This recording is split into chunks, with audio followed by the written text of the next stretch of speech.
digital radio and 1089 and 1053 AM. It's last near the top left-hand corner. The Championship Playoff Final live on Talksport. Welcome to Wembley for the richest game in football. It's high-stakes jeopardy this afternoon as Brentford take on Swansea, with promotion to the Premier League the prize. The difference between victory and defeat could not be more gigantic.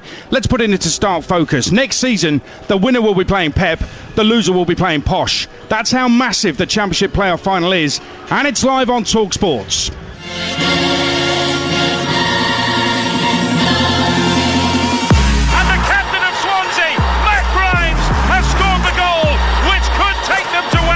It's just been a fantastic journey for all of us, and hopefully we can finish it in style. Super equaliser, lovely equaliser from Jamal Lowe. They've deserved that, Swansea. We've drawn twice and they finished 2 points above us, so there's not that much split in it really. And it's fired into the roof with an air by force. He might just have sent Brentford to Wembley. Death, taxes and the prolific Ivan Toney scoring for Brentford. Thomas Frank, the Brentford manager, has just come out and he's doing a lot of honour. This is before kick-off. I think it's difficult to predict. We are looking forward to it and we are willing to give everything, and we'll give it a big go. And it's West London against South West Wales in the most expensive game in world football.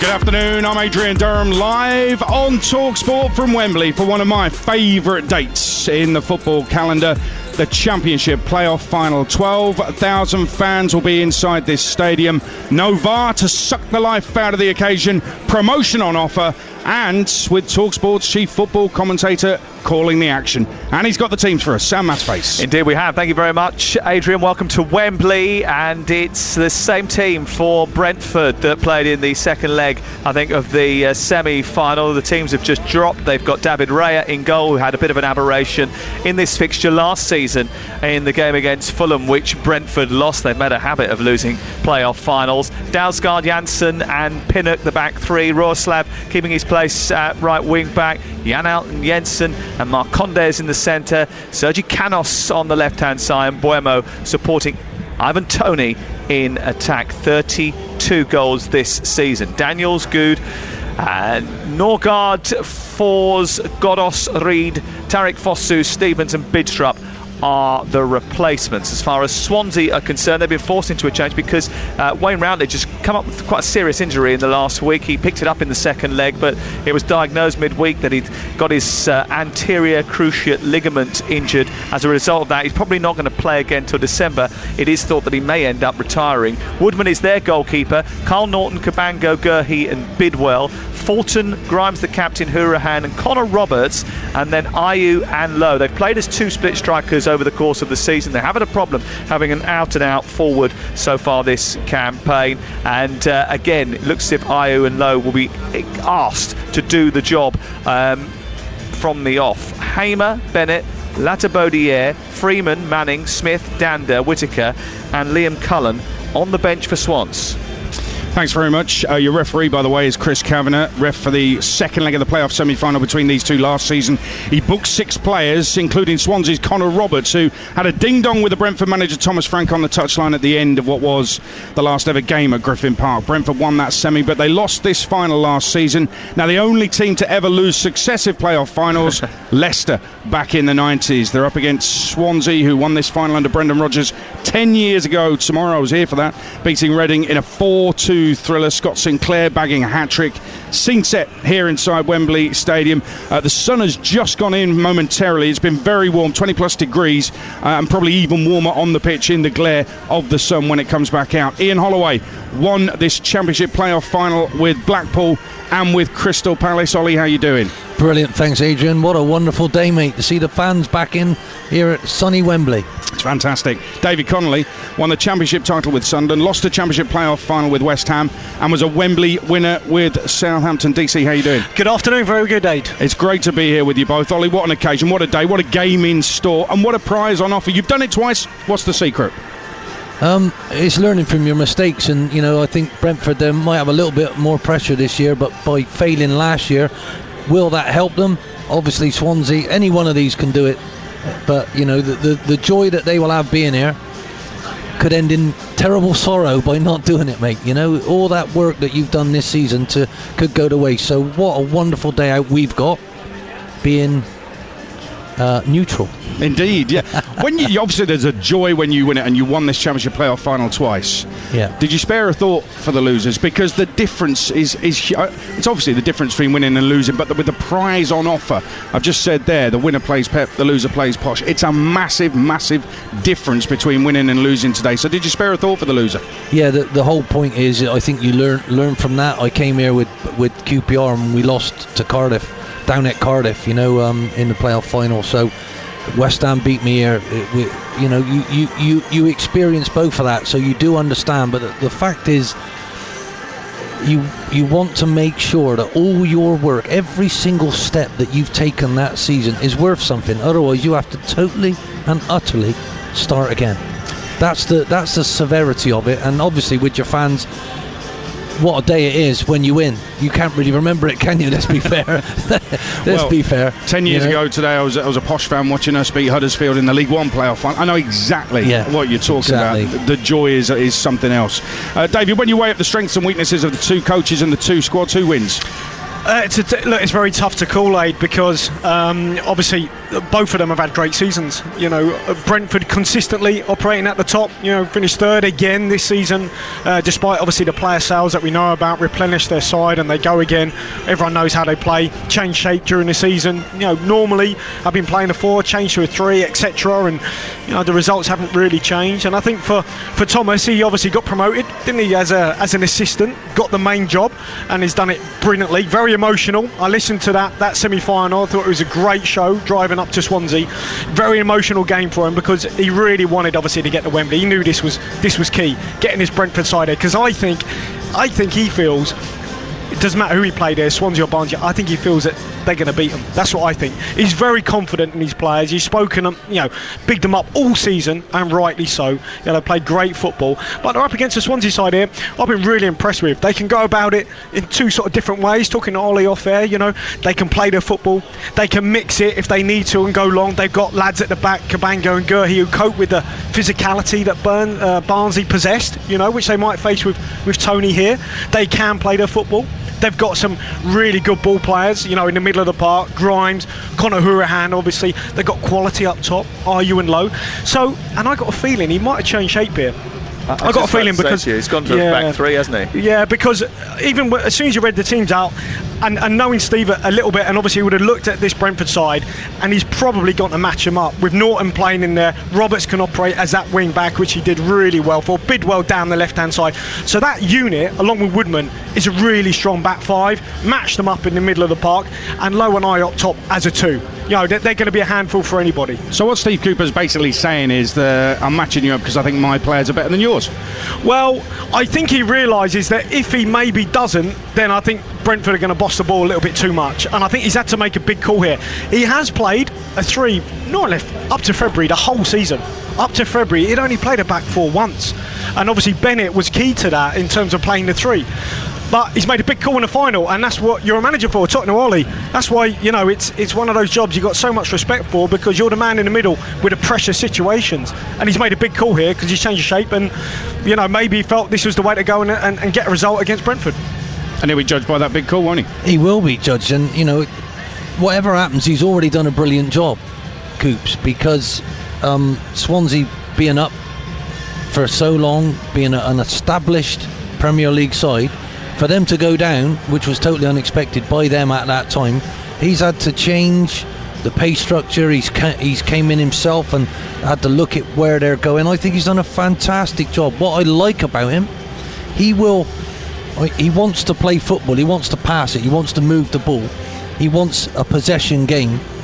But he's having to change that. Against Barnsley, he did it totally the other way. He let them have it, and then he went long against them, and then he pressed them, because he realises he needs to win. So coming from the England setup like he did, he had great success. I think he's been exceptional at Swansea. Well, we're going to focus on Steve Cooper a little bit later on, but actually in a different way, Thomas Frank, Ollie, has had to adapt as well, because he's had injuries. Key players, De Silva has been fantastic for them. He's been missing for a little while and through this playoff campaign as well. Norgaard's was injured in the warm-up for the semi-final second leg last week, so he's had to deal with problems ad hoc, on the run, on the go, and he's managed to deal with it. And what about Thomas Frank? There's a touch of the Ian Holloway's about him, isn't there? He did a lap of honour before the game last week, and I don't think I've seen anything quite, well, not since Maradona at the World Cup in 2010 when he was in charge of Argentina, walked around Ellis Park, Johannesburg, ahead of the Nigeria game,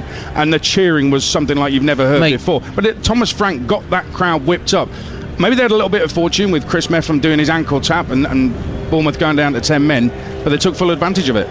Listen, I think I would have wanted to play for him. What he was saying after that first leg defeat was incredible, Aid, you know, and it wasn't, it was, he meant it, he really meant it. He felt that the crowd coming back in their new ground, I mean, it's been criminal for them, hasn't it? The club is on the march, and it will get there one day. Will it be today? You know, I hope it is in Thomas Frank's time, because he deserves it. You know, he didn't win his first 7 games. They stuck with him. You know, they've got this Moneyball thing going on, and you know, I hope. My biggest worry for them is if they don't get there today, who are they going to lose out of this lot again? Because surely, if you keep selling your best players and then you keep replacing them, it's not always going to work. They're not going to step up. So, you know, I can't tell you how excited I am and how worried I am for him, because he needs to do it now, because he'll be able to keep this lot together. But what the club is growing and is progressing, and the fans must be loving it, is Brentford. You know, when I played for them, I was awful.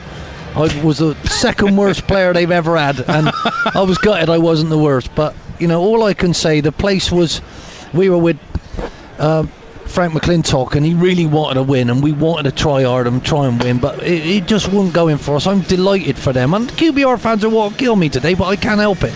You have to be honest, and the way they are going to get there one day. But I am very fearful that Swansea, the quality that they've got there, if they can just sit on you a little bit, if they can quash you a little bit, they might have that little bit of extra quality up the top where they can take those chances. So this is, do they come out? I would love to see them just throwing punches everywhere. Yeah. Do you know what I mean? I'd love to see it, you know, let's go for it, let's have a game. I don't want it being cagey. Hopefully they will give us a thriller that we'll be remembering for years. We can hope. Just before we started broadcasting today, Sam Matterface spoke with the EFL chairman Rick Parry here at Wembley and asked him how he's feeling after getting through a challenging season and the excitement of the playoff final weekend.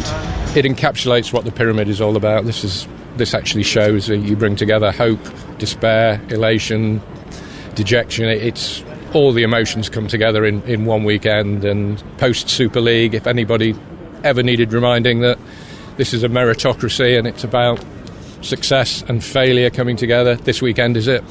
Last year there was no fans in the ground. This year we've got 12,000 supporters coming through the turnstiles today. Is there still a little bit of disappointment from you that there wasn't more able to get through the door? Of course, yeah, we'd have liked more. We'd have loved the 25%, but it's a step in the right direction. It was there'll be a great atmosphere today. It was brilliant being at the semi-finals and seeing the difference that, you know, in some cases 4,000 fans could make. It was still felt like real football again, and the 12,000 here today I'm sure will make it special.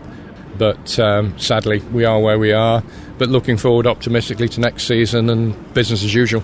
Yeah, you mentioned that, business as usual. How important is it for the future of the clubs in the EFL that you do get full stadiums from the beginning of next season? Well, it's really important. I mean, we've lost, or our clubs have lost, you know, in the order of 250 million in lost gate receipts. They need to start recouping some of those losses. The fans need to be back, you know. They've missed it. They've been brilliantly supportive. We've had millions watching via iFollow, but, you know, it's not just for the clubs. It's a reward for the fans and a feeling that football is getting back towards normality. Have you had any communication from higher authorities about what might happen next season? Our assumption, following all of the guidelines today, is we will be moving ahead as normal until somebody tells us different. Well, Well, there you go, Rick Parry, the EFL chairman, and Ian Holloway. That's the dream, isn't it? When the season restarts in August, grounds are full and it is totally back to normal. We'll have to abide by whatever government guidelines there are, but if June the 21st it opens up and everything is as we hope it will be, a full stadium. Can't wait. Can you imagine how brilliant that's going to be, eh? Oh. Do you know what I mean? I have to say, with no crowds, it's been abysmal. Do you know what I mean? We've all tried to get on with it, haven't we? But it is almost not again. Do you know what I mean? So and people have waited long enough. So let's hope that all these new variants fade away, and we can get back to business. That's how it feels. Bit of Ollie optimism. That'll do me. I did sense, though, in the middle of that interview, Tranmere fans fuming at Rick Parry describing the EFL as a meritocracy after their relegation last season. They've been through, 3 or 4 managers since then and didn't manage to get through the playoffs. But that aside, terrific stuff from Rick Parry, and hopefully things will soon get back to normal. At 3 o'clock, live exclusive national radio commentary of Brentford Swansea for a place in the Premier League. And then from 6, it's Chelsea Man City in the UEFA Champions League final. Full coverage of that game right here. All this for free on the Talksport network. Wherever you are, you can get instant access to the commentaries via the Talksport app, which is very simple to download from your usual app provider. Up next, we'll hear how Swansea boss Steve Cooper went from part-time coach at Wrexham to the verge of being a Premier League manager.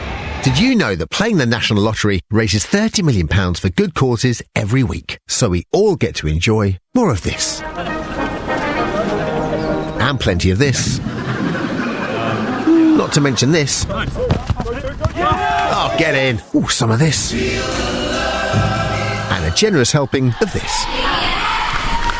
When we all play a little, fun stuff happens. The National Lottery. Your numbers make amazing happen. Rules and procedures apply. Players must be 18 or over. At Vision Express, all our glasses come with free lifetime servicing. Free lifetime servicing? Nice one. And a free 100-day returns guarantee. Free 100-day returns guarantee? Cracking. And they start from just £25. Only £25 and all? Top stuff. That's why we're proud to say you'll see more for less with Vision Express. I like it. Book and shop now at visionexpress.com.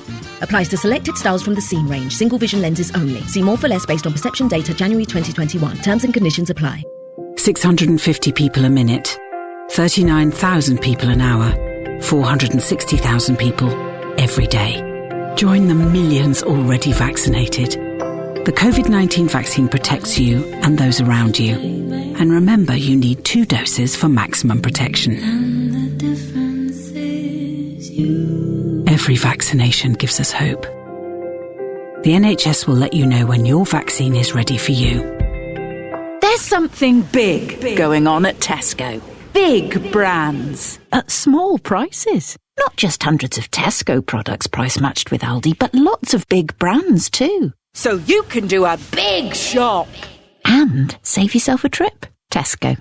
Every little helps. Prices checked and matched on hundreds of comparable products from GBLD stores and or online twice weekly. Prices most often found matched, excluding promotions. Selected stores, excluding Express and Northern Ireland. Products and availability vary by week and store. See tesco.com/Aldi price match. It's foot-long football winning on Talksport with Subway. Cristiano Ronaldo, looking for cheesy pepperoni. Simply identify Talksport's top substitutions to win a totally craveable, mouth-wateringly smart 4K TV to enjoy the football. Melts across the chicken tikka sola, and it's in! Play Time for a Sub all next week at Drive with Subway for a great sub every time. Freshen up the football this summer with a new tasty bundle from Subway. Get in! Sunday afternoon, League One playoff final. Live, Blackpool versus Lincoln. Coverage from 2. Kick-off 3 p.m. on Talksport 2. Stick to the rules, protect the NHS and give COVID-19 the red card. Welcome back to Wembley. Sun is out now and fans are filling up the seats. It's quite the occasion. It always is, the Championship playoff final. So good, though, to have 12,000 fans in here today. Swansea have finished in the playoff places for the second season running under Steve Cooper. It's his first managerial job at the elite level, and he's best known for leading the England under-17s to World Cup glory. Talksport's James Savundra has been finding out more about the Welshman and his impressive approach to coaching. And that is it. Swansea City are through to Wembley, and they will face Brentford for a place in the Premier League. We've try and play with a style, we try and play with an identity, but as much as anything, we play with a lot of heart and soul as well, because we know who we're representing, and I think that's been a real key factor. From Wrexham to Wembley, Steve Cooper's coaching journey has been a unique one, and it began more than 20 years ago. His father Keith, a former Premier League referee, recommended his son, then a teenage defender, to Brian Flynn, the Wrexham manager. What stood out for me more than anything was his tactical awareness. He had the ability to understand verbal instructions and carry them out on the pitch, which he's taken into his coaching and managerial career, that's for certain. Unfortunately, competition for place was tough for him to get into the first team, so I released him after a year, but during that time, he showed a great interest in coaching, being involved in the coaching aspect with the young players. And he joined us on a part-time basis while playing up in the North Wales coast in the League of Wales. I left in 2001 and he became a permanent member of staff at Wrexham because he'd done that well. After that, the upward trend just kept on continuing. After becoming head of youth development at Wrexham, Cooper moved to Liverpool, where he went on to become academy manager. During his time at Kirkby, he helped develop the likes of Trent Alexander-Arnold and Raheem Sterling. Surely he's not going to miss. Raheem Sterling isn't. Sliding in on the edge of the 6-yard box to steer it home at a thunderous speed. The Welshman joined the FA in 2013 and eventually became the England under-17s head coach, where he led a young Lions side including Phil Foden and Jadon Sancho to glory. For the first time in the under-17 age group, England have won the World Cup. After more than 20 years of coaching, Cooper was ready to take the plunge into club management. He went for an interview at Swansea. Amongst the panel was honorary club president Alan Curtis. So what stood out? His knowledge of our team and also the individual players within that team. He had said that literally from Christmas to the end of the season, I think he'd watched every game. The way that we played, the way that individuals performed in that team. And it's just his attention to detail. We had plenty of candidates, really sort of outstanding candidates. But Steve was by far, I would say, the one who stood out. During that summer of 2019, Swansea sold key players such as Daniel James, Ollie McBurney and Jordan Ayew. Cooper raided his contacts book to bring in the likes of Rhian Brewster and Conor Gallagher on loan. I think it speaks volumes for Steve, really, that the players are willing to sort of trust. But he's got a great reputation. And again, that was one of, we were always going to be a young team. We were going to lose players, which we have done since dropping out of the Premier League. So there was always going to be an emphasis on bringing people up from the youth team. The recruitment was always going to be younger players. But the fact that he had the knowledge, that was also like a big bonus when you were talking to him about the job. Cooper has a knack for developing and getting the best out of young players, but his reintegration of Ghanaian forward Andre Ayew has been equally impressive. I asked the Swans top scorer about the relationship with his manager.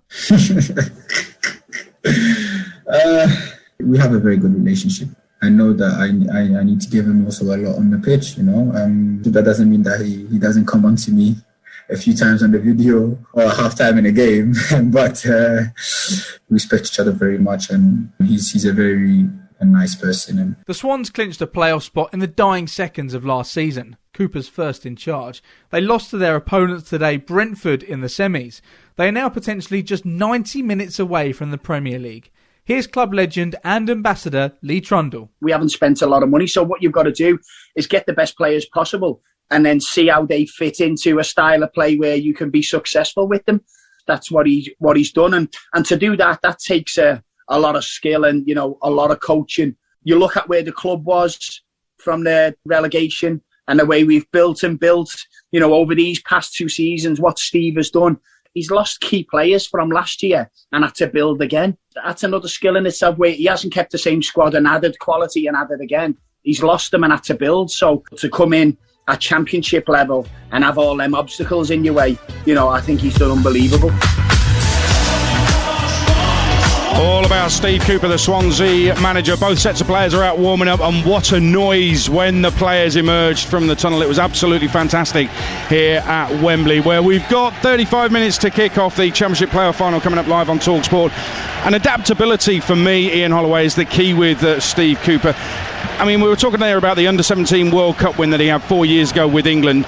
Jadon Sancho was in the squad, but Borussia Dortmund pulled him out of the tournament fairly early on, so he had to cope without arguably the star player of the team. They were 2 down in the final to Spain after half an hour, won it 5-2. Phil Foden got a couple of goals. He was the golden ball winner. He was sensational in the tournament. Ferran Torres was on the Spain team that day, but also in that team for England and Steve Cooper was Mark Guehi, the centre half, and he scored in the final as well. So he's playing for Swansea today, and that adaptability involves him changing the tactics today, and some might see it as a risk possibly, but Steve Cooper has had to adapt at various times in his coaching career, and today is just another one of those days, isn't it?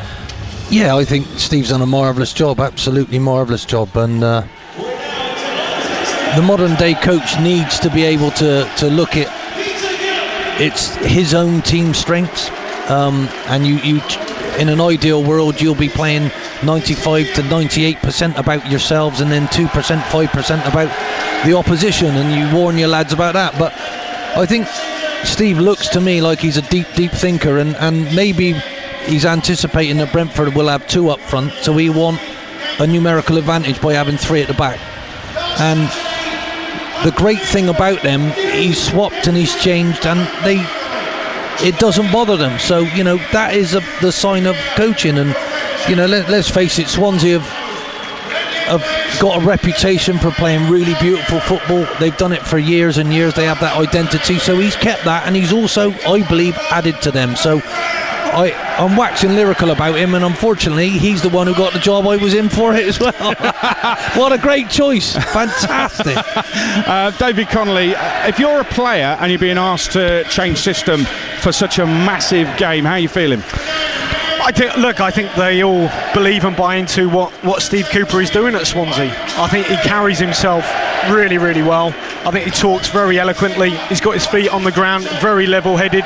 You've got to remember, managing elite level footballers for England who are, thrilled to be turning up St George's Park is completely different to managing in a club environment in the English Championship. Completely different, where you've got to leave players out who might be on big money. You've got to sign kids in on loan. You've got to gamble on certain players.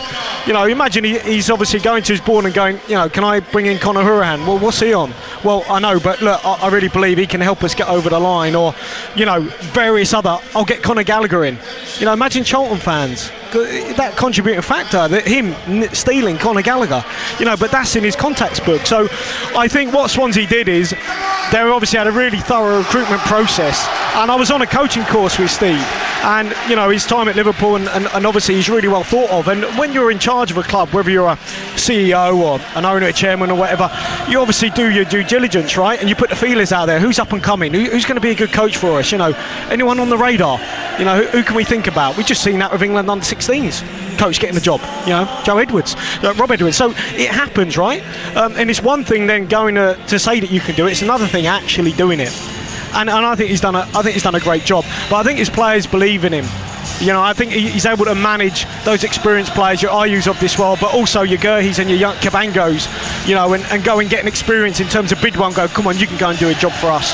And changing shape is one thing. I think the lads buy into it. I don't think it's an issue because they've more or less played certainly the first half of the season in that shape when they were probably more successful anyway. And I think they'll, when it comes to the final, they'll just believe that it's a way to win. And that's what you're paid to do as a manager, find a way to win. Take a listen to that. Last Saturday afternoon, the Brentford fans were giving it large with Hey Judes, and here they are again at Wembley doing it. The noise is fantastic, Ollie, isn't it? Oh, it's incredible. It's great to see them back, mate, isn't it? Far too long. Yes, obviously, the virus and God knows what we've all had to put up with, but this is absolutely incredible. I'm glad I got my headphones on. Well, bearing in mind just 12,000 inside Wembley Stadium, and they're not all in yet. There's still such a great noise ahead of Brentford Swansea, which is coming up live on Talksport in just over half an hour. Up next, we'll hear from Brentford's man of the moment, the striker Ivan Toney. Talksport Breakfast in partnership with Arnold Clark. Ultra smooth, seamless transmission between high-revving team talk and big club exclusives, with super celebrity sports guests as standard. Plus, more goal talk to the gallon guaranteed. It's a thunderous Spurs, belter! Feel the driving force of the turbocharged Talksport breakfast. Weekday mornings from 6 on Talksport with Arnold Clark. Reserve your next car online with only a £99 deposit. Every day, millions of hosts on Airbnb put their extra space to work, like Polly from Margate. Hello, my name is Polly and I'm a host on Airbnb. I moved to the seaside 4 years ago to open a happy little shop and a colourful wonderland for people to stay. As well as meeting awesome people, hosting has really freed us up financially. Whatever space you have, a seaside spot, a holiday home, or even a flat that's sometimes empty, it could bring you extra income and more flexibility. Visit airbnb.com/host and learn more about what hosting could do for you. Ollie's Thank You Finest Burgers. Because I always struggled with reading, Mum suggested we cook burgers instead. I think it was just so I'd read the recipe again and again. She's clever like that. Make your own with Tesco Finest Ultimate Brisket and Chuck Burgers. They're made with cuts of prime Aberdeen Angus beef, which is why they're succulent, tender, and the Good Housekeeping Institute Taste Test winner. Food Love Stories, brought to you by Tesco. Joint winner Good Housekeeping Institute Supermarket Burger Taste Test 2021. This isn't just music, it's a feeling. The feeling of being out on the road with the sun on your face and the wind in your hair. Get that feeling. Join the AA today. Our mechanics fix 8 out of 10 cars at the roadside and can get you going again in around 30 minutes of arrival. Plus, with unlimited call-outs, we'll always get you back on the road. Switch to the UK's #1 breakdown service from just £6 a month. Visit theaa.com and join today. New customers only, T's and C's apply. So you're out for your usual run, and the best part, you're at the end of it. Especially as you knock 7 seconds off your PB. Woohoo! How did that happen? Who cares? Now that feels like winning. So roll with it and turn today into Wednesday with a scratch card. Make today Wednesday with a scratch card from the National Lottery. Your numbers make amazing happen. Search Dream Big, Play Small. Rules and procedures apply. Players must be 18 or over. Referee looking at his watch. And that's it! 25 years in the waiting. Congratulations, Scotland. It's time to redress the balance. Well done, boys. It's time to settle old scores. The spirit of Scotland's entire UEFA Euro 2020 campaign on Talksport and Talksport 2. Presented by an all-star fleet of Caledonia's bravest sportscasters, including legendary Alan Brazil and Ali McCoist. UEFA 2020. It's not a matter of life and death. It's much more important than that. On Talksport and Talksport 2. What a day of football on Talksport. 2 of the biggest games in the club calendar live on Talksport. This afternoon is the Championship playoff final. Then later, 6 o'clock, our coverage and build-up gets underway ahead of full commentary of the Champions League final from Porto. Man City taking on Chelsea. Mark Saggers will be your host. Jim Proudfoot, Stuart Pearce and Andy Townsend on commentary for that one. What a noise here at Wembley. You'd think it was full. Let's go through the lineups ahead of the Championship playoff final. Here's Talksport's chief football commentator Sam Matface. Thomas Frank, who windmilled around the Brentford Community Stadium, whipping up the crowd a week ago before the second leg with Bournemouth, includes 6 of the starting 11 from last season's Championship playoff final, which Brentford ultimately lost to Fulham.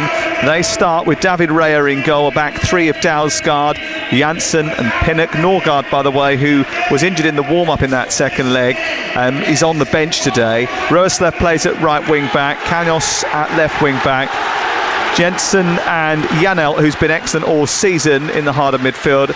Emiliano Marcondes behind, Ivan Toney and Brian Mbeumo up front. On the bench, Daniels, Norgard, Fosu, Fors, Godos, Good, Reed, Finn Stevens and Mads Bidstrup.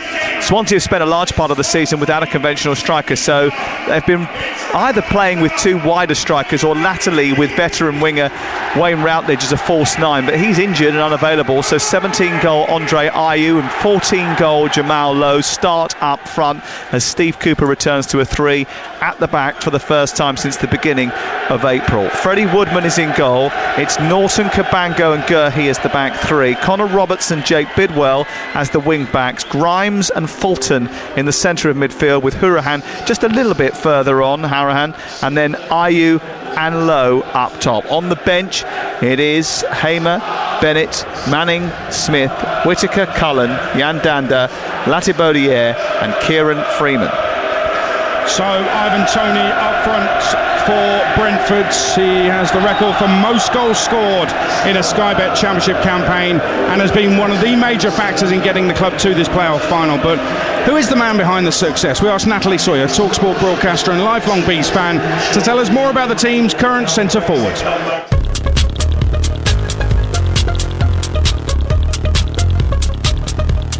In recent years, Brentford fans have got used to seeing our star players move on to pastures new. It was Ivan Toney that came in with question marks over whether he could make the step up from League One. However, it's safe to say we didn't need to worry about his ability. Brilliant combination play between Toney and Tariq Fosu, and it ended up with Toney just rolling the ball into the empty net.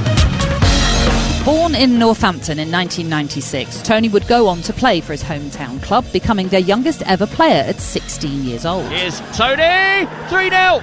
What a half of football for Northampton. They are coming good at exactly the right time, and Ivan Toney is leading the charge. His first 3 professional goals came in the midst of a miraculous League Two relegation escape by the Cobblers.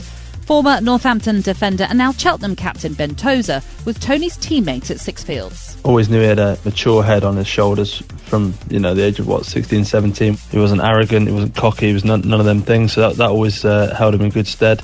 In terms of his ability, you knew he had a lot of ability, even just playing head tennis with him. I even wanted him on my team as an experienced pro at the time. Wanting a kid on your team for head tennis was pretty rare, to be honest with you. 10 goals and 4 assists the following season brought Toney a move to the Premier League and Newcastle. But arriving at a club that would both change its manager and get relegated the season he joined wasn't exactly the best situation for a 19-year-old forward to come into.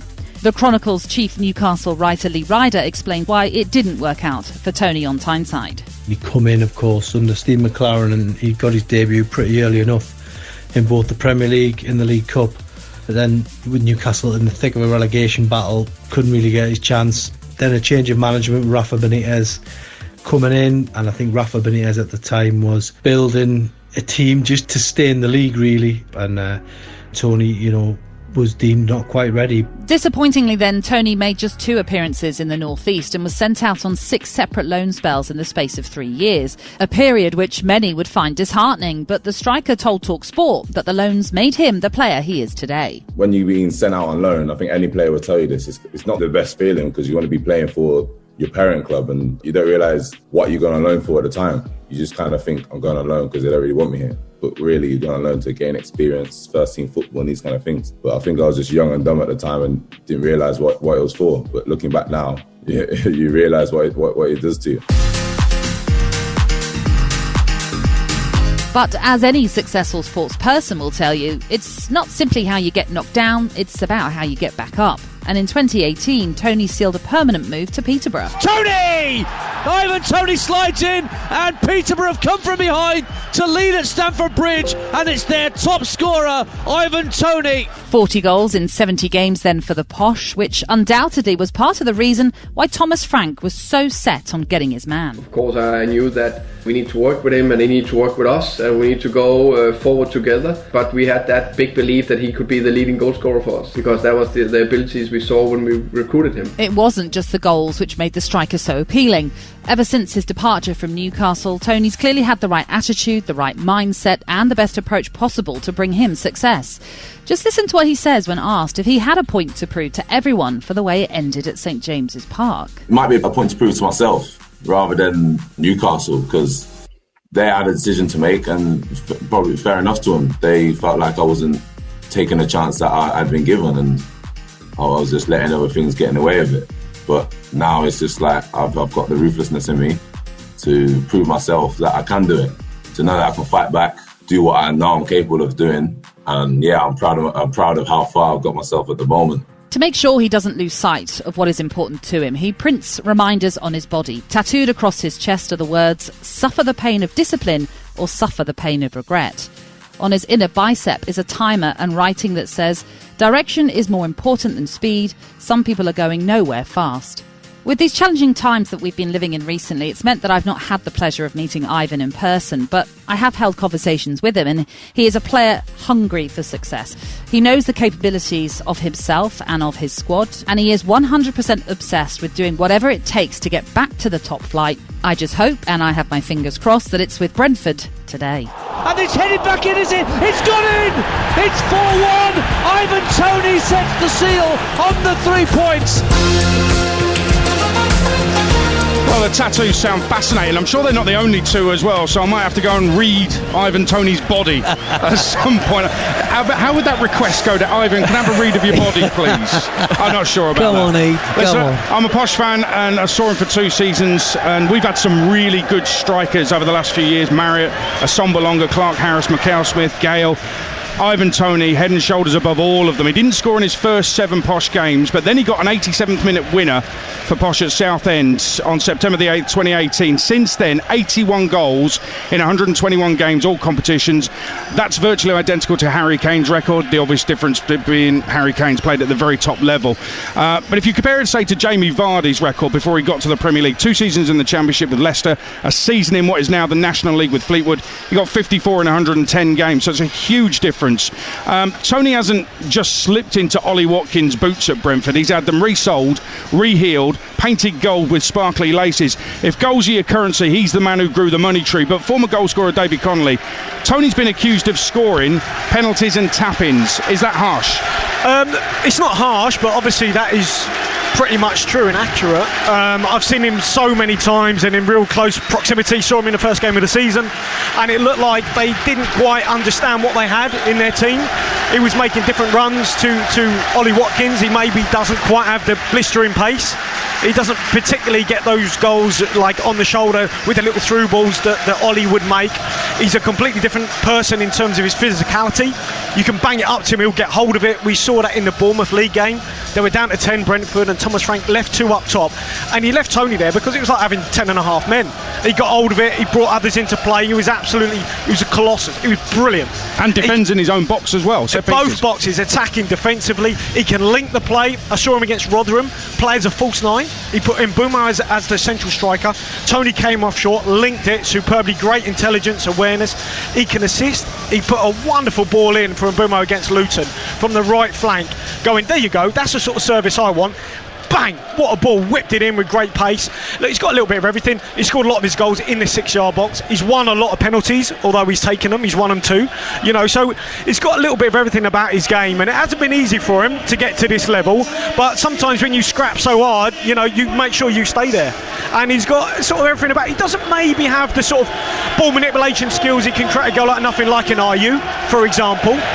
But he'll work in the central areas. He'll make sure he's that focal point, and he's always on the end of stuff. And look, strikers like him in the Premier League, like a Calvert-Lewin, who score 70% of their goals in their 6-yard box, are wanted. Man United needed one until they sort of got Cavani, and they probably still do want one. So Toney's that man, but he's got a really good all-round game. And I think he's been that focal point, and as you say, he's slotted into that void that Watkins left, and then some. Yeah, he has. I remember when he moved, David, you and I were both a little bit doubtful because he was so different to Ollie Watkins, but they've adapted to him rather than him having to adapt to them. That's been the case, isn't it? Yeah, exactly. And look, there's no doubt those players in and around him. If you look at his time, and I had a close look at his time at Peterborough, and sorting about this to Ollie off air, I was a centre forward, and I would love, those talented players around me, to find me, and I'd be good mates with them and make sure I got on with them because they would feed me, right? And they're the ones you want to, they're the ones with a vision. Now, he had Marcus Madison at Peterborough. Now, you wouldn't say he's necessarily got a chief creator here, that he might have, that other centre forwards might have in this league. He doesn't score the same sort of goals that Adam Armstrong does, for example. Predominantly right-footed. He's got a couple with his left. So there are little bits of his game I think he could still improve upon. But I tell you what if you had a real creator in behind him, a chief creator? Who knows? I mean, the sky's the limit for him. I'm really pleased for him. He seems like a great lad, level-headed, but he really wants to do well in his football. And he's been a terrific front man for them this season. Amazing, isn't it? 2 top scorers in the Championship, Adam Armstrong, Ivan Toney, were both at Newcastle.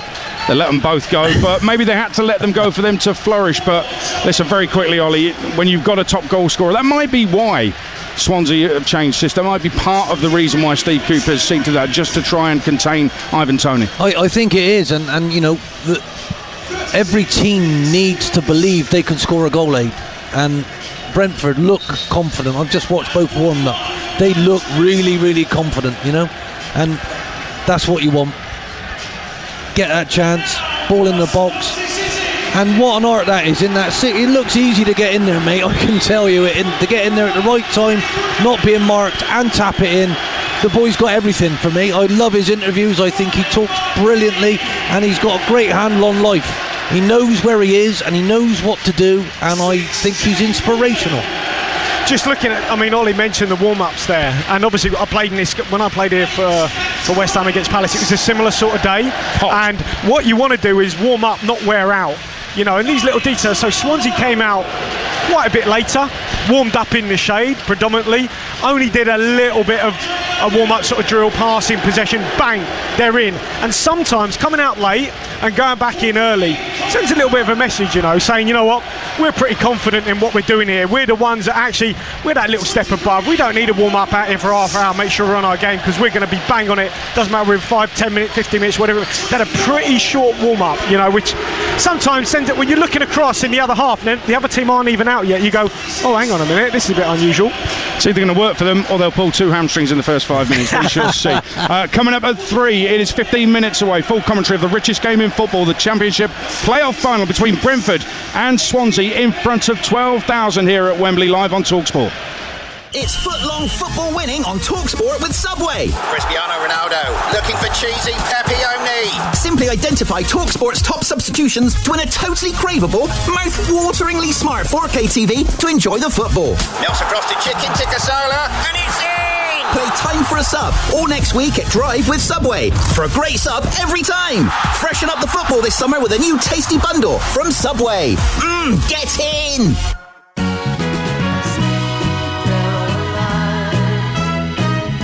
Fair play and fair value. It's what playing at William Hill is all about. William Hill. It's who you play with. Gamble responsibly. Oh, only 5 at once on the decking, guys. Yeah, mind that bit, Jan. Not sure it'll hold. You're rude. It's just a bit of lockdown weight. Whoa! I know, yeah, careful. It's a bit spongy over there. Oh, no dancing! Please. Or I'll have to turn the music off. Decking causing you house embarrassment? Relax. Get our 2.4 metre premium deck board for just £8. Then enjoy your summer of freedom. Cure your house embarrassment with Wix. Terms apply. As restrictions continue to ease, it's great we can now meet indoors. But remember, around 1 in 3 people who have COVID-19 have no symptoms and can spread it without knowing. That could be a friend, a relative. It could even be you. So it is still safest to meet up outside in the fresh air, where COVID-19 particles can be blown away. Let's take this next step safely. Hands, face, space, and fresh air. Let the good times roll this Euros with William Hill. Bet £10 in cash on the tournament winner and get a £5 free bet every time they win a group match. That's fair play, fair value. Bet in shop, download our app, or visit williamhill.com. It's who you play with. William Hill. First single bet on the Euro 2020 tournament winner market qualifies. Bonus paid as a £5 free bet, expires after 4 days. Online and in-shop, plus card holders only. Other terms apply. 18 plus, begambleaware.org. The Championship playoff final live. A brilliant goal! On Talksport. We're getting ready for kick-off, 12 minutes away, live on Talksport here at sunny Wembley. It's Brentford-Swansea in the Championship playoff final, one of the big, most important dates on the football calendar. We've got this, then the Champions League final, and then the Euros, and you thought the season was done. Let's hear from both managers ahead of kick-off at Wembley. Steve Cooper of Swansea, and first up, Brentford boss Thomas Frank. Been there last year, will help in a way, but it's not like, okay, then we're just 20% better. No, it'll be a very, very tight game. You just see the last 2 results we have played against them. Swansea is a team that is extremely good at defending, and they are also, I think actually they have a bit of a bite going forward as well. So we know they want to also dominate on the ball in spells of the game. So I just predict a very, very tight game. These games can go anyway. It's hard to really predict what it might look like. What I do know is there's two really good teams that are going to have a go at implementing their way and their style to try and get the best performance and result. I think we've shown throughout this season that we can win all types of games. We've played some excellent football this year. There's been times where we've maybe not played as pure as we'd like to, but we've managed to get results because, we've shown that sometimes it's about heart and soul. So I think what this season has given the teams that are still in the mix is a bit of everything to prepare for a final, whether it's tactically, technically, physically, certainly mentality. There you go, Steve Cooper. Before him, Thomas Frank and Ian Holloway. Thomas Frank was saying there that the two games between Swansea and Brentford in the league were very tight. Both of them were 1-1 draws. But the game at Swansea, a 1-1 draw at the end of January, I'll just give you the stats from it. Brentford had 65% possession away, 21 efforts at goal. Swansea had 2, and 5 of the Brentford efforts on goal were on target. Just the goal for Swansea.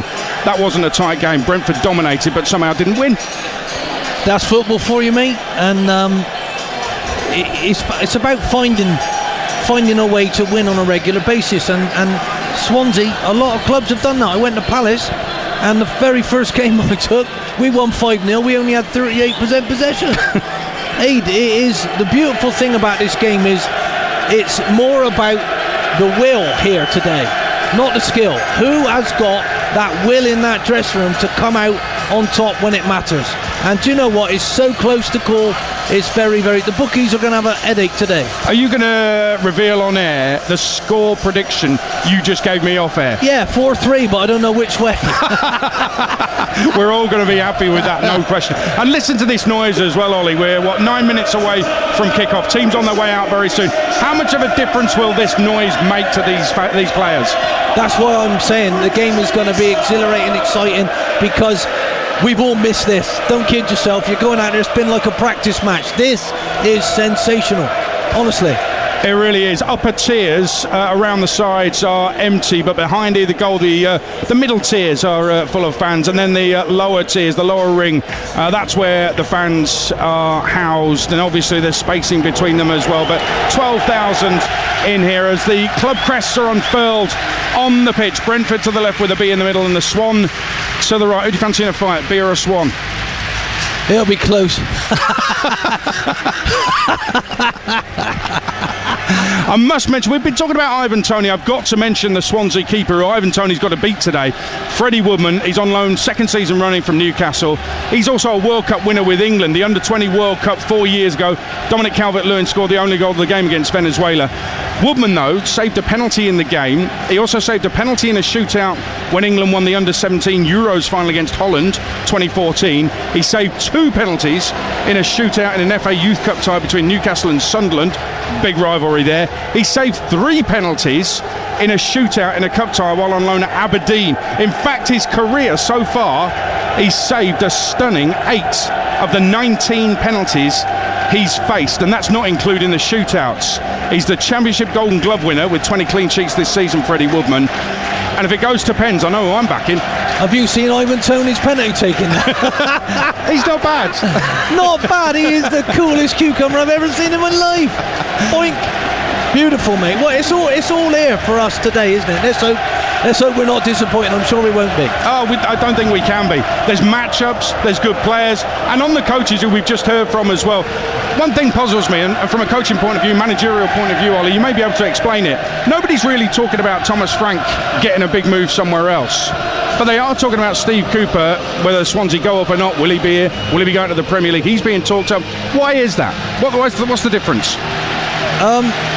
Well, I think Brentford have a way of doing it, and I think Thomas Frank and Brentford have got history, and I believe that Thomas thinks they're going to go there no matter what, and he's part of that. So sometimes the grass always looks greener as a manager, and it isn't, mate. So sometimes you have what you want where you are, and don't kid yourself, everybody in the game knows how good Thomas Frank is. I think I just recall one game sticks out, and that was the Bournemouth game, the league game. Bournemouth had won 7 in a row, and they were at their place. They had a man sent off, and Thomas Frank, you are sorry, 95% of managers would have taken someone off and gone one up top. He kept 2 up top, and they won the game. I mean, that was quite an incredible call by him against a side that had won 7 games in a row at their patch.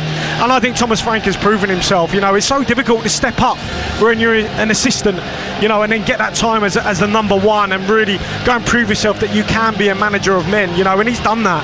I think he's done really, really well, and he's shown a great adaptability in terms of different formation shapes, how to win a game, and you can't learn that on a coaching course or really as a number 2. You don't know that until you're really a number 1. And how many managers would have made that call at Bournemouth? Yeah, not many. No. But the facts are, for me, they have been ploughing this same furrow. They know what they're doing, and it's wonderful to see. Honestly, well done to Brentford. You know, let's face it. Look at their new ground. Look at that. They're on a march. There's an awful lot of supporters out there who want to trust their owners. Brentford should be making a statue of them out the front. Well, it is a terrific ground. My first visit there last week, and actually when you talk about going into 10 men, Jonathan Woodgate, David, did exactly the opposite, didn't he? Well, that's right, and that's my point. So I think that was credit not only to Thomas, but I was sitting beside Kevin O'Connor at the playoff game, because obviously social distancing, you've got to be in the stand, and just talking to Kevin about, you know, he's been part of that staff as well, so it's not just Thomas, it's the staff in and around him. Same with Steve Cooper, Mike Marsh, etc. It's not just you as the number 1, but ultimately you're the one that makes the call. Well, you might think that's thunder. It's the pyrotechnics here at Wembley as the 2 sets of teams emerge from the Wembley tunnel down below us here. What a noise! Every one of these 12,000 fans on their feet, making a noise, clapping their hands, adding to the atmosphere. You don't need the pyros here.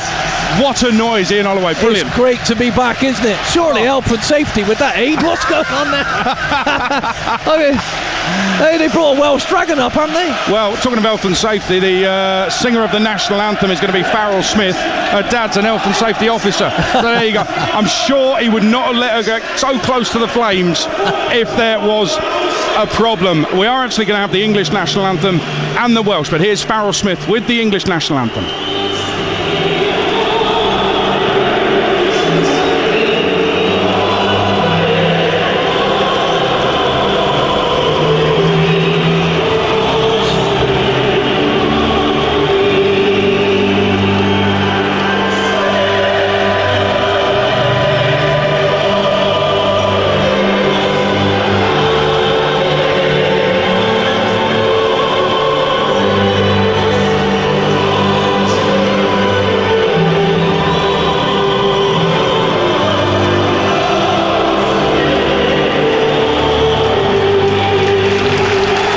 She sang here at the 2018 Checkatrade final. A team in red and white stripes, Sunderland, lost that final. She also sang on the big screen here last year. Exeter lost 4-0. They were wearing red and white stripes. Let's hope it's not a bad omen for Brentford. Here's the Welsh national anthem.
Wow, well, if that didn't get you up, nothing will. Mahenrad Benardai, land of my fathers in Welsh, hope it was right. And that's the tenor George Curnow from Cardiff, funnily enough.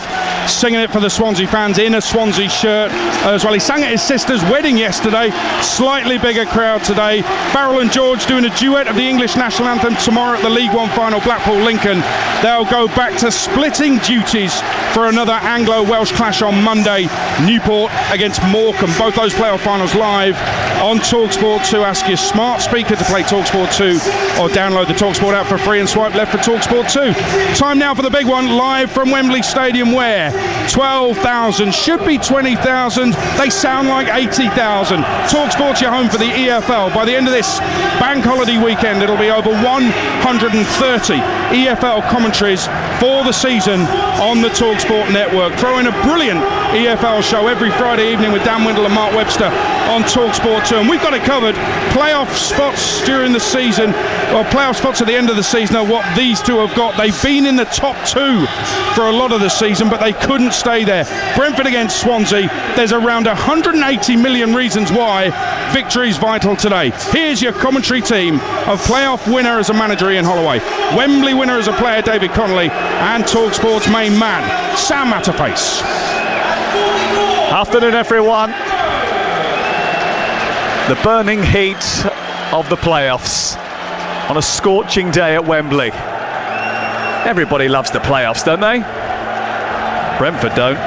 No team has a worse record in the playoffs than the Bees of Brentford. 10 times they've been in the postseason. This is their 5th final. Not once have they ever been promoted. Last season they were undone here behind closed doors by a fullback who hadn't scored for 11 months and didn't score again until Tuesday before last. But they keep coming, retooled after just 2 weeks break between seasons to take on a Swansea team coached by an England World Cup winning manager and whose players have been picked off since relegation. The Swans might just need a return to the Premier League more than their opponents. Brentford in red and white stripes, black shorts. Swansea in green with pink trim. Our referee is Chris Kavanagh. It is a weekend of finals on the Talksport network. Manchester City and Chelsea clash on the biggest stage of all tonight, live on Talksport. Tomorrow it's the League One playoff final. Monday it's the League Two playoff final before we get into England's warm-up matches. But first, live and exclusive to national radio, the most lucrative, the most nerve-shredding, domestic game of football anywhere in the world for the right to play in the Premier League. The Championship playoff final from Wembley is live on Talksport. The players take the knee, the referee blows the whistle, and we're off and underway, live on Talksport with David Connolly, who played in this fixture in 2004 with West Ham, and Ian Holloway, who has won this game twice as a manager. Gentlemen, top scorers against a team with a super reliable defence. Who comes out on top? Ollie? Sam, it's so exciting. I think it's going to be a fantastic game, fascinating game, and it's really important to have a good start. Yeah, I mean, obviously I think IU said they lost it last season against Brentford in the first, 20 minutes. So I think they know they've got to keep it tight.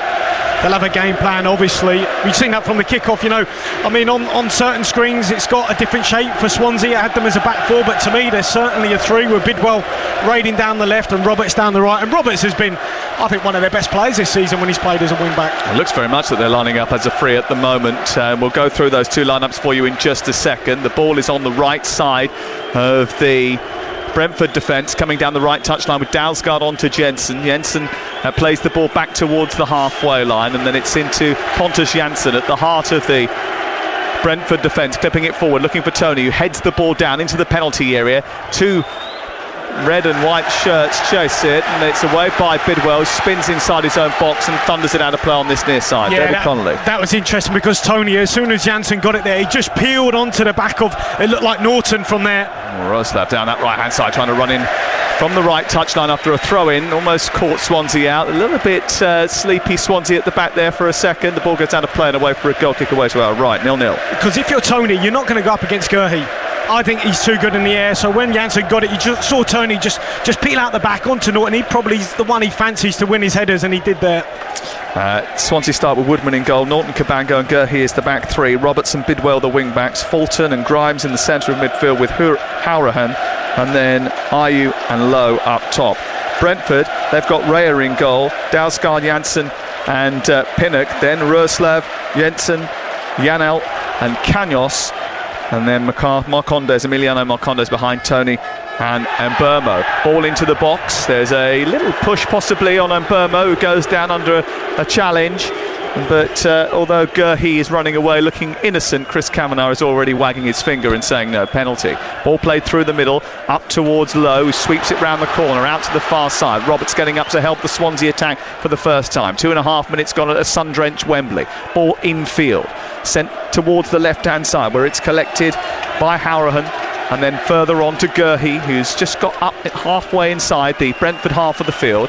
They go all the way back to Cabango and start again from the back, Swansea. Over to the far side, the right. Infield to Norton. Norton looks up. Ayew drops deep. Further out to the far side and Connor Roberts. Then back infield once again. Looking for the run of Jamal Lowe. But Brentford diligently defending. Emiliano Marcondes picks it up, swirls away from the Swansea forwards, and then it's back into his own penalty area, and Brentford are able to build from the back. I was watching Brentford in the warm-up actually, and a lot of their play relied on big diagonal balls out of the defenders in towards Tony, who's trying again to get on the end of one of those from Dalsgaard. It comes back to Marcondes after it's half cleared by Swansea, and it's shovelled over the top by Emiliano Marcondes. I think that's part of the game plan now. Now they know they've got three at the back. He's just pulling on the outside centre half. They've got to be really careful, Swansea, about that space with him in it. Yeah, he's always on to Norton, isn't it? He's going to stay away from Gurhey. We saw that against Barnsley even when DK came on. They kind of handled that no problem, and I think Tony quite sensibly has gone, you know what, out of three, maybe I'm going to pull on to you. Well, these two aren't local rivals, but they are basically at opposite ends of the same road. That road just happens to be the M4. And Swansea will want to try and play with the ball and be aggressive, but over the course of the season they've also shown that they've got a bit of resilience, and they've had to adapt a little bit when pitches haven't been great.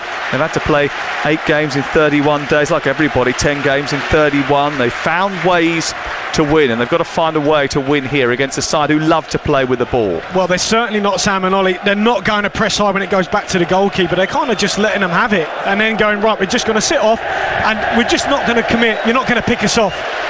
I think Brentford are already showing that they're, as a team, they can close better in this shape. Do you know what I mean? Swansea got to find that with their forwards. Grimes, he turned and he went in late, and that might be a bit of a problem for Matt Grimes, who went in over on that far side rather recklessly, and Chris Kavanagh quickly on the scene, and he caught him there, Sam. Caught him badly, yeah. Looks as if it was Sergi Canos who was the victim of that, and the first yellow card of the game is going to be distributed to Matt Grimes of Swansea City, the captain, who scored a terrific goal actually in the game against Barnsley. A terrific touch on the edge of the box and a wonderful finish just inside the area.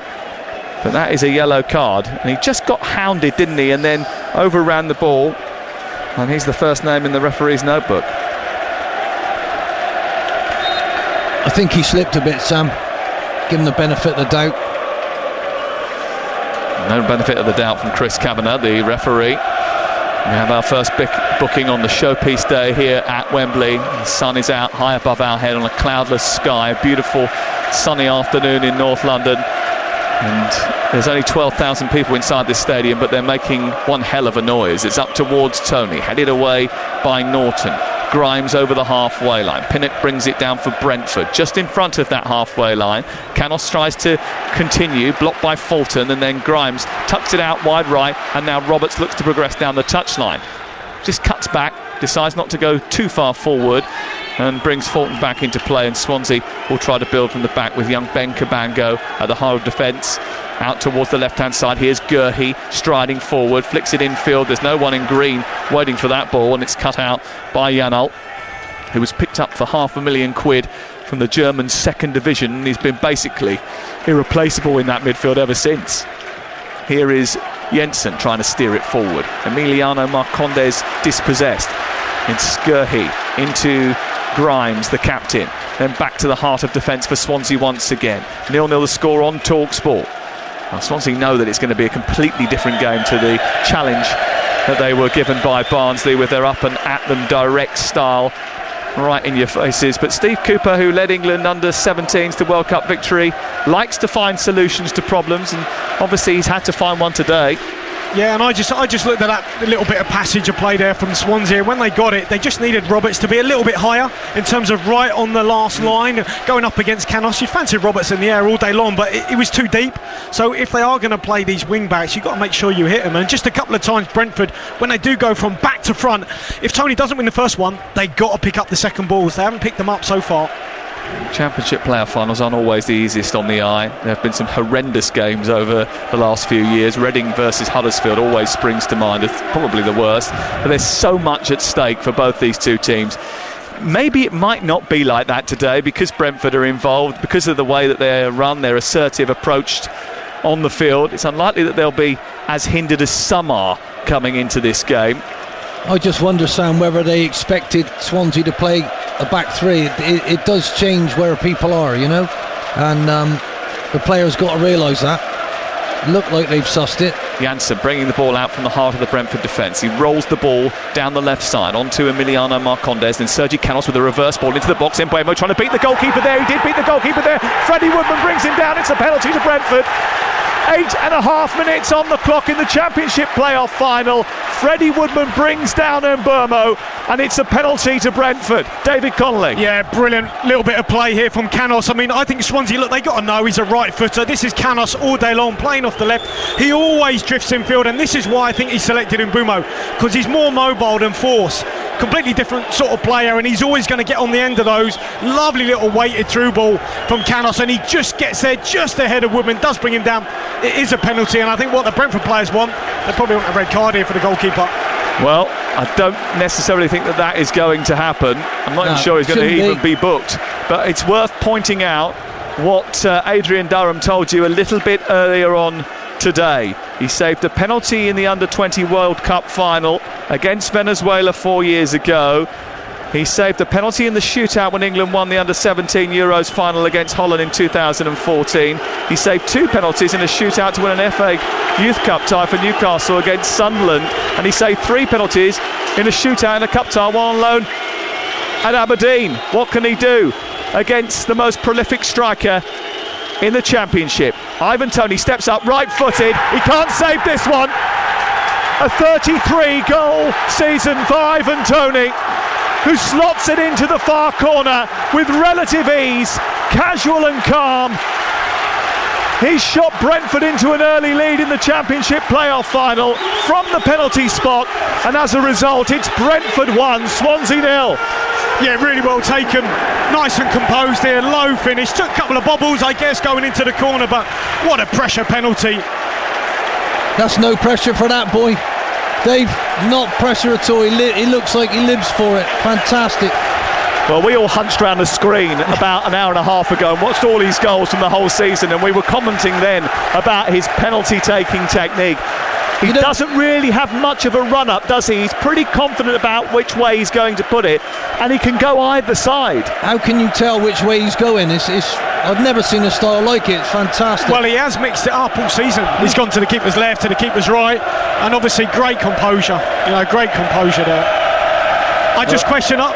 Ollie, going back to say Swansea would have known that Canos, he's a right footer, the ball goes out, and Brentford don't really have a balance of left footers. You look at Swansea, they got Bidwell, Hourahan, Grimes, they got a nice balance with their lefties, but Brentford don't have that, and Canos is so threatening once he comes inside. They've got to try and force him on the outside all day long. They allow him to come inside too easily, and it's cost them. Well, the thing is, I think that the 3 at the back's cost them there, Dave. The left-sided centre-back didn't stay with the run. Oh, lovely ball by Toney into Mbeumo, who won the penalty. And I think that's key. His role in that was important as well. He just got there ahead of Woodman, who came out, maybe just a little bit misjudged the situation there, Freddie Woodman. And as a result of that, a penalty was awarded, and there was no real doubt as soon as Ivan Toney picked up the ball. And as a result, Brentford lead nice and early, and Swansea have now got to come from behind. However, it is worth pointing out that in the 2 games previously between these two over the course of the season, Brentford have taken the lead and Swansea have come back to get on level terms and take a point. Well, ironically, I was at Brentford for the Rotherham game, and Canos cut in exactly like that, but this time played a beautiful cross in the air, and then Mbeumo got on the end of it and headed it in. So those two obviously got that little link up, and I think that was a call in terms of, I don't know what Ollie thinks, but in terms of Thomas Frank going with Force or Mbeumo as the strike partner for Tony. I think that was a tough one for him. Well, Canos goes charging down the left-hand side. Norton comes across. Canos with another elaborate claim that he was fouled. I mean, there was definitely contact between the two, but Canos has gone down as if some sniper's taken his knee out. Now, maybe he's got a real problem here, but it's rather dramatic. The last time he was involved in a situation like this with Grimes, he was on the floor rolling around. Very quickly, as soon as the yellow card came out, he got back up again. This time he's claiming his hip has been injured. He certainly landed awkwardly, that's for sure. Then he grabbed his knee, and it was a foul by Norton, but once again he is up very quickly after dramatically drawing attention to the scenario. It is a free kick over on the far side. Brentford leading by a goal to nil here. You're listening to Talksport, and that free kick is going to be taken 3 yards in from the left touchline. It's about 10 yards back from the angle of the penalty area. Once again, Brentford have got a lot of men in the box. Quite a high line this from Swansea, right outside the penalty area here. They're going backwards now as the ball goes towards the far post, coming round the outside. Yannick trying to get on the end of it, and Marcondes was there too, and it ended up going behind and away and out for a goal kick away to our right hand side.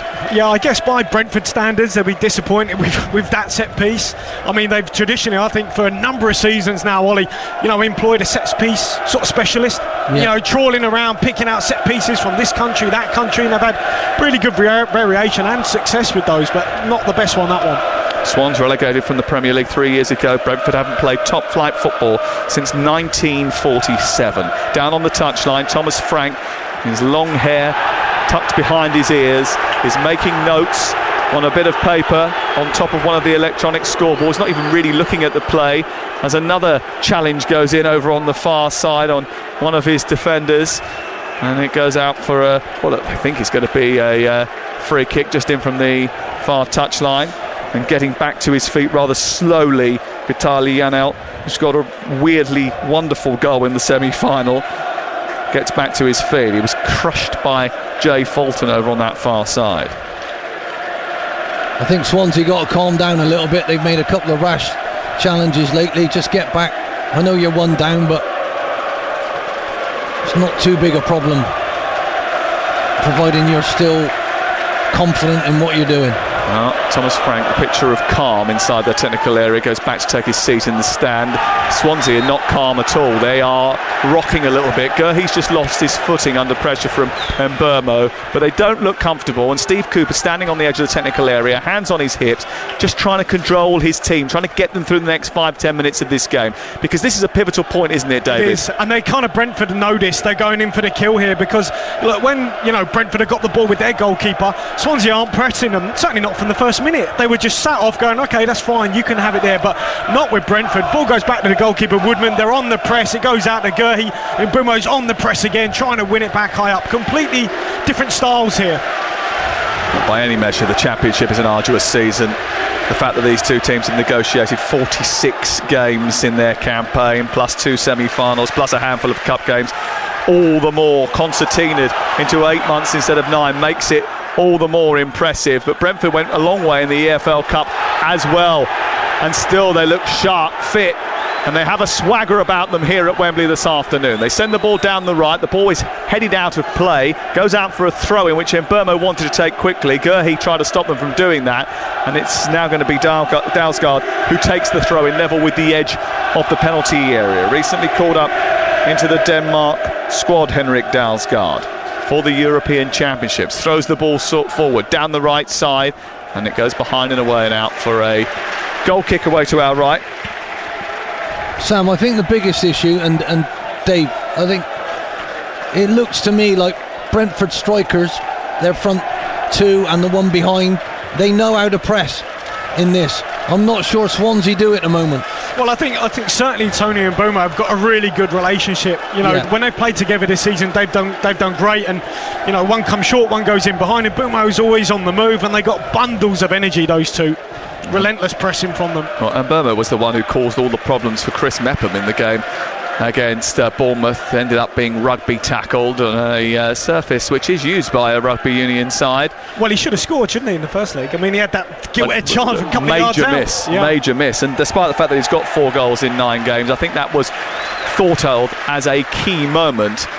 And the fact that things ended up being reversed and Brentford got away in that semi-final with being 2-0 down on aggregate at one stage. Yeah, and that, don't you think then that comes back to Thomas Frank, goes back to the Bournemouth game, you know, getting the man off, playing 2 up top. Here again, he could have easily played force. Instead he's gone for the pace of Mbeumo. Well, he's caused issues once again. The only remaining member of the BMW from last season plays it out towards the far side, just in front of the centre circle, goes to Canos, who created the penalty kick with a cross into the box. Is low one this time. He's a little bit too close to Woodman, who in his bright orange goalkeeping jersey comes out to the edge of his 6-yard box, collects it, wants to get Swansea on the front foot but can't because there's no one available. He has to bowl it out to the far side, and Norton takes it now 2 or 3 yards in from the right touchline, clips it long, looking for Lowe rises, heads the ball down, finds Roberts gets a little nudge in the back, wins a free kick in a dangerous area over on the far side. We played 18 minutes, a great start for Brentford, who lead by 1-0. Here's David Connolly. Well, again though, Canos is allowed to cut in field. You know, Ollie, he's got to, surely Steve Cooper's got to get the message on. They'll know this by now. Try and keep Canos going down the line. It's another ball in the box, and maybe if another Brentford player had actually made the box there, they might have got on the end of it.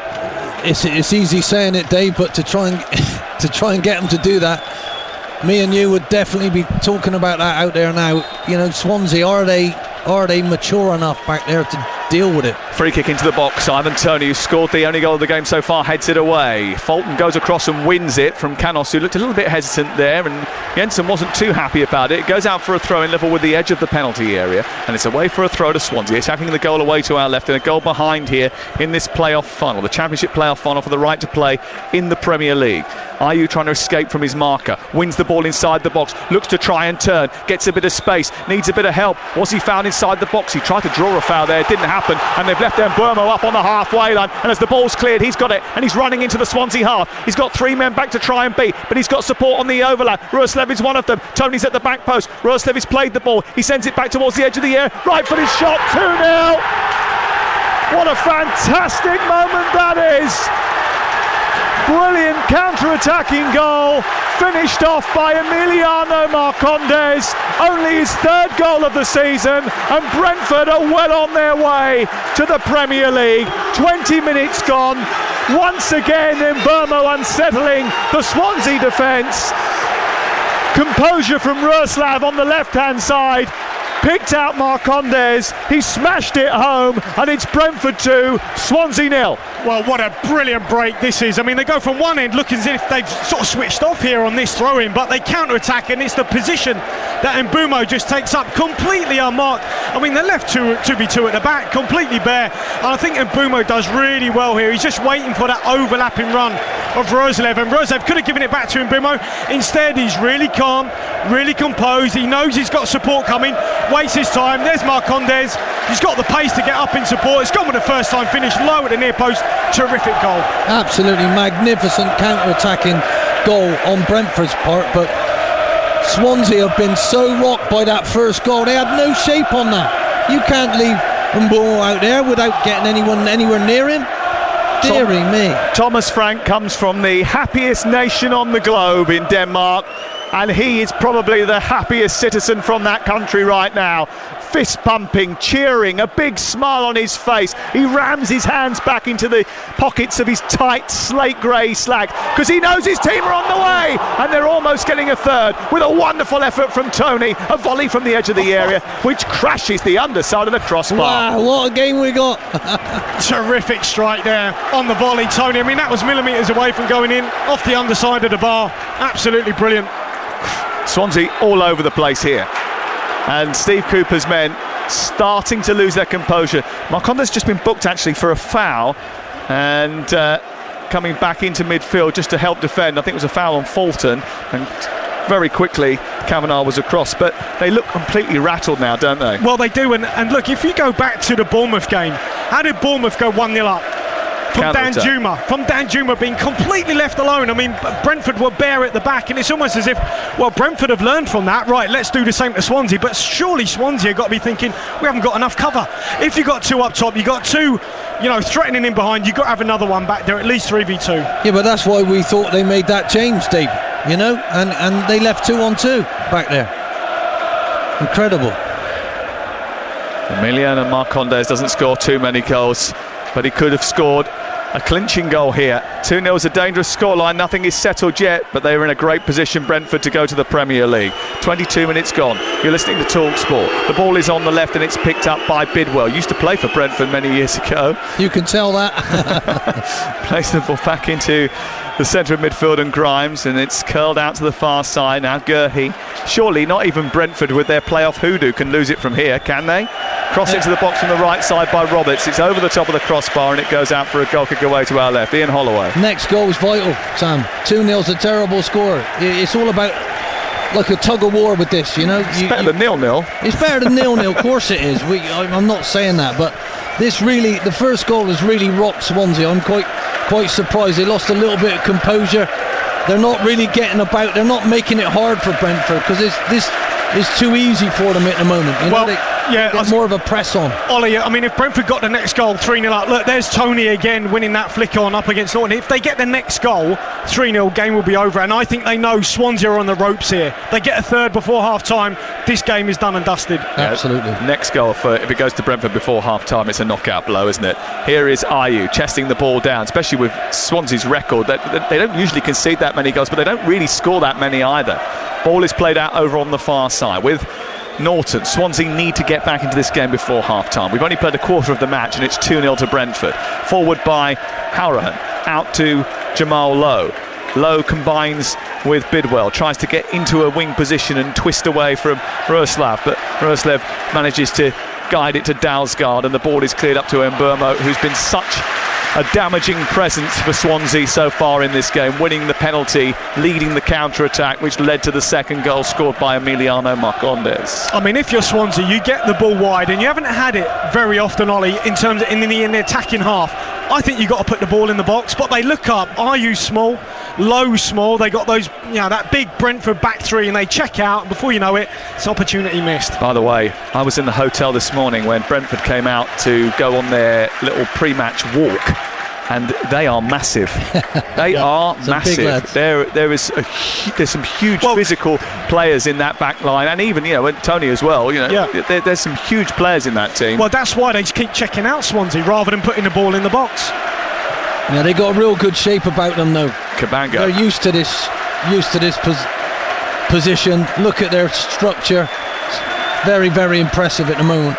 Grimes back to Fulton. Fulton low ball towards the edge of the area. Roberts out wide, and it's picked up by Ayew now. Ayew tries to get the cross in. It's blocked by Pinnock, and it's out for a throw-in down the side of the Brentford penalty area. 2-0 to Brentford on Talksport. Remember, tomorrow we've got live coverage of the League One playoff final. Blackpool in action against Lincoln City.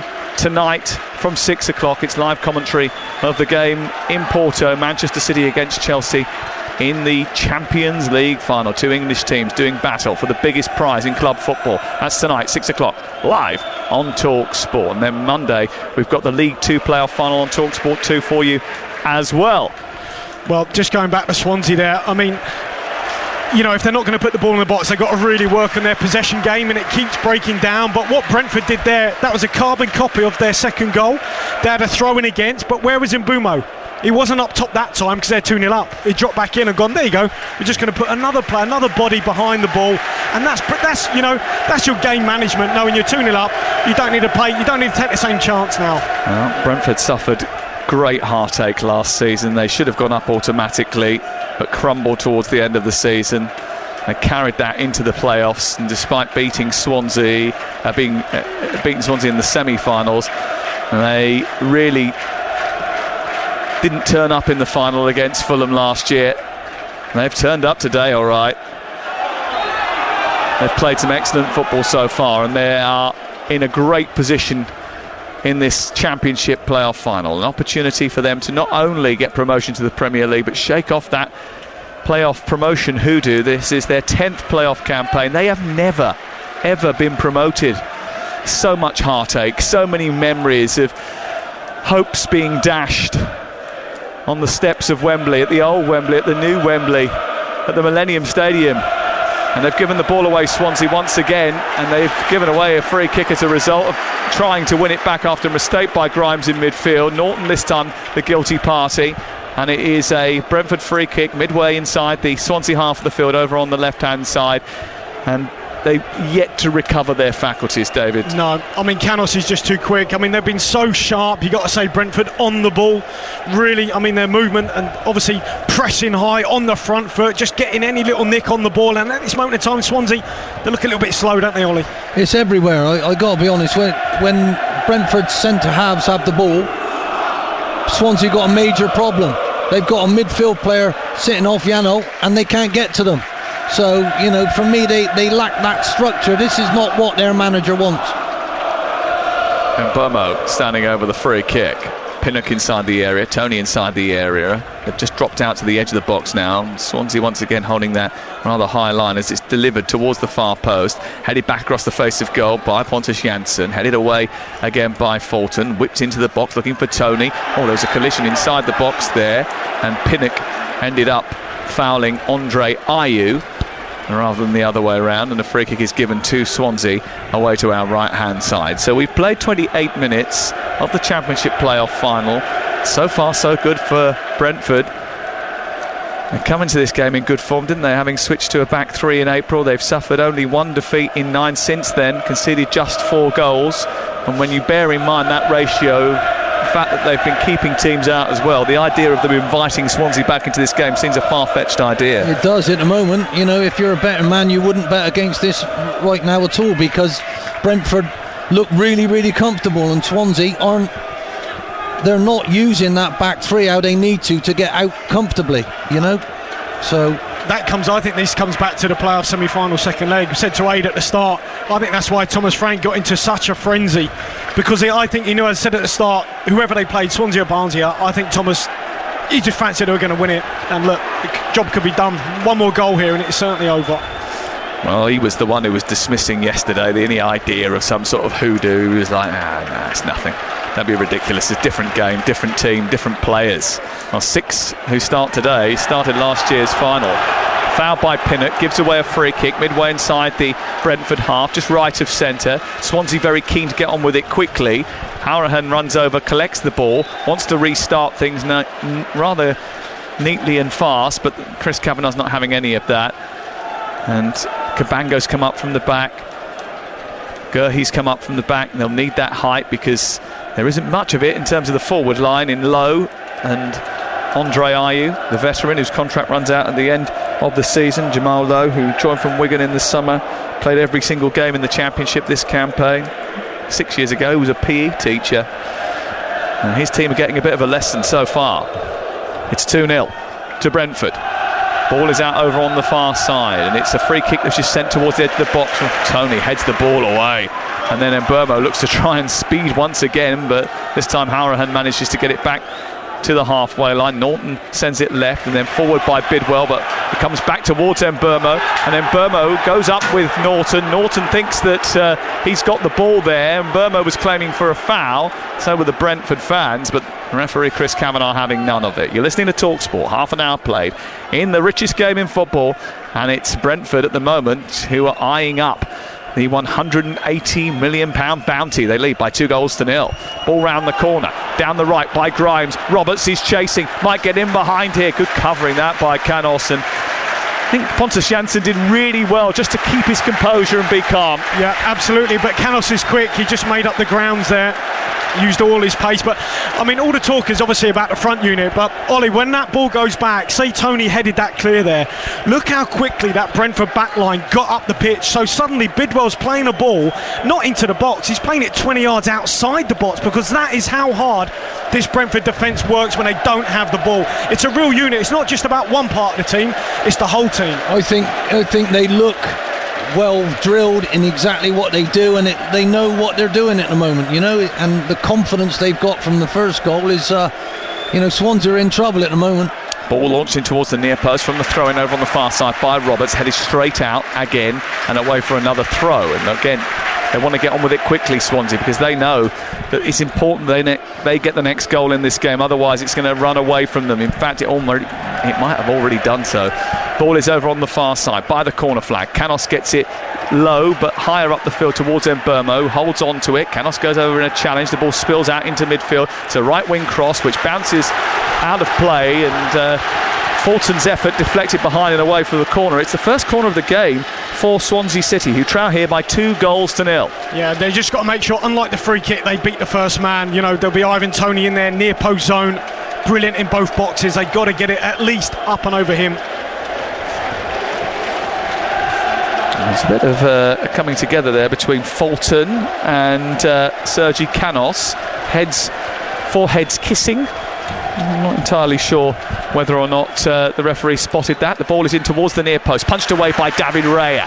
Had a difficult playoff final last year. Back out to Howrahan, who's crossing to the box, is blocked by the first man in Mbeumo, and it goes out and away for a throw. Quickly taken, Roberts has it down by the byline into the box. Oh, it's just behind Lowe, sticks out of foot, and it sneaked through the other side of the box, and it comes back to Bidwell, who's crossed into the area. Is flicked on by Ayew, and then nudged behind under no real pressure by Canos inside the 6-yard box. Well, this is a little bit clumsy here from Ivan Toney as this ball comes in from Bidwell. I mean, he clatters into the back of Ayew, gets a little flick on it, and that was clumsy. I mean, Ayew's on the ground pleading and saying, well, that was a foul, and I'm probably inclined to agree. Well, he wanted a penalty. The referee said no. And there's no VAR involved today, which pleased Adrian Durham, I know. No end. I don't know whether or not it's going to please Andre Ayew at that particular moment. I don't want to upset anybody at home, but for us neutrals, we need a goal from Swansea now, then we'll have a right game on our hands. 34 minutes gone. Ball swung in from the left-hand side. It's deep and high, and it's easily plucked out of the sky by the yellow-clad David Raya, the Spanish goalkeeper, who stretches his arms into the sky and pulls it into his chest. Not a particularly good corner. Yeah, nice clean hands. Really good clean hands there from the goalkeeper. Look at the lack of shape here from Swansea. I can't believe it, Dave. Yeah, I mean, look at look at the pressure. Where's the pressure on the ball? But Ollie, that was from the first minute. Yeah. That was their game plan, just to sit off a little bit and don't let Brentford pick us off. But what they have with Toney, that maybe they didn't have with Watkins, as we were discussing at the start, that ability to go from back to front. Yeah. And add Mbeumo to that, who's got the pace to run in behind, and he can hold it up as well. He can link it, he can manipulate the ball. It just gives him another outlook. And as I said, that first game of the season against Wycombe, they didn't really know what they had on their hands, but boy, they do now. Brentford at the moment on course to be playing in the Premier League. The first time they'll be playing top flight football in 74 years. And Swansea, look, it's not been easy for them. We mentioned how many of the players Brentford have managed to keep hold of since last season. So they've got the opportunity to go again. Swansea have had players picked off over the course of the last couple of years since they've been relegated.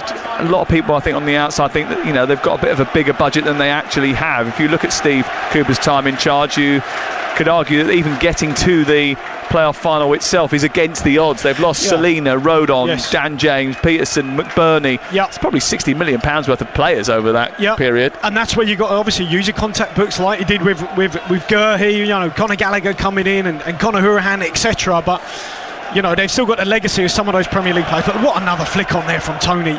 Trying to get on the end of a David Raya goal kick, looking for Mbeumo, didn't reach it this time. It's clear to the halfway line. Swansea have the ball. Ayew chasing over on the far side, trying to keep it in. Fulton continues his run. Across comes Ethan Pinnock, and there's a bit of a word in the ear of the assistant on the far side from Pontus Jansson, who's not entirely happy with Sean Massielis, who is the assistant over on the far side today. 10 minutes to go before half-time. You're listening to Talksport.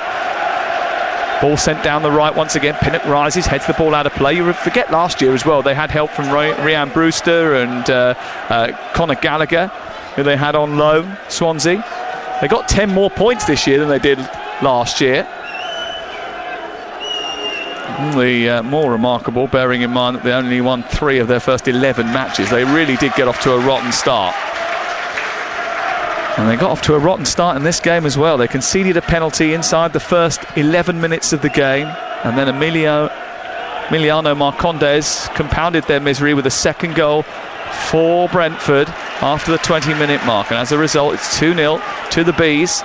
And Swansea need to find a way back into this encounter. They're trailing by 2-0. Here is Hourahan on the halfway line. Back to the halfway line to Gurhey. Gurhey across the back four now and sends it wide towards Carl Norton, just right of the centre circle. The ball is at the feet of Fulton, and then infield to Matt Grimes, wearing his long-sleeved away shirt that Swansea are sporting this afternoon, which is a very light green, almost blue jersey with pink trim and lots of pink activity on the front. Not enough activity up front for Swansea City today, as Jamal Lowe is beaten to the ball by Dalsgaard, and it's out for a throw-in on this near side. Yeah, I mean, I think, look, Brentford can afford to be aggressive with the likes of Lowe and Ayew, whereas, you know, Swansea can't. They've tried that with Tony, and it obviously sticks with them, where it's not really sticking with Swansea. Well, they haven't had a striker all season, Swansea, really. And one of the things that Steve Cooper was talking about in the week was actually, do you know what, maybe if we'd stretched the boat out a little bit more, pushed it out a little bit more. Here's Fulton, though, from distance, striking straight into the body of Pinnock, who got out to meet him, and it's cleared away to the halfway line. Swansea having a bit of a spell of possession here. I think that if they had got a striker in January, Steve Cooper feels as if they might have been able to have a bit more of a push. That was certainly a thrust forward by Cabango, but it was overhit, and it goes out for a goal kick away to our left. Here are the statistics so far in the game. 56% possession for Swansea City, but they haven't had a single goal attempt, a single shot on goal, off goal, or a block shot. Whereas already in the game, leading by 2-0, Brentford have had 4 attempts on goal, 2 of those on target, and they've already hit the back of the net. Here's Ian Holloway. And they hit the bar. I feel Swansea look like they're shell-shocked. No one's playing anything like they normally can, David, are they? No one's having a good game at the moment. No, they just need to get into half-time. 2-0 will do them, I think. Tony onto Mbeumo, then tries to send the ball centrally. It's over the head of Woodman and beats him. Looks like it took a deflection on the way through and goes out for a corner away to the right-hand side. It's the first Brentford corner of the afternoon. It's 2-0 to Brentford. Well, look, there's more players on the pitch than Ivan Toney, but we keep coming back to this. What they've got in their locker now, which they didn't, Brentford, is if they want to go from back to front, he'll go up there and he'll flick it on, you know, and they'll retain possession. And from one long ball there, he won the flick on. Mbeumo gets the crossing, gets a little deflection. They go from their own 6-yard box. Now they've got a throw almost in line with the opposition 6-yard box, just because they've got Tony in the team. And none of the back players have got any pressure on them, Dave. You know? Yeah, exactly. Yeah, but that was from the first minute. Yeah. You know? And this corner to be taken by Mbeumo on this near touchline. And Tony just starting by the penalty spot here, but they've got numbers inside the box. And Mbeumo's delivery is right towards Tony, who tried an acrobatic volley, comes out to the edge of the area. Oh, it's certainly hit a hand inside the area. Now the referee has spotted something else and given a free kick in favour of Swansea. But boy, there's no doubt it did pop up and hit a hand inside the area. I don't think there's much debate about that, is there? Well, I don't know whether he feels Tony made a little foul here as he's just trying to get his shot off, but...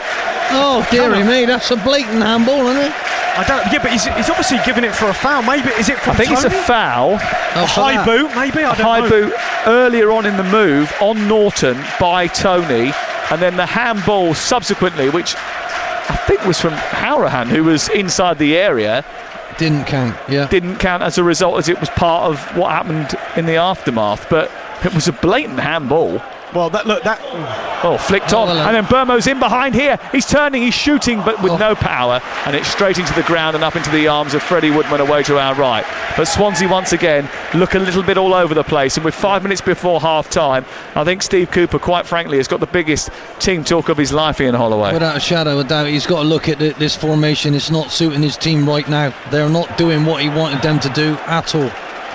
Here is Hourahan trying to prod it forward into Jamal Lowe. It hits Jensen and goes out towards this near side. Ruslev sends it long up towards Mbeumo, headed away by Gurhey, chested down by Grimes, under pressure by Marcondes, who scored the second of Brentford's goals. It's Hourahan forward once again, nudging up towards Connor Roberts, but it's out over on the far side, headed away by Brentford's defence, and then they're quite composed as they play it out once again from the back. They look like a team that know that it's in their hands. They're in control of the match here, Brentford. They've got Swansea on a piece of string, and they're toying with them a little bit here. Swansea, who look as if their heads have gone, didn't look particularly structured at the start of the game, and that goal after 11 minutes has really unsettled them.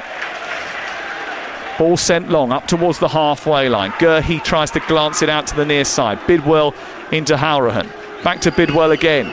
Chips it down the left touchline. Headed away by Dalsgaard. By Brentford up towards the halfway. Grimes. Then on to Bidwell via Howrahan. Howrahan, who joined in January from Aston Villa because he wanted game time. He wanted to play. I think he's just moved agents as well, actually, Howrahan, because I think he wants to get a move away from Aston Villa permanently so he can start playing football on a regular basis again. He's certainly done that here with Swansea City. Well, look, Swansea nearly had the ball up close to Brentford's box, but they play a longer ball up to the top and they don't retain it.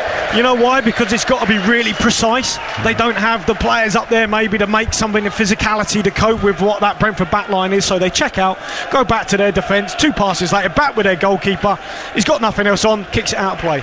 Well, these two met in last year's semi-finals, but I know that there was no talk of revenge on the agenda from Swansea. They were all about just getting back to the Premier League. That had been the mantra in the dressing room, but that dream of getting back to the top flight after relegation in 2018 looks a distant dream now. Trying to realise that will require some powers of recovery. And they've only got 2.5 minutes left of this first half, and they're 2-0 down. Goals from Tony and Marcondes have put Brentford in a commanding position here live on Talksport. David Connolly and Ian Holloway alongside me, Sam Matterface, here at the richest game in domestic football. Ball played out towards the right hand side, and Swansea have possession with Carl Norton, the experienced defender who is part of a back three today, the former Tottenham Hotspur man. But again, there's no real outlet for them, so they've had to go all the way back to their goalkeeper once more. Yeah, look at that Brentford back line. As soon as they go back to the goalkeeper, the back line is up on the halfway line, just compresses that play. They win the header, now they picked it up, and it's just really good unit work, and obviously what they've worked on the training ground. A little bit late by Fulton on Tony, but the referee has allowed it to go, and Howrahan's picked it up for Swansea midway inside opposition territory. It's back to Fulton once again. Now Grimes. They need someone to make something happen here, Swansea City. Bidwell's got it, left touchline, down towards Howrahan it goes. The Irishman turns and tries to thrust it through the legs of Ruslev. It eventually falls to Jamal Lowe, and again they go backwards rather than forwards, Swansea, and they've hardly had any entries into the 18-yard box away to our left-hand side. Every time they get to its perimeter, they check back and have to go to halfway again. Here's Roberts down the right. Again, he gets flicked. That's going to be a free kick right at the end of the first half for Swansea City. Goal now would be interesting. Yeah, I just wonder, maybe did someone might take a little.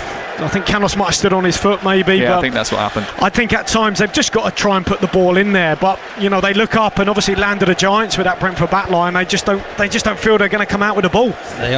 I think they're going to need to change. They're going to have to go to a back four, push their full-backs on, take a bit of a gamble. Well, there's no point in not taking a gamble, is there, at this stage of the campaign?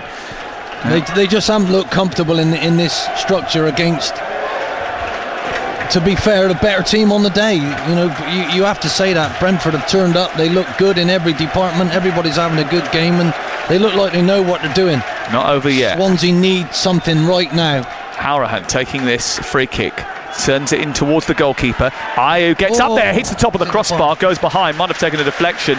The referee says it didn't, and it's a goal kick away to our left-hand side. It was good delivery in, and actually Ayew got there ahead of David Raya. It went up into the air, landed on top of the crossbar, and goes behind for a goal kick. 2 minutes of added time at the end of the first half here on Talksport. Brentford leading by 2-0. Well, I think they obviously don't feel that Raya's handling is quite as accomplished as maybe we've seen so far, because every set piece from Hurahan is just trying to put it on top of Raya and go on, someone get on top of him, make him try and claim a catch or punch it, and we'll pick up that second ball. See, this is to me where the game plan's got to change. You can't let Brentford have it now. You've got to do a high press to try and put them under pressure. But then what they do is that they can just bang it long, and then if they don't win it, they pick up the second ball. So they're kind of stuck between a rock and a hard place at the minute, Swansea. Well, they've definitely in a hard place. They're trailing by 2-0 in the Championship playoff final on Talksport. Header forward by Marcondes. Tony trying to wrestle with Gurhey. Just flicks out a hand. It connected with Gurhey. Referee has allowed play on it. Sent down the right side. Kabanga watched it go out of play. It's away for a throw. And we're into the second minute of 2 added at the end of the first half on Talksport. Swansea don't have a great record in the end of season jamboree. They've been promoted twice through the playoffs. This is their 8th campaign. Only in 1988 against Torquay and against Reading in 2011 have they tasted success. And they are not going to taste success here unless there is a huge reversal of fortunes. Ball headed on towards Ayew, who flicks it forward. Chasing is Connor Roberts. David Raya comes out and plays the ball out towards the far side. It's a little bit unsettled, and it was a little bit too heavy for Sergi Canos. It goes out for a Swansea throw right at the end of the first half here on Talksport. Howrahan forward, cut out by Canos. Not a great ball by him. And Canos then runs towards the halfway line. He needs a bit of support, turns, waits, and just keeps Brentford in possession comfortably, as they have been for most of this first 45 minutes, in control of the game. And there is the first half being brought to a conclusion by Chris Kavanagh. Well, they've had a few goes at this, so they will not believe that they are over the line just yet.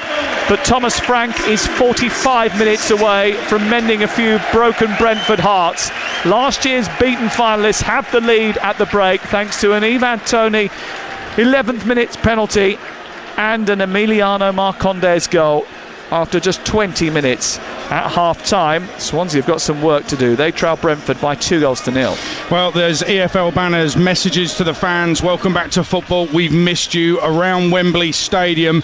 Don't think the Swansea fans are enjoying it as much as they'd hope, but the Brentford fans are absolutely loving this. And how about this for a stat? The last time Swansea scored 3 in a Championship game was 10 games ago. In fact, they've scored more than 2 in only 2 Championship games this season, away to Rotherham and away to Millwall. They're on neutral ground against Brentford. Ian Holloway, it does not look good for Swansea. Even if they change things, have they got enough firepower to overturn this? Well, at the moment, it looks like the occasion is a little bit much for them out there. You know, I don't know whether it's always we always talk about the manager and his shape and what have you. You know, this is not how Steve Cooper wanted them to play in any way, shape or form. They've got to get about Brentford. It's far too easy for Brentford, and I think the occasion, the goal going in so early, has really knocked the stuffing completely out of them. So this is the biggest team talk Steve's ever going to have to do in his life. As much as David Connolly, Swansea have been poor, Brentford have been brilliant, just doing what they do best. And in Tony and Mbeumo, they've got 2 players, Brentford, that Swansea simply cannot handle. Yeah, I mean, look, they've been supremely confident, you know, absolutely believe in what they're doing. The buy-in from the players from the first minute. Doesn't matter that it's Wembley or wherever. You know, they set up the 2 centre-halves, drop inside the 6-yard box. They're an option for the goalkeeper if they want to go short. They know that if they are pressed, they can play through that. They also know, you know what, we can go up to Tony and play in that half, and we've got the physicality, we've got the athleticism to pick up those second balls, keep it alive. I think he's made a lot of big calls here for this final, Thomas Frank, and I know Mbeumo started against Bournemouth, but the more obvious pairing would have been forced, because those 2 are even more of a physical handful, and actually might have just freshened it up. But the pace and the incision that Mbeumo gives them, and his technical ability, has been brilliant, alongside, allied to Tony, who's been absolutely on a different planet. You know my thoughts on him, because I did a scout report on him and went into real in-depth, and he's a real talent. Ball on the deck, ball in the air, doesn't matter. And from the first minute, ball comes out to the right side centre-half. Where does Tony go? Doesn't go into Gurhey, because Gurhey's pretty good in the air, so he pins on to Norton and goes, you know what, I fancy my chance. You're probably the weakest here today, and he's probably won 80% of those battles in the air, and you know, Mbeumo's travelled on and got in behind, and look, they've been absolutely superb. He left Mbeumo up top for the breakaway goal, didn't he? Whereas in the next throw-in against Thomas Frank, he dropped him back in. You know, so he's learning all the time. They might have conceded against Bournemouth in the same manner with Danjuma, but he went, you know what, I'll tell you what, we'll have a bit of that. Why don't we do that? And they've been absolutely excellent. And look, I think our coverage, I told you this the other day, going up to Swansea, listening to you and Matty Holland, Jim Pratt, was brilliant. On the TV, they had Swansea as a back 4. And we were going, no way, that is a back 3. Now maybe, I don't know, maybe Swansea were unsure how they were playing, because that's how they performed. you know, and I think they played really, you know, look, the two wing backs haven't got involved. Roberts has barely been a threat, and normally he's been outstanding for them this season. They get the ball wide, there's nothing in the box. They don't know whether they're going to win it, so they just check out, retain possession, go out the other side. They've offered no threat whatsoever. I think Brentford, not only in the front unit but the back unit, in terms of how they squeeze up the pitch, it's been absolutely brilliant. Well, they're all closing all the way around. They know how they can retain the ball and they know how to win it back, and at the moment Swansea haven't been at the races. Biggest 15 minutes of the season for Steve Cooper, the Swansea manager. Brentford are 2-up. Ivan Toney's 33rd goal of the season, his 4th in 5. All of them have been penalties, but he did hit the bar from about 20 yards shortly after that. Marcondes doesn't get many, but that was a terrific goal on the break. More half-time analysis to come. We'll look forward to the Champions League final as well. That's live on Talksport. Coverage gets underway after this at 6. UEFA Champions League live on Talksport and Talksport 2 with Music Magpie. It's the most prestigious club competition on the planet, as Europe's football elite do battle for the ultimate prize. Hear unrivaled, uninterrupted commentaries of all the big games live. Plus, get essential goal flashes throughout the tournament and passionate interactive debate after every match. UEFA Champions League live on Talksport and Talksport 2 with Music Magpie, the smart way to buy or rent certified refurbished phones and tech. Oh, only 5 at once on the decking, guys. Yeah, mind that bit, Jan. Not sure it'll hold. How rude. It's just a bit of lockdown weight. Whoa! I know, yeah, careful. It's a bit spongy over there. Oh, no dancing! Please. Or I'll have to turn the music off. Decking causing you house embarrassment? Relax. Get our 2.4 metre premium deck board for just £8. Then enjoy your summer of freedom. Cure your house embarrassment with Wix. Terms apply. Are you ready? Here we go. Because BT's Superfast sale is back. So act fast, because our Superfast fibre is now only $25.99 a month for 24 months with a $19.99 setup. That's right, brilliant broadband at an even better price. Plus with BT, you get speed, strength and security. But this offer ends on the 3rd of June, so why wait? Visit bt.com to switch now. New customers, CPI plus 3.9% increase each March. £33.99 from month 25. Terms apply. Streaming June 4th on Disney+. My name is Raya. Let's catch you up. The world's broken, and our people are divided. The world is full of good people. Don't give up on them. From the studio that brought you Frozen. It's up to us to restore peace. Note to self, don't die. Disney's Raya and the Last Dragon. Streaming June 4th. Disney+. All new, all summer. 18+ subscription required. T's and C's apply. Friday's Euro Millions Super Jackpot could make your dreams come true, but not the dream where you're naked at work. No! The one where you're relaxing on your own luxury super yacht. Friday's Euro Millions Super Jackpot is £107 million. Euro Millions from the National Lottery. Play on app, online and in-store. Estimated jackpot. Account terms, rules and procedures apply. Players must be 18 or over. Talksport. Newsflash. The pubs are letting us in again. The goals of summer. Talksport. Sunshine at Wembley at half-time, and the sun's certainly shining literally on the Brentford fans away to my left. They are loving this. Brentford 2, Swansea 0 at half-time. Big 45 minutes coming up in this Championship playoff final live on Talksport. Now, don't miss Darren Bent's Boot Room tomorrow evening from 6. Darren's going to be joined by his former Charlton teammate Darren Ambrose in the studio with Talksport reporter Alex Crook and the legendary former Wales striker Dean Saunders at a working man's club in Merthyr for the Wales Euros squad announcement. Let's preview the Champions League final now between Chelsea and Manchester City. Kick-off at 8 this evening in Porto, and Talksport brings you all the build-up from 6. City, favourites to win their first European Cup. They've fallen short in recent years. Their main man, Kevin De Bruyne, feels the team have to cut out defensive errors this season in Europe. Made less mistakes. I think the identity of the team is the same, but I think, you know, the difficult moments, we didn't make too many mistakes. And I think in the other year, especially in these type of games, we made one mistake too many, where, you know, against these teams, they react to it with scoring a goal or going ahead, and we weren't able to come back. And this year, I think every time we were in a bad moment, for instance, against Gladbach, Dortmund and PSG, we didn't concede the goals that maybe we would have the last few years. So I think that's the difference in this small moment. Well, that's Kevin De Bruyne. One of the main areas of discussion around Chelsea and their team selection is whether to stick with the German striker Timo Werner. He's scored just 6 goals in the Premier League, 12 overall in his first season at the Blues, but the Chelsea skipper, Cesar Azpilicueta, believes the stats don't tell the full story. We know that we are human beings, and when things are not going in our way, sometimes we can suffer, but we are here all together supporting each other. Sometimes the strikers, they are seen as the goals they score, but Timo's contribution overall in the team, the runs, the penalties he got, the assists he got, has been massive. And of course, he's a very important player for us. Of course, as a striker, he would like to score more goals. And it's important that he has this desire, this determination, this ambition. He's a very important player for us, that we can have him threatening the line and making the difference up front. Well, it's live on Talksport tonight. Man City Chelsea, the Champions League final, and the coverage starts at 6. Big build-up, of course. Ian Holloway. We all know anything can happen over 90 minutes, so you can't, with any 100% confidence, predict the outcome of this. Balance of probabilities says Man City will win. Chelsea needs a Drogba from 2012 if they're going to win this. Like he did in Munich, it would be sensational, but they've got Timo Werner, and I can't see Timo Werner becoming a 2012 Didier Drogba. Can you? No, not in a million years. He's a totally different type of player. I feel for him. It was a big move.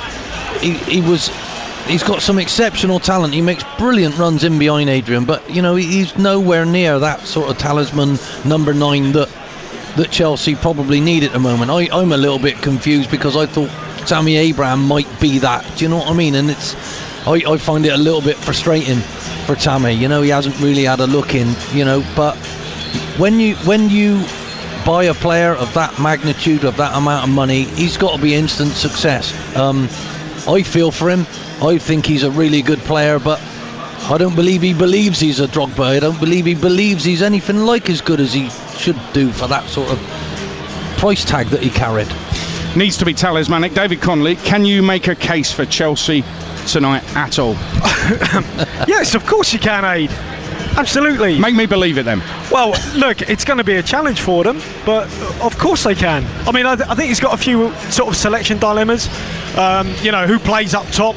You'd guess Werner will with his pace, to threaten him behind. But you're not persuading me. I really like Kai Havertz, and if you could get Havertz down through the middle and Werner in behind, I think that would give them a nice mix. Look, they're going to have to be at the very peak of their powers, but they have shown previously that they can beat them. Now, I'm not saying that they're suddenly going to turn up and out football Man City, because obviously they're not, and I don't think City will play with a number 9. They'll probably have De Bruyne and try and overload the middle of the park. But Thomas Tuchel is a tactic fanatic. He would have gone through this to the nth degree, and I think they'll run City close. I think they'll really run them close. I do. But whether they can turn them over, I don't know. I think the secret is Man City will have it, and they will have it, and they think about getting down those channels like he's done. And he knocked them out of the FA Cup. He did. And they didn't go on and win it. I understand that. But what I'm saying, Timo Werner, and that caused Man City more problems than anybody I've seen. You're talking about a weakened Man City side, even in the Premier League game. Mate, I understand that we're trying to. You told us to make a go of it. Look at him. Look at him. Sam Matterface wants to kill you now. If City play to their best, Chelsea literally have no chance of winning the game. If City play to their best, nobody in the world could stay with them. Okay, well, what about this? Zinchenko, does he start? Right, I'll be banging the ball on top of Zinchenko every time I got it. Reece James, you go and physically go and smash him every time we're going to attack down that side. He's convincing, isn't he? He's convincing. That's one area I would go. I'd say, right, can let him have the ball at the back? Can we go and force maybe, I don't know, Stones to come out of his slot? Can we bang that channel in behind if the fullbacks do bomb on? That'd be a couple of areas. There you go. What about Hudson-Odoi out there and put Reece James right-sided centre-back? Well, that's a big call. I mean, he's brought him on, Hudson-Odoi, and also he's used his bench. He's used his bench brilliantly. It's suddenly gone surreal, this conversation. No, it's not. And this, Adrian, is why I'm just going to go and get drunk. Well, listen, the players are on the way back out here at Wembley. Champions League final tonight. Like I said at the very start of that conversation, you can never, with 100% confidence and conviction, predict what's going to happen over 90 minutes, 120 minutes, and then a shootout possibly. But we'll have all of it, all the drama, all the action. Sag is your host from 6 here on Talksport, and that's when this is done, because Brentford look like they're on their way. And just one to think about, 13 seconds after Swansea were in possession inside the Brentford box, Brentford actually scored their second goal. That tells you a lot about how Swansea have been in that first half and how much work they've got to do to get back into it for the second half. We're waiting for the Brentford players to come out. Swansea are out there already. Whether they've been sent out there with a flea in their ear from the manager, I don't know, but they're out there in the sunshine already, roasting away, waiting for the Brentford players to get out there and finish off this game. In Brentford minds, they know the job they have got to do. And I just wonder about Swansea's mentality, because they came out at the start of that first half. Grimes was booked, could have been sent off. Woodman took out Mbuemo for the penalty. Jay Fulton raked his studs down Yannick's legs. Gurhi, he slapped the ball out of Mbueno's hands when he wanted to take a quick throw in. There seemed, Ian Holloway, to be a lack of discipline from the start with Swansea, and then a tactical lack of discipline as well. Could be the occasion. You know, at the end of the day, you want, as a manager, you want your team set up right, you're ready to go, you're out here, but who can say the crowd's back in? That's all new for everybody, and this stadium, I'm telling you, it can make you go to butterflies, not being funny. Brentford on their way out. Listen to that noise here at Wembley, live on Talksport. Brentford made an early statement of intent, 2 up in 20 minutes. Tony and Mbuemo causing absolute havoc, and Swansea all at sea. But 2-0, you know, it's that gives you a chance scoreline. So let's see what happens. Second half commentary from a playoff winner as a manager, Ian Holloway, Wembley winner as a player, David Connolly, and Talksport's main man, Sam Matterface. Let me take you back to 1995. Reading 2-0 up in a playoff final inside 13 minutes, missed a penalty around 35 minutes, lost 4-3 in extra time. You never know. But 16 of the last 17 teams to score the first goal in a Championship playoff final have won promotion. All the stats point to Brentford. But they have, David Connolly, had a habit of dropping points from winning positions. 18 over the course of the campaign. Yeah, but they have also as well showed character. You know, the amount of times they've been down to 10, you know, Watford down to 10, but they got a draw. Bournemouth down to 10 and they got a win.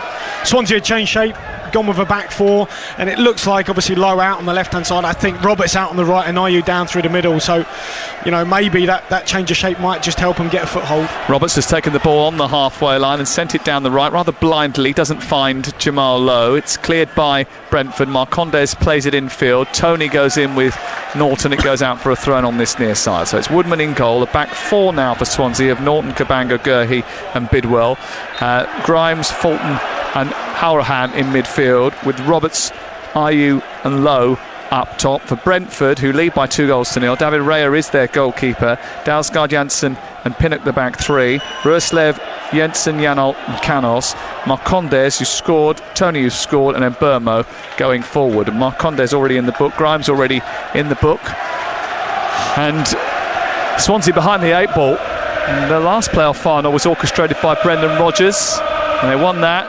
Scott Sinclair getting a hat-trick to beat Reading in the final, but they're well behind here, and it's the Brentford fans that you can hear singing here at Wembley this afternoon. Ian Holloway and David Connolly with me. Roberts with the ball into the box. It's a dangerous ball in towards the edge of the 6-yard box, and Ayew goes diving towards it, gets between the two centre-halves, Dalsgaard and Janssen, and somehow David Connolly heads it wide. Oh, he should score. It's a brilliant ball in from Roberts. I mean, there's no pressure on the ball. I think Brentford have started a little bit too slowly here, not out the blocks. You've got to try and close this cross down.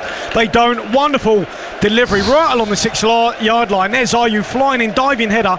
He gets a little glance on it, but to me it comes off the side of his head. If he really puts his head through that, he would have scored. Well, you can't allow it to bounce in an area like that, Ian Holloway. Not at all, Sam. For me, that's a great start for Swansea. The switch, the 4 at the back, sitting a midfield player off, is exactly what they needed. Norton looks much more comfortable already. Hourahan has been penalised for a foul on the edge of the centre circle inside his own half. He is not at all happy about it. What an opportunity for Andre Ayew to put the ball in the net. He's been pretty reliable so far this season, David. He's scored 17 goals. Yeah. Well, what's the difference? How many times in that first half, Ollie, did I say they got the ball wide, looked up, didn't put it in the box and checked back out? And I was just talking to Jed Wallace there, who's outside the toilet, and we were saying, well, as long as you keep Ayew out the box, you know, you're fine. Because I saw him against Millwall, and actually he scored a great goal that day. Yeah. But there he gets in the box because they don't stop the cross. Got to stop the cross coming in. Headed away by Gurhi as Brentford try to get it forward. It comes to Röslev on the edge of the area and he smacks it goalwards, but it's over the top of the crossbar. 3 minutes gone at the start of the second half, and Swansea have had a good chance. Andre Ayew, who is their joint top scorer, or this season's top scorer, 17 goals. His goals have been actually huge for the Swans this season. 3 goals in the last 7. Scored against Brentford at the Brentford Community Stadium earlier in the campaign. Missing that chance in front of the goal away to our right. Did you think it just came a little bit surprisingly to him, the way it bounced inside the box? Well, or was he, or should he have done better? No, I suppose is the question. Yeah, I think it absolutely should have done better. I mean, let's be honest, he's a Premier League player, still getting paid Premier League wages. He's 6 yards out. Adrian Durham was quick to point out that he is earning £81,000 a week. Who's going to talk about that? I thought he did well to get his head on it. I'd be giving him a round of applause. Bidwell from distance smacks the ball into a crowded defence as Swansea come forward again. Roberts trying to join down the right side. Canos goes across. They try to stop the ball from going for a corner and they do very well in doing so. Marconde's getting back to help out and he clears up towards the halfway line. Swansea have it again. It's 2-0 to Brentford. You're listening to Talksport. We're here at Wembley on this piping hot day. Huge opportunity for Brentford to play Premier League football for the first time and top-flight football for the first time since 1947. They lead by 2-0, but Jamal Lowe is running at the Brentford defence. Lovely turn, gets to the edge of the area and blasts his shot miles over the top of the crossbar. Yeah, but Sam, that's a huge improvement. They've got out, they've managed to, their shape is not a problem now. Yes, Brentford are gonna, they got 2 on 2. I don't think that's what Steve wanted, but they're already 2 down. So 4-1-3-2 up front is killing them. Now they got a right good chance. You push 3 up front against the back 5 and they struggle, Dave, you know. There was a moment there where I thought it was on countdown doing the match challenge. Don't go there, Sam, don't go there. It's 5 minutes gone in the second half. The ball is on the halfway line. It's collected by Howrahan. He sends it forward. Fulton chests it down, turns away from the attentions of Marconde. They're midway inside the Brentford half, and Norton is coming forward here. And Fulton sends it down the right. Did it take a little deflection? Well, no, it didn't. It goes out of play, straight for a goal kick away to our right, and an opportunity for Brentford to take the sting out of the game. I expected to see this from Swansea in the first half, you know. Yeah, I mean, look, they've had a response which they were out early. I'm sure Steve would have said, look, do you know what, that's my fault, I'll take that, I change the shape, I'm responsible, it's not your fault, boys. You go out there, you go and put on a second half performance, make us proud and try and get back in the game, because 2-0 was never a winning scoreline. They've started really well. Already they've had at least 2-3 strikes at goal, which they didn't get in the first half. Well, 2-0 could be a winning scoreline if nobody else does anything about it. At the moment, Brentford safe passage through to the Premier League. He's just being questioned by Swansea. Here's Connor Roberts down the right side after Ayew won the ball. Again, Brentford defend well. The ball is centred, headed on by Tony, picked up by Marcondes, flicked out towards Mbermo, robbed by Bidwell, and now Swansea come forward again. He walks into the shade over on the far side, turns it back towards the edge of the penalty area, right in front of a banner, Bidwell, over on that far side, which says welcome back to football, we've missed you, and a big tick that says we're fan ready.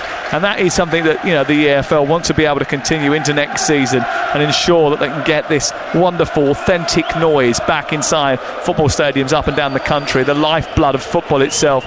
And any of you that have been lucky enough to attend a football match over the last couple of weeks when fans have been allowed in decent numbers into the game will know just how much of a difference it has made.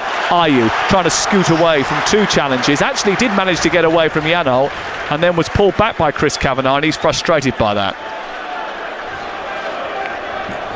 Got to keep your temper. He didn't have that good a touch for a player as good as him at the moment, but you know, there is hope now. We were very doom and gloom, weren't we, in the first half? Was it a foul, though? No. Get on with it, innit? Listen, some of these referees this season has been terrible, but he's trying his best. Tony heads the ball on. Come on, Sam, you got to chuckle. It's not been a great season for officialdom, I don't think. Well, I don't think it's been that good for the players, really. I think they've made a meal of far too many things. Just get on with it. Well, talking of getting on with it, I don't think Brentford are in any real rush now, you know, and maybe they just need to think, okay, forget maybe the occasion and keep playing your game, because they're taking their time on little free kicks and things. They've sat off Swansea a little bit when actually, you know, they've got to fight fire with fire here and not just sit in and think, okay, because there's going to be a reaction from Swansea. Can they go and get the next goal? They've got to be on the front foot like they were in the first half, Brentford. Brentford beat Swansea 3-2 on aggregate in last season's semi-finals. Swans won the first leg 1-0. Rico Henry was red carded, but it was later rescinded. Andre Ayew scored in that game, and he's had the best chance of this second half, but it's still 2-0 to Brentford. Ivan Toney and Emiliano Marcondes separated these two teams at the break with goals in the first 20 minutes. And Ivan Toney was on the boot room with Darren Bent, Alex Crook and Darren Ambrose a couple of weeks ago, and it was mentioned to him as now trying to settle a bit of a duel over on the far side after a collision just left of the centre circle. Well, I think Conor Hourihane, he's just led with his arm here, Conor, and he's saying maybe that they've made a bit of a meal of this, but... Well, the referee is trying to stop it from descending into a brawl. He's now calling over Matt Grimes, the captain, who has been booked. But I think he's just trying to defend Conor here, because he certainly has gone with his arm, and there's been a few challenges. I mean, we spoke about that at half-time, didn't we? You know, Aid did as well, maybe losing their discipline slightly, a couple of little naughty little fouls and things going on, and yeah, he might get away with this, but I think Conor knows what he's doing. Well, Hourihane is the focus of a lot of attention. The ball was thrown in from the right-hand side, and the arm did go up on Marcondes' side, but it wasn't like he threw an elbow at him. No, David. In his defence, no, he doesn't really look for the play. I think he knows he's there. Does catch him though. A free kick and no more, I think, will be the end result. And it didn't look like any contact at all, really. Come on, let's get on with it, innit? Emiliano Marcondes is just making sure that all these faculties are there. I'm sure there's nothing in the fact that they want to slow the game down and take the momentum out of Swansea's sails in this at all. Sam, you've been doing this too long, my friend. 10 minutes gone in the second half. I was about to mention that Ivan Toney was on the Darren Bent boot room a couple of weeks ago, and he was asked by the boys whether or not, you know, the hoodoo, you know, caused Brentford a problem. He was reminded that 9 playoff campaigns have come and gone and Brentford haven't been promoted, to which Ivan Toney just responded, yeah, well, they haven't had Ivan Toney before. I like his confidence. Yeah, well, I'm pleased now because Swansea are making a game of it. You know, it really is. It should never be over. It's really, really close. You're still fighting for something, so I'm delighted with the changes that... Hello. Well, that's a foul by Pinnock on Connor Roberts, and the ball was sent up long towards the right-hand side as far as Swansea look at it, and then there was a bit of a wrestling match going on. A quick free kick is going to be taken here. Well, no, Hourihane has waited, and he's looking for an outlet going forward. He wanted to nudge it down the right touchline initially. Now they've decided to stop.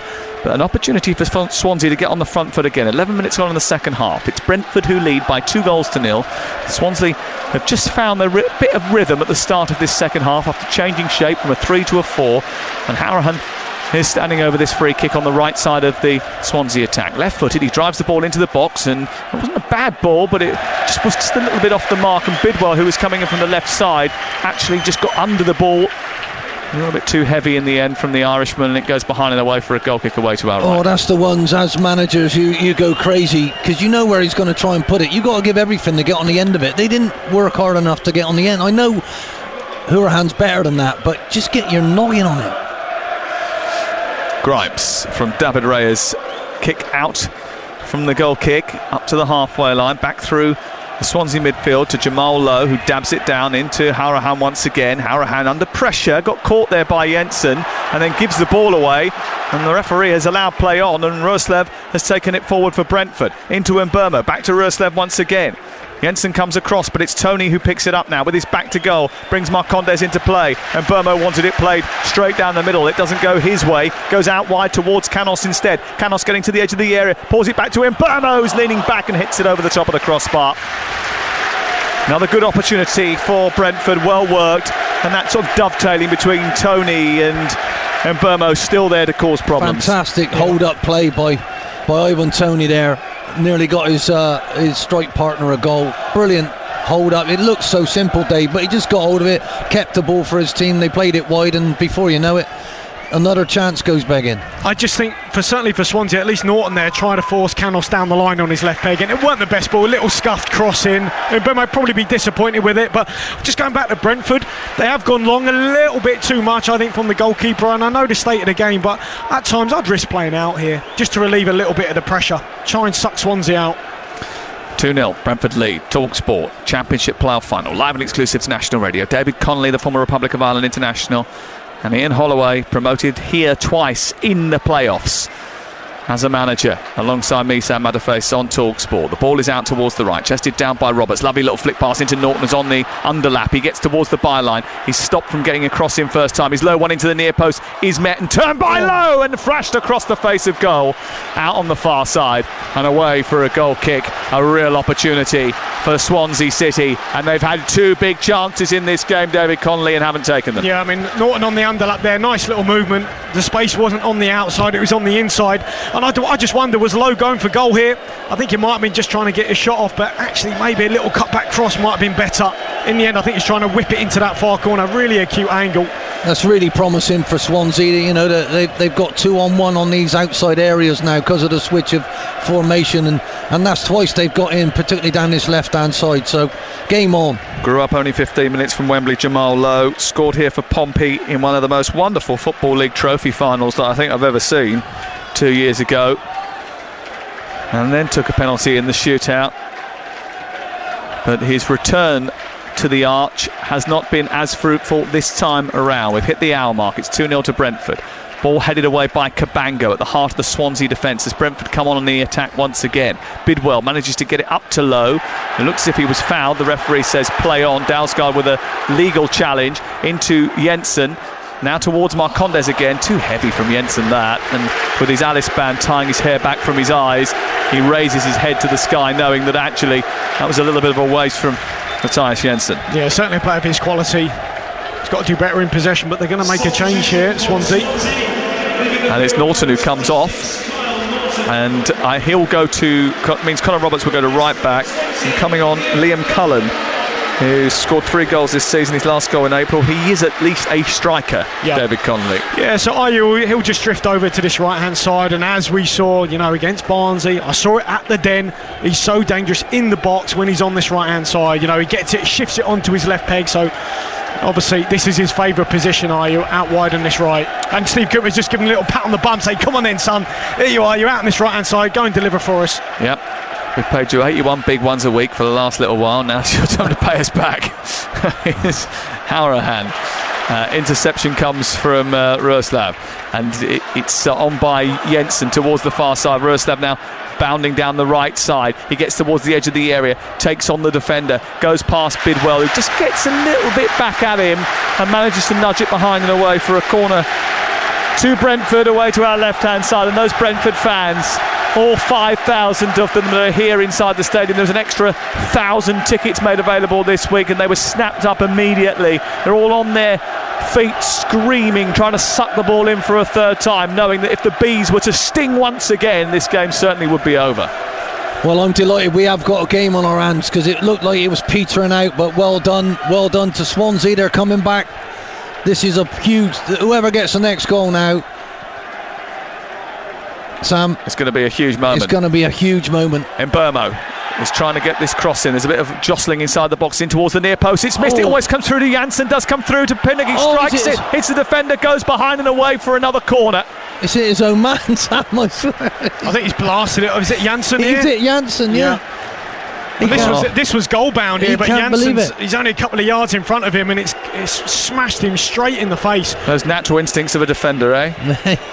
Getting in the way of his own teammates' effort. Look at this. Ethan Pinnock left-footed straight into the chops of Pontus Janssen. I mean, he's tough. I'm sure he's going to be okay.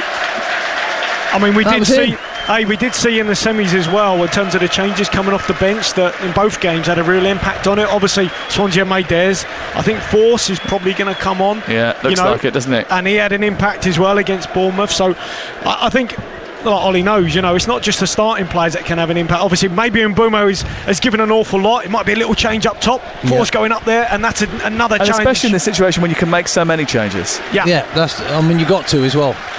I think it's vital. I'm just delighted that Swansea have come out and look like they're having a go, you know. Well, another change taking place. Off comes Halloran coming off. And Jan Dander is coming on. So that's another change for Swansea City. So Halloran is finished for the day. Norton finished for the day.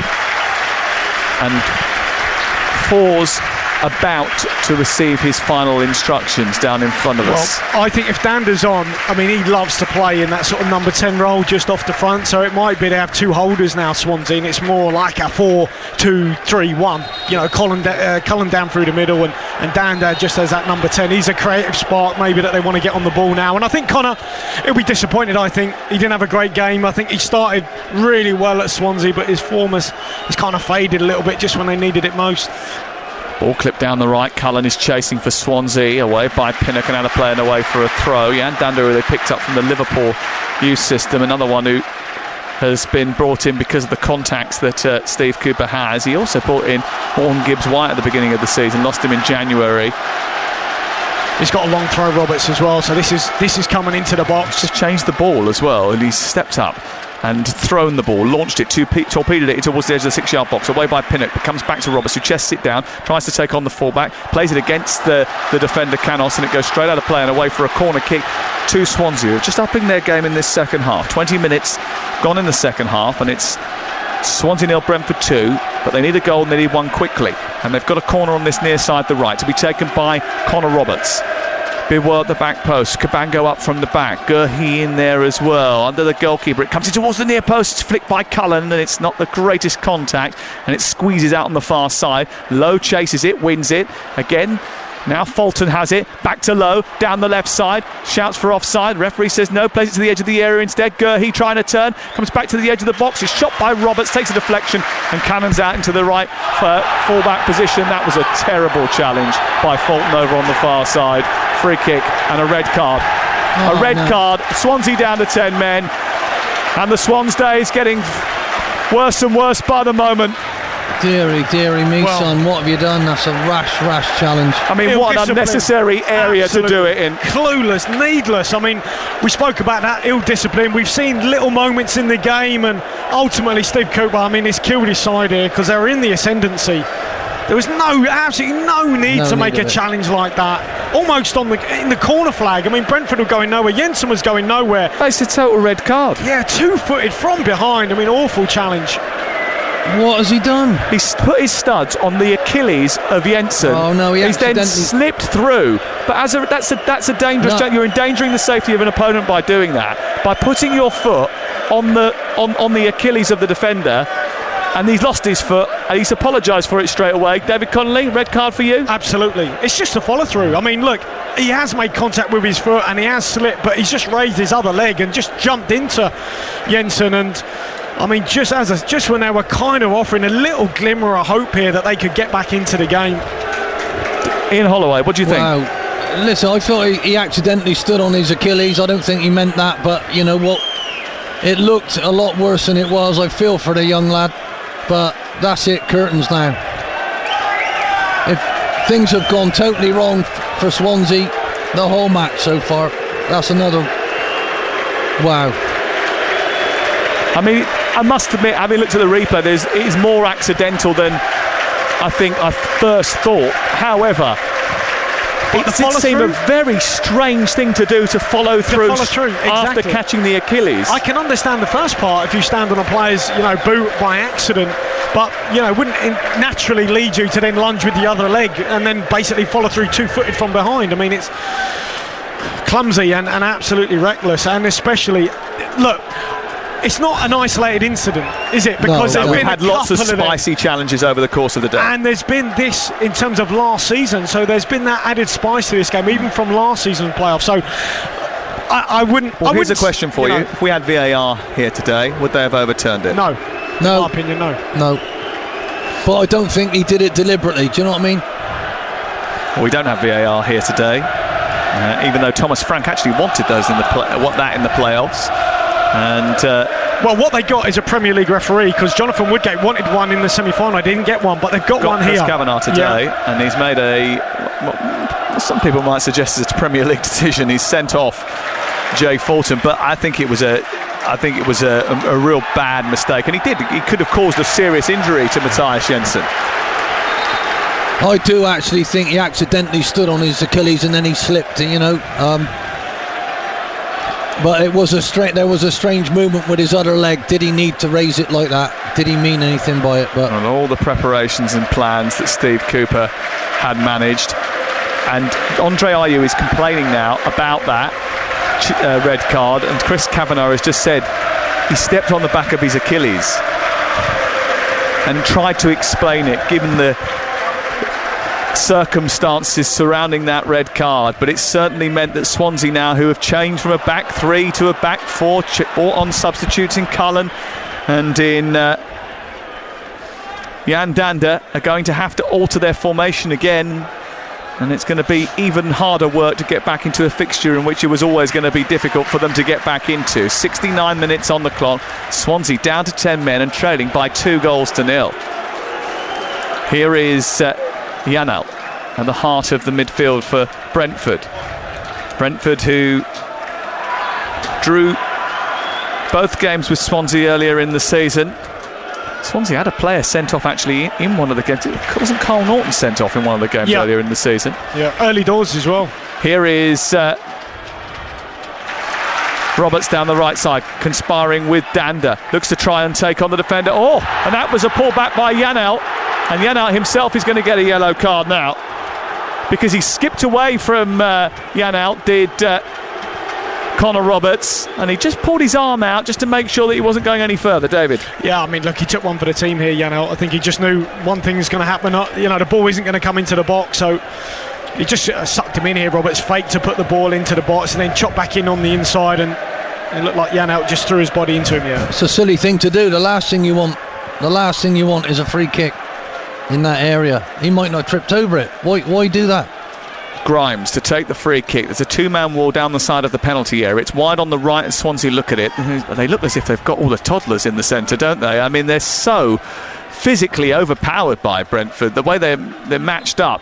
Much taller, the team from London, in towards the near post. Terrible free kick, easily cleared away. Well, they've had two terrible deliveries, and why is that? Because the man who was on all of them has been taken off. Yeah. So, sometimes you've got to make sure that you always have, players, a multitude of players that can take set pieces, just in case you're going to take. And Connor, he has come off quite a lot, because obviously I think his time at Swansea is probably at an end, right? But those players who've now come on, Danda and then Grimes that time, poor balls in. Well, Steve Cooper tried to harness Halrahan, Ayew, all of their experience that they've got. Routledge, who's played in playoff finals before. Swansea have got a lot of players that have had success through this method of qualification up into higher divisions, but that experience has deserted them today, and Brentford are cruising through now. They've managed this second half despite an onslaught from Swansea, but they were much the better team in the first 45 minutes, and they are now just 19 minutes away from taking a place in the Premier League for the first time ever, and for the first time in the top flight since 1947. Saman Ghoddos about to come on for Brentford. It looks like, is that Bidstrup as well, who's about to come on down in front of us, as Swansea try to break up a Brentford attack. Swansea down to 10 men. Tony gets a tackle from behind by Gurhey, wins the free kick. It's going to be a free kick just 6 yards back from the edge of the D, and Tony doesn't look particularly happy about what has befallen him as a result of it. It's a foul. It's a definite foul. And what I like about Chris Kavanagh is the easy thing now that I guess Swansea feel they've been aggrieved is to not give the free kicks to Brentford, because to try and level it up. But instead he's called every decision absolutely right. Steve Cooper's not happy, but the referee's he's called it right. I mean, it was a foul on Tony. I think it's a great time for me now to say, let's be perfectly honest, Brentford have been absolutely magnificent today. Yeah. They've been the better teams up until this point. Everything they talked about, everything they wanted to do, they've done it well. They've put the ball where they needed to. Fantastic performance from Brentford. Yeah, and if you look at the semi-finals, and a lot, I listened to it coming up, and it was great, the emotion that Thomas Frank had. Well, they've had no emotion here. It's been a really calm and composed performance. Well, it's been a cold-blooded killing. Whereas Swansea have completely lost their composure. Absolutely. Listen to those Brentford fans making the noise away to our left-hand side. Well, they've got a wall. Brentford have got a wall here. 3 players in front of the Swansea wall. Marcondes is lining this one up. And he's placed the ball down. It's 8 yards back from the edge of the penalty area. The goalkeeper is in the middle there. He's not either side. Steps up Marcondes towards the near post. It's just a little bit over the top of the crossbar, not too far away from Emiliano Marcondes and getting his second goal of the game. Still Brentford lead by 2-0. Yeah, that was clever. I mean, the double wall just gave the goalkeeper a bit of an issue because he couldn't go one side, so he had to go middle. And if you get that on target, had a chance. He was unlucky. Well, Forss is about to come on now, finally, and he's replacing Sergi Canos over on the far side. Godos is going off to be replaced by... Sorry, Godos is coming on to replace Janol, who's turning and taking the applause of all of the Brentford fans like this is the last time we'll ever see him. And he slaps hands with Godos and comes off on this near side, and then embraces Forss, who replaces Canos. And it all seems a little bit celebratory from Brentford, who know they are just moments away now from securing the future of the football club. I mean, it was only in 2014 that Matthew Benham, the owner of a gambling company, took over Brentford. He was a lifelong fan. He'd been actually supporting Bees United, which was the Supporters Trust, for many a year before that, but he wanted more control. He's invested, he's transformed, he's given them a new stadium. He's been controversial in some of his moves by ripping up academies and reserve teams. He's been forward thinking and innovative and used a lot of Danish influence. He actually has an ownership share in a Danish club as well, in FC Midtjylland. And he's trying to get them on the right track to success.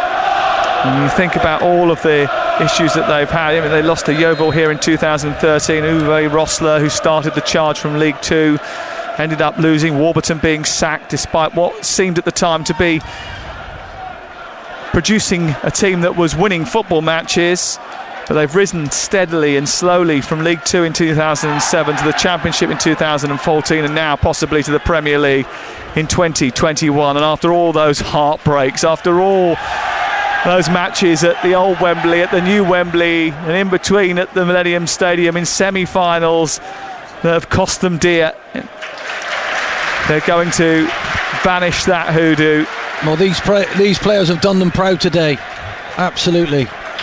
You want your players to turn up, you want them to be comfortable, you want them to deal with the occasion, and they've been exceptional. Absolutely outstanding. Oh, and we must recognise the fact that this season despite the fact they've kept on held of at least a big chunk of last year's playoff final team, they lost Ollie Watkins and they lost Ben Rama, two of the spokes in a three-wheeled attack last year. And both of them have been outstanding for their clubs they went to, Sam. Ball thrown in down the near side, headed away by Cabango, under pressure, free kick given to Swansea. Haven't they? They've gone on and graced the Premier League. He's been brilliant, and he's in the England squad as a result of that. Ben Rama scored his first goal for West Ham recently, and he's helped guide them to the Europa League alongside the rest of that West Ham contingent that has been put together by David Moyes and the rest of his coaching staff.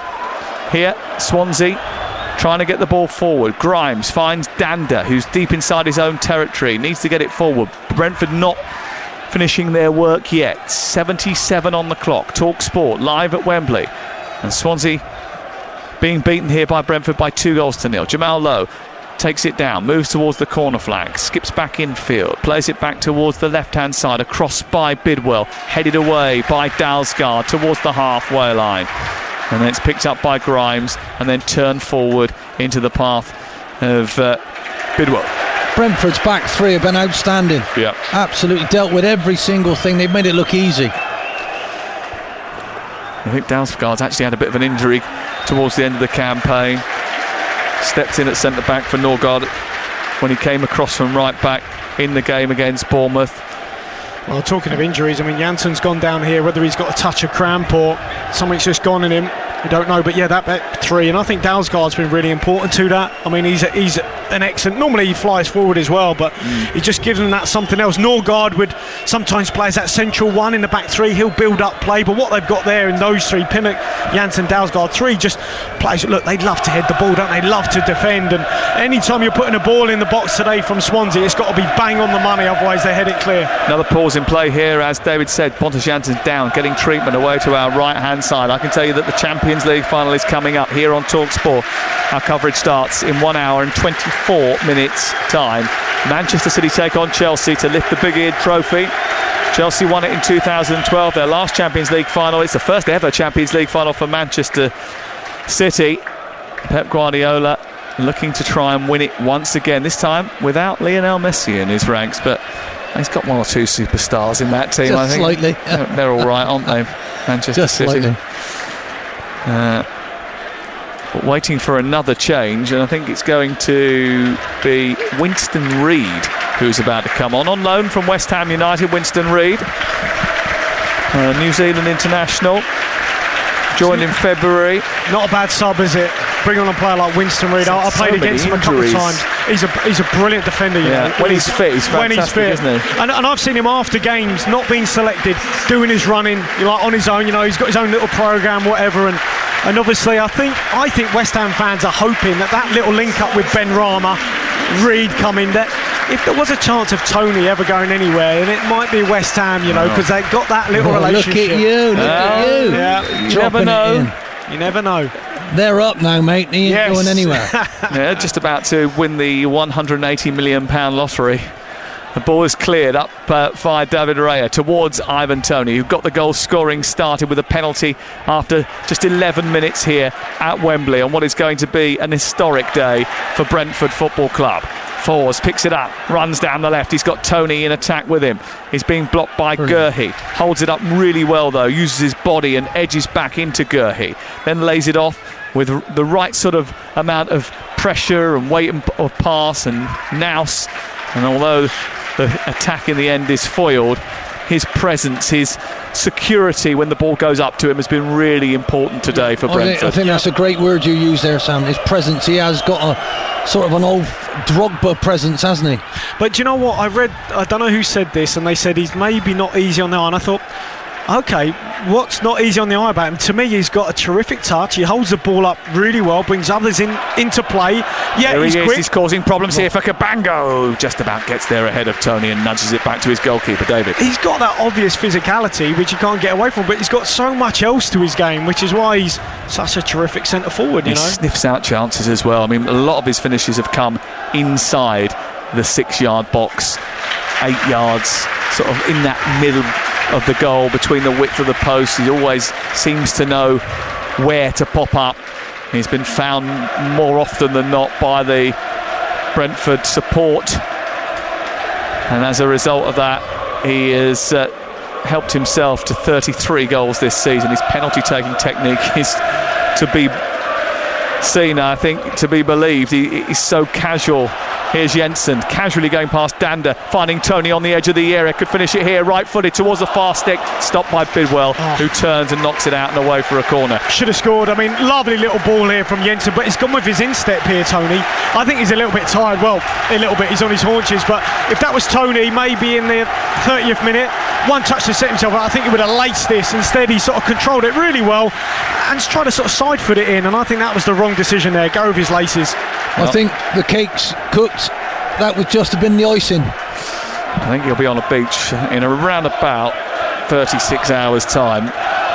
Ivan Toney just well, even if he's tired, chilling out, I think, he hasn't moved much, replenishing his energies. Every time the ball's gone, he just made. Even if he's tired, just stay up there. You'll get hold of it, bring others into play, do a job. He's deserved his holiday. Here's the corner, deep towards the far post. Pinnock trying to get there. He was dragged to the floor. Surely, Gurhey was underneath him and the ball, and he seemed to nudge him right underneath his body and into the ground. And Thomas Frank making that point as another change is made by Steve Cooper, and it's Bidwell who comes off and Ryan Manning who comes on for the final few minutes here at Wembley. Bidwell getting booed by the Brentford supporters. He was at Brentford for a while, grew up with Everton, went to Brentford on loan, ended up signing there permanently. He's moved around a bit since then. He's ended up at Swansea City, and his evening or afternoon is going to be over. I think the hopes of Swansea getting into the Premier League are going to be over as well. We've got 7.5 minutes remaining. Talksport. It's Brentford who lead by 2-0, and since that sending off, that momentum that Swansea just started to build up when they knocked at the door. They had 2 good chances, Lowe turning and firing wide and Ayew missing a header. Those 2 chances went begging, and since then there hasn't been much else. Pinched by Fours after being brought down, and a little collision over on the far side, and I think Grimes is going to get away with that. The referee, seeing that Fours has got back to his feet, has allowed play to continue. Here is Ayew twisting away from Tony, running into a congested midfield, tries to lay it off, no one there for him to pick out, and it's very quickly smothered, and as a result Roerslev runs down the right hand side and bounds over halfway, looks up, he's got Fours in front of him, still going, then takes a little tap out on the far side, and he's nudged off the ball by Ryan Manning. And it's going to be, there's a little bit of afters there over on the far side. Sean Massey-Ellis, who isn't the biggest, just stepped in front of the 2, pushed them aside. And, well done, Sean, well done. Had a bit of a word in the ear of Roerslev. Well, it should have been a free kick. I mean, that's what they're saying there, Deshaun. Instead, it's just a throw-in, and certainly that was a foul on Roerslev. Thrown in towards Tony, who tries to nudge it down, helps it back towards the edge of the area, struck by Godos, and then it goes up to Ayew, and then there's a free kick given to Swansea just in front of their own penalty area. But Swansea aren't going anywhere fast, and they've struggled to find any sort of attacking intent since going down to 10 men. Jay Fulton sent off for a challenge where he stepped on the back of the Achilles of Matthias Jensen, and then followed through, and as a result of that was dismissed by Chris Kavanagh. Ball thrown in towards Matt Grimes, the captain, and this has been the pattern of the game though. They've got themselves, Swansea, a lot of the time, David, up inside the Brentford half, given it to a midfield player, and then had to go backwards rather than forwards because there's nowhere for them to go. Yeah, that's right. I mean, all the little pockets, you've got to really work on your players getting into the game in those little areas, and they just haven't found them. You know, and that's all right maybe when you're 2-0 up, but when you're 2-0 down, you're chasing the game. Yeah, I think that's down to Brentford's game plan. I think they did it. They've done it to the letter. They've been absolutely superb. On occasions like this, you want at least 8 out of your team to play really well, and they've had everybody, haven't they? Well, if anyone was going to come through this season of all seasons with its unique issues and problems, it was going to be Brentford. After all, there's not many teams whose co-director of football studied pandemics whilst completing a PhD in statistics. But their data-driven model is going to yield a positive result, and promotion to the Premier League is just 4.5 minutes away. Here's a free kick though, right underneath the goalkeeper again, who snatches the ball in front of the on-rushing Ayew, and I think there might have even been a tap from Ayew on David Raya, and it's going to be a free kick. He's had such clean hands today, and I think if you go back to last season, you know, in terms of a club being built on marginal gains, to get done by a free kick like that from Joe Bryan, which obviously Fulham, and we heard about them, you know, they spotted that Raya took a little bit of a gamble in terms of where the ball was going. To be done like that would have really hurt a club like Brentford and David Raya. So I'm just pleased for him that he's had a good game. He hasn't maybe been overly tested, but when the ball's come in the box, he's had really good clean hands, taking everything, and it's been a nice calming presence. I think last year's situation, they've come through it with shining colour. They've learned from it as a club, haven't they? Yeah, and I was here last year. I spoke to Thomas Frank at the full-time whistle, and you know, you could feel the disappointment. It was absolutely devastating, but they've used that. They came straight back immediately. They only had 2 weeks off, and they've done brilliantly to come back in the way that they have. And you know, you can argue that maybe if you've got a goal scorer who's scored 33 goals over the course of the season, you should have been promoted automatically. But to get over the line in the playoff final with all of the surrounding issues, and you can say what you want about it being a different team and that history doesn't weigh heavily on the shoulders of the new crop of players like this, but certainly that is a factor for the support and the feeling around the club when you have lost such a final to one of your closest rivals. They've got a throw in to defend here, a long one in by Connor Roberts. It's torpedoed into the penalty spot, headed away by Pinnock, who's been excellent again today, headed on by Godos, held up by Tony, turns the ball round the corner. It's away by Roberts.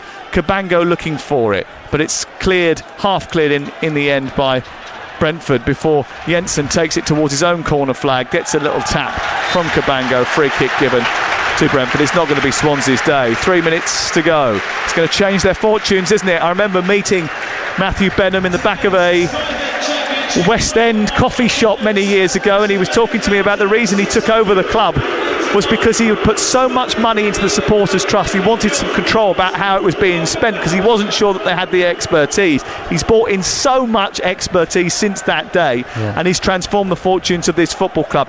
And £180 million in a windfall over the course of the next 3 years. Research suggests if you stay beyond the whole of the first season, you're likely to get 280 million over 5 years now. I mean, you've been at a club that's been promoted. What difference does it make to get into the Premier League? Well, every single stride you've taken so far this season counts for something right now, Sam. And unfortunately, Swansea's means nothing. And that's the fact of it. You know, you've got to start again. You've got to look at why you weren't good enough. But Brentford have been slowly getting there. And not being funny, they have had. It's not just Watkins they've lost Morpie as well to Brighton. It's quite incredible. Well, their model is built on that, isn't it? You know, bringing in players, selling them on.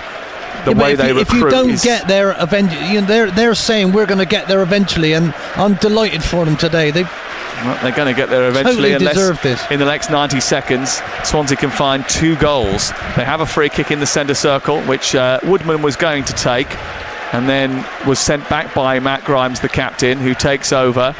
If Swansea are going to make an impact, it needs to be Nail. Now, here is Grimes clipping the ball towards the far post. Cabango with a header, drops inside the box, comes to the edge of the area. It's fired over the top, and fired over the top wildly by Danda, who arrived and smashed it right over the top of the crossbar with real venom but with no precision, and as a result it's another goal kick. Well, last year they were crying in front of their TVs. Now the Brentford fans can celebrate in one of their famous 4 pubs that were on the corners of their old home ground. That new 17,000-seater stadium crammed into a corner of West London between Kew Bridge and the M4 is going to host Premier League football next season. It is a triumph for the data-driven model and excellent recruitment, with a touch of Scandinavian humility thrown in. Thomas Frank is going to be the first Dane to take a team from the Championship into the Premier League. Here on the left-hand side, Marcondes, who got the second goal. The clincher goes down under a pressure from Danda, and then the ball goes out for a throw-in. David Connolly. No, I mean, look, they've been brilliant. You can't deny them that. And all season, look, for 2 seasons now, been the 23rd best team in the country. You know, that's consistency, at the top, at the very, very top. And they've performed here when it mattered. I mean, a lot of question marks about them. Can they handle the pressure? And also, you know what? A lot of Brentford fans were not very optimistic here, whether they were playing that down or not. But obviously, history against them. Yeah. And I think they maybe felt, look, we got a good team, but maybe it's just never going to happen for us. And I'm really pleased that it has. But look, you got to perform on the day, and the team certainly have done that. They've been absolutely magnificent. They haven't put a foot wrong, honestly. Added time has been allotted. We're into it now, and Brentford supporters away to our left are on their feet. Slowly but surely the Swansea fans at the other end are dribbling away. They'll head back to Paddington and try and get on the first train out of London, knowing that Brentford are going up into the Premier League for the first time in their history. It's been a long time since just after the Second World War that they were playing top flight football, but powered by Ivan Toney's goals, they are going to be doing just that next season. Marcondes, who scored the second, is coming off. Mads Bidstrup coming on. He'll get his little piece of Wembley glory. A standing ovation for Emiliano Marcondes, whose counter-attacking goal maybe clinched it, although let's be clear, as soon as Toney put the ball in the back of the net from the penalty spot after 10 minutes, this game's only really been going one way. The bees are buzzing. And there's even some away to our left-hand side who've taken their shirts off already to celebrate. It's a warm day. Not Adrian, is it? To our left? No. Not unless he does know that I think Peterborough get an extra wedge of cash, don't they? Here on the left-hand side, the ball's picked up by Force. He turns, fires it, corner out on the near side and away for a corner kick. Tony once again bends over. He's cream crackered. He's absolutely cream crackered. He's earned every right to be like that. What a wonderful bit of skill in the corner there with a back heel. Ivan Toney goes over to pick the ball up from the near side. He's telling Brian Mbeumo, don't rush it. I haven't got the legs anymore. I've been running around all afternoon. We're drained, we're finished. Doesn't matter. They're going up to the Premier League. We are going up, we are going up is the cry from the Brentford fans. 5,000 of them that have been allowed into this stadium this afternoon. They've taken it short to Tony, who's flicked it into the area. Across comes Force to try and get on the end of it. It's cleared away, it's back down towards Tony, who holds off the challenge of Roberts, but Roberts gets there ahead of him and uses his body and shields it and smashes it forward towards Cullen. It's away by Pinnock, who was falling backwards as he heads it out, and it goes away for a throw-in. Still time ticks away. Still Brentford have to wait, but they've been waiting for so long. They can wait for a little bit longer. They've been leading here since the 11th minute of the match. A penalty from Ivan Toney sent them on their way. Marcondes' goal. Cullen coming on as a second half substitute hasn't managed to change Swansea's fortunes. There was a sending off Fulton in that second half. As a result of that, things really went Brentford's way, and they continue to have an iron grip on proceedings despite a second half showing from Swansea which threatened at some point to cause them a little bit of grief. Grimes sends it left. Dander tries to chop it onto his right foot, sends it into the box, headed away by Pinnock up towards the halfway line. The referee checks his watch, which is on his right hand, not for the first time but for the second time, takes the whistle in his hands. It's sent forward towards Jamal Lowe. Lowe shrugs off the challenge of Jensen, plays it towards the edge of the D, turned round the corner, a chance for Cabango to finish. He was offside anyway, but he missed the target. And that really sums up Swansea's afternoon. Chris Kavanagh checks his watch again. A quick question for Matthias Jensen. Emiliano Marcondes is given the man of the match award. Well, I mean, that would have been a tough call, because to me, I mean, how many times have we said Pinnock heads it clear? He's been absolutely brilliant at the back. I mean, they all have. I mean, so many good performances, but certainly that back three were put under pressure, and I don't think anyone played better than Pinnock. I think Tony, obviously, I think at both ends of the pitch in a game like this, you need players to really perform, and at the back with Pinnock and up top with Tony, they were terrific. You cannot pick anyone out of the Brentford team who hasn't had a good game.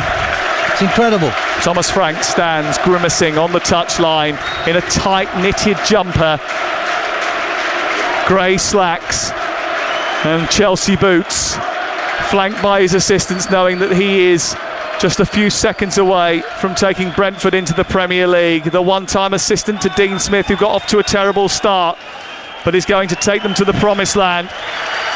Ball kicked long downfield by David Raya into the corner. Tony will come over and draw the applause. He's encouraged by Chris Kavanagh to get things moving. We've played nearly 6 minutes of added time now at the end of this second 45.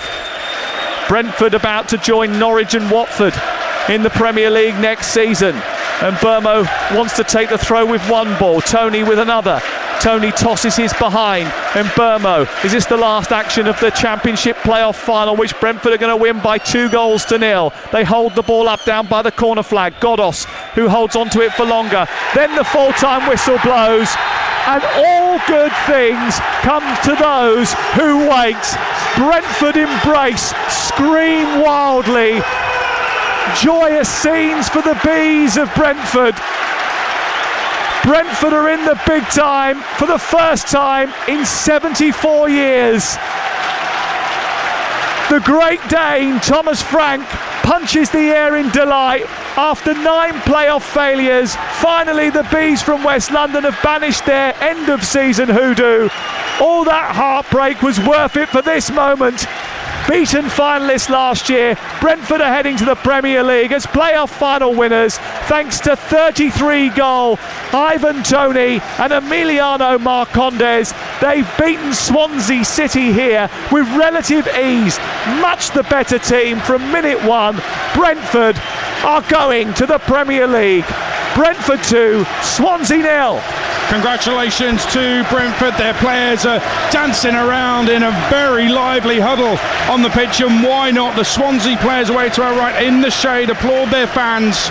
They must be wondering why they didn't turn up today. That's an analysis for another day, but Brentford, they are loving it, and the Brentford fans all around us, up on their feet, cheering. And now the players come to the fans, raise their arms to the sky, and they join as one in celebration, players and fans of Brentford Football Club. You know, last season Brentford lost the playoff final, lost 2 top players, and a month after Wembley heartbreak, they had their first game of the new season. They had to regroup. They had to hope their big new signing, Ivan Toney, who had an extra few months off after the League One season was curtailed in March. They had to hope he was fresh. They lost their first game of the season, never looked back after that though. Toney had 16 goals by Christmas. He's more than double that now. His goals and the leadership of the Great Dane, Thomas Frank, have been crucial to this success. All the pain and the heartache, all the sweat and tears, it's all culminated in promotion to the Premier League for Brentford in the top flight for the first time since 1947. And Ian Holloway, that's why these fans and players are celebrating as one, because most of them will have had the lows together and now they're loving the highs together. Mate, what can you say? It's a great model for football. You know, it's so wonderful for the owner who's been loyal to them. He's kept going. He's wanted to take over. He's been building and building. On top of that, they've also got a ground that will do the Premier League proud. So I'm absolutely delighted for them. I had some terrible days wearing their shirt. I was awful. I didn't mean to be. That was life. I had glandular fever. Everything went wrong for me at that time. But listen, what a wonderful, wonderful season they've had. It's been like a rocket rising, and now they're in the Premier League. I hope they enjoy every minute of it. I hope they can try and stay there. That's the question, can they? But I hope they enjoy today. They thoroughly deserve it. Absolutely incredible. I would say that it's another day that they'll be looking at whether they can stay there. They're just going to enjoy this for as long as possible as they get ready for the trophy lift and the celebrations. And you have to say they thoroughly deserve it. It was a great point David Connolly made in commentary there. David, talking about them being the 23rd best side 2 seasons in a row. When you achieve that, when you come back from that disappointment as they did last season, then you can't grudge them this victory. They thoroughly deserve it. Yeah, I think, look, it's one thing saying they deserve it, but, you know, in a one-off game at a final, you've got to go out and perform and prove you deserve it, and they certainly did that here. He had some calls to make in terms of team selection. I think the only one was, do I play Mbeumo up top with Toney? I think it was the right thing to do. I thought he was absolutely brilliant, Mbeumo, and I thought he dovetailed and combined really well with Toney. But the whole team played ever so well from back to front, from the goalkeeper to the centre halves, in the middle of the park, and obviously up top.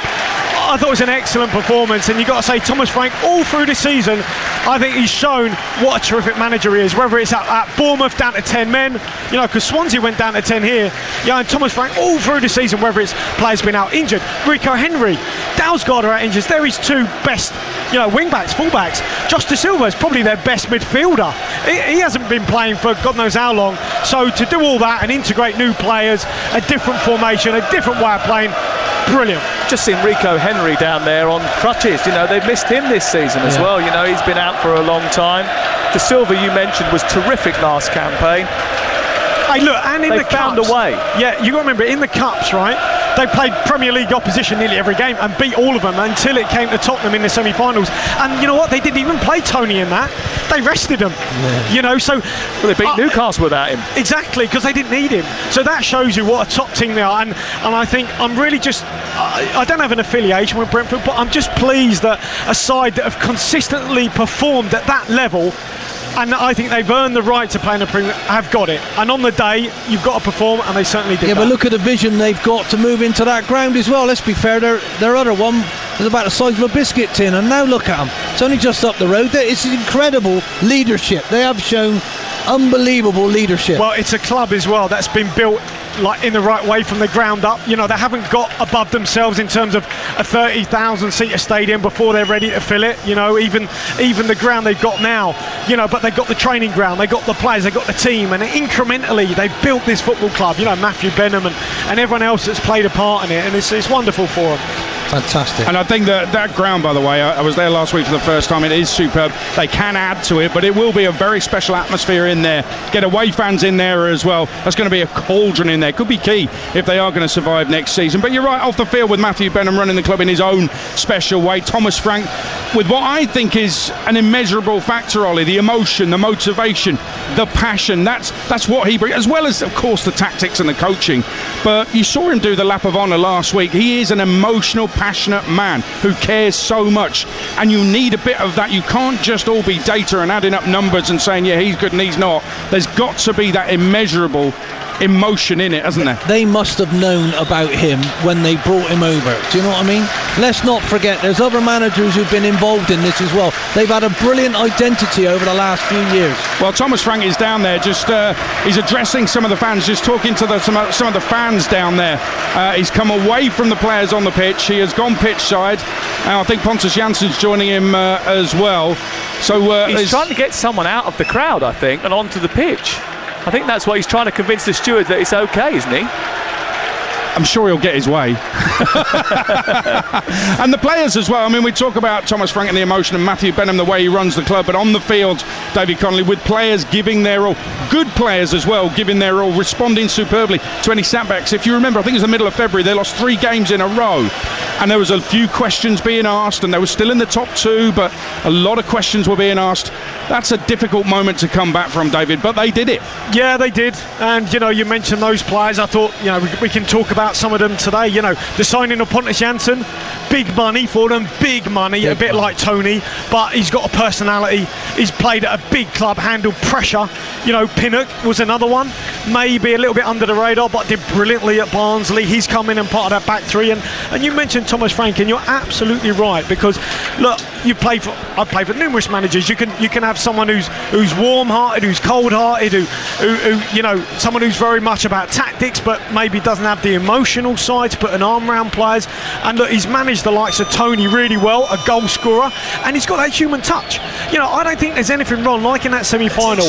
And if they'd have lost and he'd done the lap before it, but that was Thomas Frank going out on a limb, going, you know what, to win this game, I might have to do everything in my power. What can I do? I'm going to harness the energy of my home crowd, and if it backfires, I'll take the rap from it. And I think that's because he knew once they got past that semi, as I said before the game, they were going to win. It doesn't matter who was here, whether it's Swansea or Barnsley. I think they would have beaten either of them. I think he's got total commitment in what he's doing, and that's why no one would even think of taking him anywhere. Like you asked me earlier on, him and Brentford are synonymous. That's it. It's a project. That's it. Absolutely. Totally committed to this project, and it's been successful as well. He will want to see if he can keep them in the Premier League, and I wonder how many of the players will want to stay as well, because there will be, somebody who breaks the goal scoring record in the Championship.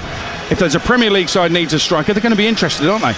Yeah, but listen, I mean, look, he'll be mad to leave Brentford right now. He's not. Of course, he's not going to leave now, is he? You know, stop stirring the pot. I mean, he's going to obviously go up with Brentford. They're going to give it a right good go. And can they be like I don't know, who else played in red and white? Sheffield United when they went up and took the Premier League by storm. Because there was all this tale before the game about failed teams in red and white, Lincoln, Sunderland, you know, all these others, and it's so good. The likes of Tony, I don't care. A lot of these players, they don't pay attention to all of that, and neither did Thomas Frank. So he could go to Southampton. Hold on. Didn't you start it in the commentary? Hey, he's not going anywhere, mate. But the thing is, hang on, I know he's on something like £37,000 a week at Brentford.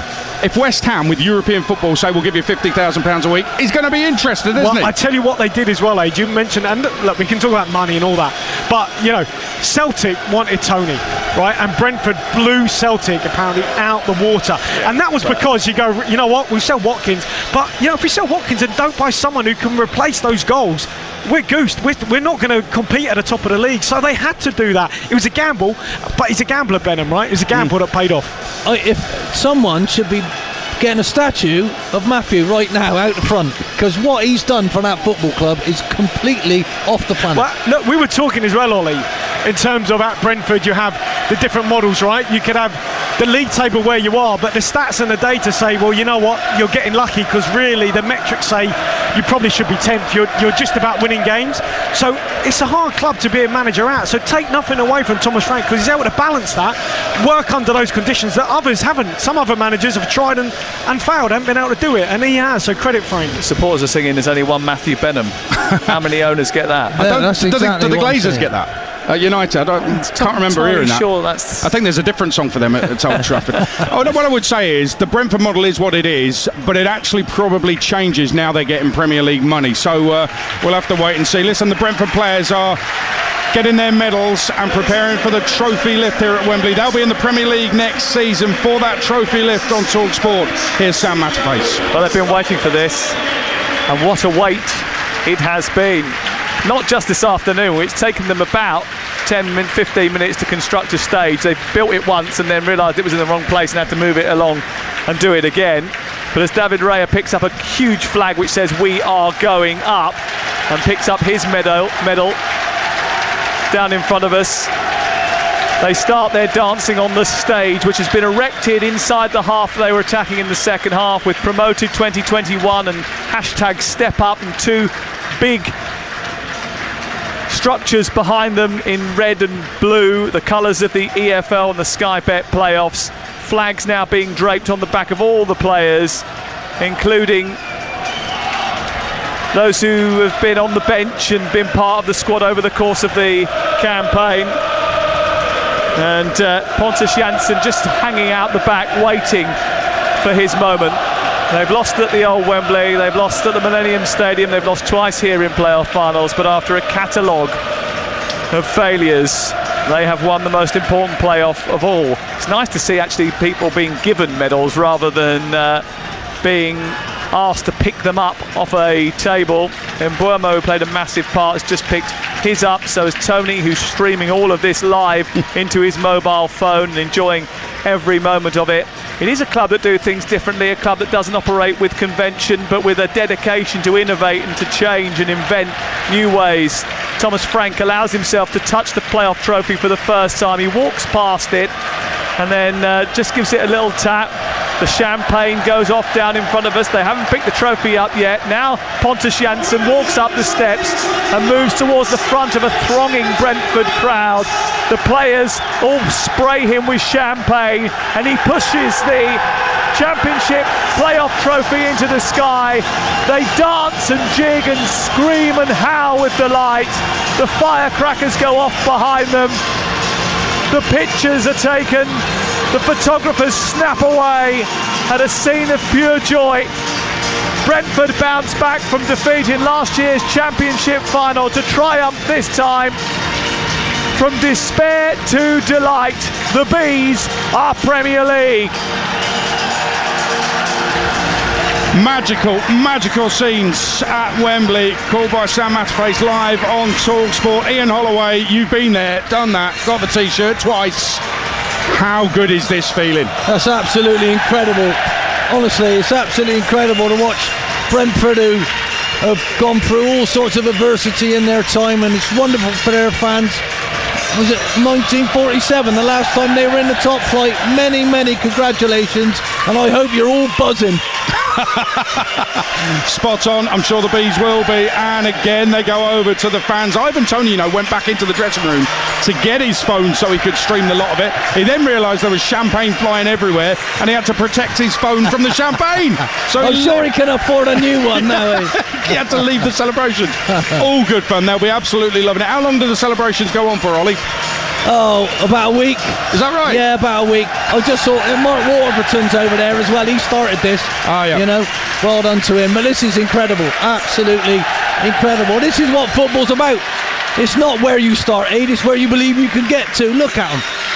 Well, how dare you try and close the shop and say you can't get promoted? What on earth was that nonsense about a few weeks ago? Super League? You don't know what you're talking about. Can you imagine not having... I mean, people do still question the playoffs, but you can't question the playoffs. This is magnificent, isn't it? Look at it. You can't, however unfair it might be if a team in sixth goes up. They're just too good to ignore. All started by a Brentford chairman as well, Martin Lang, back in the 80s, the late Martin Lang. There's a huge playoff trophy down to our left, just off the pitch. Ollie made a joke about it when he turned up. He said, some things never change, but that trophy's got bigger. Definitely changed. And it is gigantic. They put it in a greenhouse, haven't they? Look at it. That's all the promotion money that fits in there. Two of the players have just tried to lift it up, and they absolutely could not. But here they go. This is Hey Jude, and this is the Brentford song. This is what stirred them up when Thomas Frank was doing the lap of honour last week at the Brentford Community Stadium. Played it before the game here at Wembley today, and here they go. We're going to stick with this because the culmination of this is something else. Instead of Hey Jude, you just need to sing Brentford, who are going to be in the Premier League next season. Those players are loving it.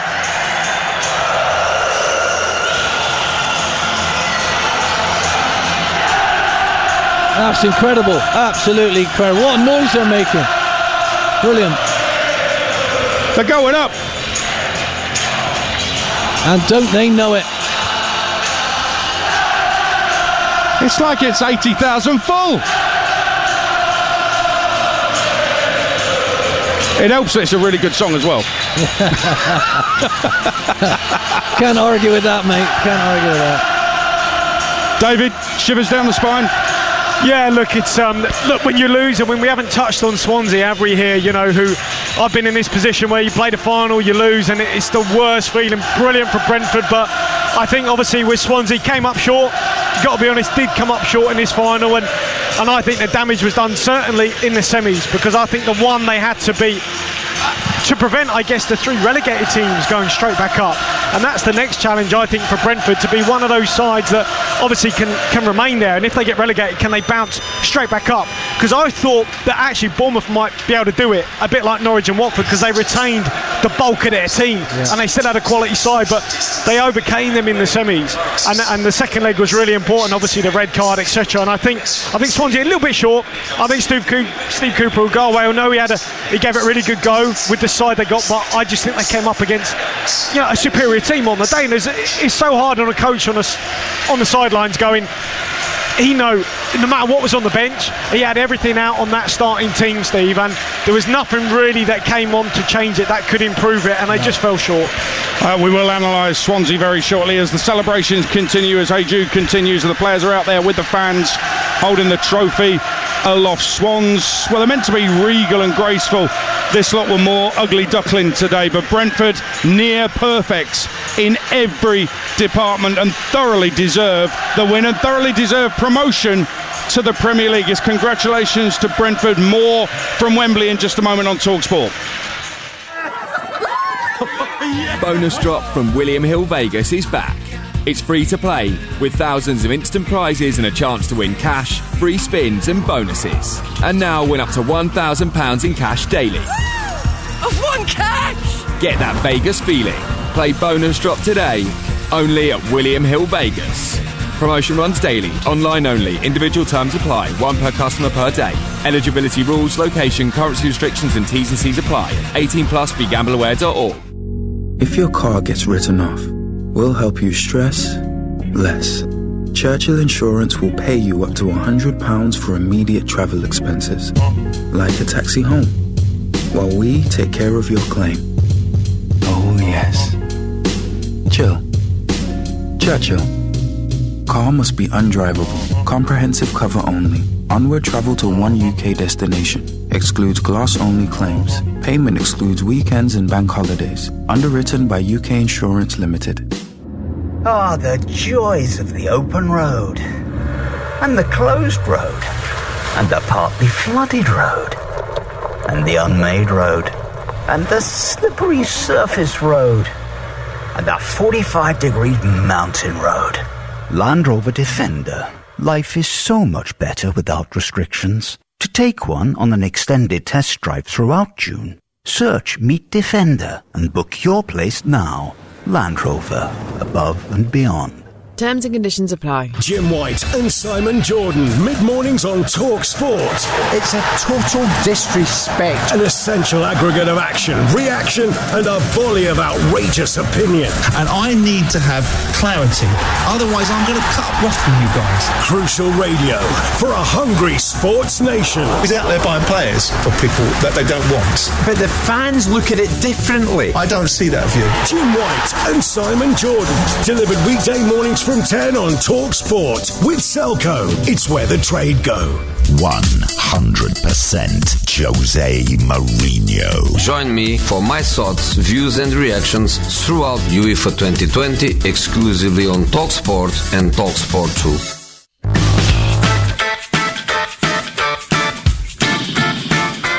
Sergi Canos with the reverse ball into the box. Mbeumo trying to beat the goalkeeper there. He did beat the goalkeeper there. Freddie Woodman brings him down. It's a penalty to Brentford. Ivan Toney steps up, right-footed. He can't save this one.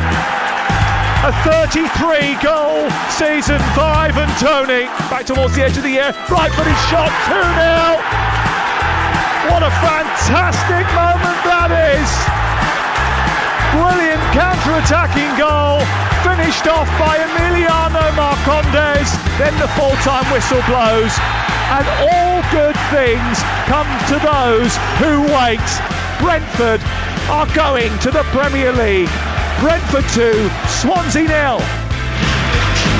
All happened live on Talksport. We'll be getting pitch side reaction as well from Sam Matterface very, very shortly. The Brentford players, though, they're going nowhere. They're still enjoying the celebrations with their fans, who are going nowhere. They need to be heading a few miles due south of here, which is where the Brentford Community Stadium is, and what a nice ground that is as well. Let's talk about the goals very quickly. Ivan Toney, 33 goals this season. It's a penalty again, but you know what? Penalties count. And I wonder, actually, David, if you agree that the fact that Peterborough's season last year was curtailed and he finished playing in March meant that he was just that little bit fresher than some of the other players in the Brentford squad, and maybe that's helped him continue scoring goals all the way through what's been a very demanding season for everybody. Yeah, it has. Possibly that might be the case. I mean, I guess if it hadn't have been curtailed, he might have bagged 30 again. You know, but as it is, I think probably Brentford were the beneficiaries of that in terms of, I don't know, the price they got him for. Imagine he'd have got 35. They might have added another 5 mil on top of that. I don't know. So, look, they bought really well, sold high, bought low. You know, and that's really good business. Look, the goal was really well crafted, but when you watch Brentford, and I've been lucky obviously in the job to commentate on them a lot, Canos, if he plays down that left hand side, he is a right footer, right? He loves to check inside on his right peg, and if you're being hypercritical, you'd be saying to Roberts that basically you've got to try and force him going down the line as much as you can. He's allowed to come in field too easily. The pass is perfect, slid in along the ground, and what Mbeumo gives you if Toney comes short, he's got that little bit of extra pace, more than force. Got there ahead of Woodman, brought him down, and obviously he's got the calmness and the composure, to tuck away the penalty. But it was a really well moment. But you'd say for Swansea, they are the detail, the little details that you go through, that you've got to try and keep Canos, if you can, going down the line. Well, we went through Woodman's penalty stats, and they are sensational, the Swansea keeper. But as you said to me, this is Ivan Toney taking penalties, and he's the master, isn't he? I've got to say, I've never seen anybody so nonchalant yet so confident. I can't tell which way he's going. Do you know what I mean? So not only have you got to try and save it, you've got to guess which way to get it right, and he gives you no clue because he hardly moves. So Ollie as well, we had the benefit of getting one in the semi-final. That's not bad practice, is it, in a high pressure situation, knowing that if it comes to a final you get one, no problem. Mate, I was lucky enough to have Kevin Phillips going to take mine for me to win us the game, but I had no doubt whatsoever that he was going to score that. It was obvious to me, and that's what you want. The kid was brilliant. What about his volley that hit the bar just after? But I guess you could as well touch on how Swansea started. Because a lot of things. I mean, you spoke about how they lost it within 20 minutes last season in the semi. Well, I don't see too much different here. They didn't get about Brentford. They didn't try and ruffle them. They sort of tried to sit off and go, well, you know what, we're not going to get picked off. But by virtue, that gave Brentford a bit of the initiative, really, because they could play short under no real pressure, and then they could also go long into Toney, knowing that, well, we haven't had to drag loads of players close to our goal. So if Toney doesn't win a flick on, we can pick up the second ball anyway. So they sort of had Swansea on the hook, really, and obviously I think the goals were coming. They really were. Yeah, but that first goal is because because they've got three at the back. It's very difficult to track that run across the left-sided centre-half. Didn't stay with him. Well, and he also, Tony... Whoa, they're just throwing Thomas Frank, not just throwing him into the air. I mean, he was about 10, 12 feet in the air. He looked petrified, the poor fella. He's the flying Danish manager. There he goes. He didn't give a flying Frank. He didn't give a flying Frank. That was sensational. Yeah, but that's marvellous. That tells you what they think of him. Yeah, of course. In a really nice way. Do you know what as well, Ollie? There's some managers that, look, we won the league with Sunderland. I can't remember Roy even shaking my hand. I'm sure he was pleased about it, but throw him in the air, let me tell you, that would never happen. You'd never play for him again. I just will add to you saying you had Kevin Phillips to take him. You had Wilfried Zaha to win him. Yeah, but Wilfried, exactly, yeah. The second goal, I said before, Ayew had the ball in the Brentford box, and 13 seconds later, Marcondes scores. That shouldn't happen, should it? It should never happen. I've just felt the whole right side of their team at the moment. I mean, Norton's a right back. He's not a right-sided centre back, and you play three at the back to outnumber their front two, and it didn't happen. Well, no, but if you go back to the start aid, the graphic came up with how Swansea were playing, and that was completely incorrect. But in terms of the three, Tony pulling onto the right-sided centre-half as the easy option. But you go from a throw-in you're defending, right? And what Thomas Frank deliberately did was kept two up top early doors, and obviously they turned the ball over. They've now got a 2v2, so they learned from the Bournemouth game, because basically they did to Swansea what Bournemouth did to them. Great breakaway, obviously, and I got to tell you, the pass to pick out from Roslev was absolutely superb, because he had the calmness and composure in the box to go, you know what, I know we've countered quickly here, but actually if I get my shot off here I might not score, so who's in a better position? So he had the vision, and it was a lovely little pick out. Great goal. But then in the next throw aid, Thomas Frank didn't keep two up top, and Mbeumo dropped in. So, it's just game management. That wins you the game. That gets you to the Premier League. The other thing with that break, and Mbeumo's on the ball, and Ivan Toney's in the middle, and I was thinking to myself, why isn't he making a clever run or anything? But he's actually pointing to Roslev to go outside. So he's basically dictating, off the ball, dictating how this move is going to shape up. And then you got the late run from Marcondes. Very clever from Roslev. This is great teamwork, isn't it? It's fantastic teamwork, but from my point of view, your defence, you got to get tighter. He's in the box. You can't give him that much time. Yeah, I mean, and I guess all that is based off a platform of really good defending as well. Yeah. Whether it's the goalkeeper, whether it's the back three, Janssen, Pinnock, Dalsgaard, whenever the ball went back from Swansea, which it did a lot, because they never wanted to risk putting it in the box, because they knew they probably wouldn't win it and they'd turn over possession, that back unit just squeeze and compress the pitch. The challenge for them will be next season in the Premier League. There'll be sides that obviously will have the pace to get in behind and penetrate them, and really Swansea didn't have that, did they, with Lowe and Ayew? That's not their game. What Ayew's game is, and Lowe, is getting the ball into the box, but they were never really brave enough, had the quality to work an opening for him to receive in the box. So they kept Ayew outside the box. The chance that he had start the second half has got to go in, then it makes a game of it. The fact they didn't take it when it was basically put on a plate, I think was tough, and there's no real way back for them, obviously, after the red card. I think they were so worried about Brentford's front two. That ain't what you want in a final, and I know Coops learns, and I'm not having a go at him, please don't think I am, but you need your team to carry out what you want, specifically if you're changing what you've been doing. Brentford just went about doing what they've been doing, and you could see it. Yeah, with the ball, without the ball, they were the better team today. It's as simple as that. So, Ollie, if you're the manager, I've put the manager's hat on, because we discussed this at the very start, the change of shape. Yeah, so the change of shape, you've got a big call to make in a final, and you understand it. He changed it at half-time, and I'm sure Steve will say... You're always taking a risk, right? Exactly, so are he took they a risk. Comfortable? They got an excuse if they're not doing it. The facts are, right, after 4 or 5 minutes, you could see this isn't suiting them, Tony pulled on the weaker centre-half. He's a right-back, isn't he, Norton? He pulled on him. They hit a long ball to him. No one's putting any pressure on the centre-halves. And do you know what? At the end of the day, all you can say is, who deserved it today? Brentford, without a shadow of a doubt, were the better team. Start to finish. No question about that whatsoever. And in terms of the surprise, whether it was a surprise, I mean, at 2 o'clock, Thomas Frank would have got the teams, or just before, he'd seen the teams and thought, straight away would have seen, as you did, David, and you did, Ollie, they're playing 3 at the back, and he would have instructed his team to do things differently. And that to me is so smart. Well, yes, and we have seen some managers and coaches overthink things in the final. I don't think Thomas Frank had to overthink, because I think his team picks itself and it's so well drilled. But I think for Steve, that wasn't really the case. We saw that in the semi-final against Barnsley. It was a very close affair, and they haven't been playing particularly great in possession anyway in the last few games. So I think he knew there would be a challenge, so he changed it. Look, it didn't quite work, but what Brentford possess that Swansea don't is obviously players like, it's Ivan Toney. Yeah. So if they want to go from back to front, they can do it. They can bypass the press. And if you go back to the first 10-15 minutes, how many times did Brentford risk possession playing into the middle of... They didn't risk it. They didn't have to, exactly. And that's because they've got someone like Ivan Toney. Now, it's not all about him, but it does give you, as I said, go back to that Wycombe game at the start of the season. They almost didn't know what they had. But as the season went on, well, suddenly we got this player, and wow, now we know how to use him. I mean, he must have won every flick on. He never went on to Gurhey because he knew that he was a stronger one. Like Gurhey dealt with DK at Barnsley, no problem. So he thought, I'm going to pull on to Norton. He's the weaker one of the two. And look, they were excellent because the balls were back to front. The balance was great. The balance of him and Bueno today was absolutely, it was almost unstoppable. No matter, even if you go back and start again, I think Brentford would win it. Do you know what I mean? That's life in these games.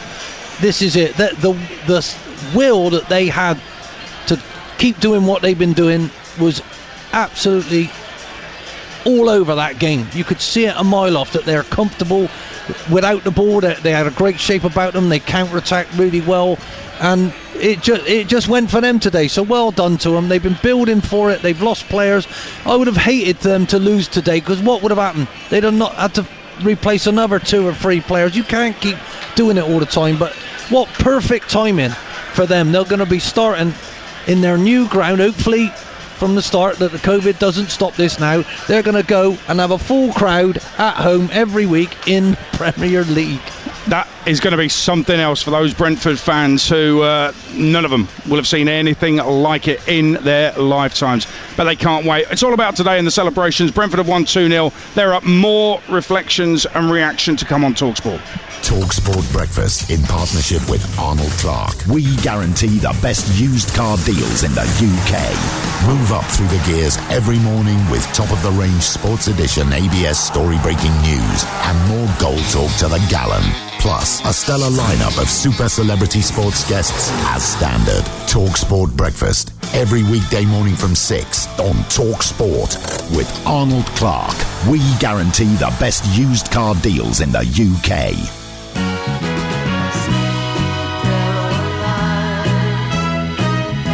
Fair play and fair value. It's what playing at William Hill is all about. William Hill. It's who you play with. Gamble responsibly. When you're serving jalfrezi, but your drink choice is lazy. Let there be fruit! Wait, who are you? I'm just a kid interrupting a family dinner with a fruity bottle of Robinsons. Oh, okay. Where were we? When you're trying to learn French, but your thirst is unquenched. Let there be fruit. When you're out loving life with the sun beaming down, or you're dancing to the radio and there's nothing zesty to be found. When your water tastes like, water. Let there be fruit. Liven up your water with Robinsons. Here's football legend Jamie Redknapp for Skechers world-famous footwear. On the pitch, it's all about winning, which is why I respect Skechers. They're always winning awards, including just being named UK Women's Footwear Brand of the Year. Which makes sense, since Skechers are the most comfortable shoes I've ever worn. They have Skechers exclusive air-cooled memory foam and come in all types of fits, from relaxed fit, wide fit to stretch fit, and new exclusive arch fit, plus many more comfort features. Find machine washable Skechers everywhere. Let the good times roll this Euros with William Hill. Bet £10 in cash on the tournament winner and get a £5 free bet every time they win a group match. That's fair play, fair value. Bet in shop, download our app or visit williamhill.com. It's who you play with. William Hill. First single bet on the Euro 2020 tournament winner market qualifies. Bonus paid as a £5 free bet expires after 4 days. Online and in-shop, plus card holders only. Other terms apply. 18 plus, begambleaware.org. It's Judgment May on Talksport and Talksport 2. It's a brilliant goal. Keep up with every ball as it hits the back of the Skynet. As the season terminates. Get tungsten carbide tipped opinion, razor-sharp analysis and full match commentary of the following games. The UEFA Champions League Final, the EFL Playoffs, plus all of England's warm-up matches ahead of UEFA Euro 2020. Listen to that! It's your ultimate football final destination. Judgment May on Talksport and Talksport 2. I'll be left back. And he pushes the Championship playoff trophy into the sky. They dance and jig and scream and howl with delight. The firecrackers go off behind them. The pictures are taken. The photographers snap away at a scene of pure joy. Brentford bounced back from defeat in last year's Championship final to triumph this time. Two gigantic club games on one day. The only station across the nation bringing you both is this one, Talksport. We've just brought you the Championship playoff final. Brentford promoted after a 2-0 win over Swansea. Still to come. From 6, we'll be building up to the Champions League final. Chelsea-Man City will be live on Talksport. I'll hand you over to Saggers at 6 o'clock on Talksport. Let's have a word about Swansea while we wait for a reaction from the Brentford camp, because David Connolly, they just didn't turn up today. Their fans must be going home, long journey home as well, wondering what on earth went wrong, because they just weren't the Swansea that we've seen this season. No, I mean, they're a Swansea that I've seen at times as well. You know, I don't think they've maybe played to their potential. I don't think they're allowed to today, but if we just look at Swansea on a whole, I think there's going to be a bit of surgery here and a bit of a restructure at that football club. If you look at the only parallel I can think of is similar to kind of Fulham coming down with all their loanees. I mean, Swansea have got a lot of them. You know, Woodman's been there for a couple of seasons. Gurhey's come in and done great. You know, don't get me wrong. Conor Hourihane will obviously go. Are you out of contract?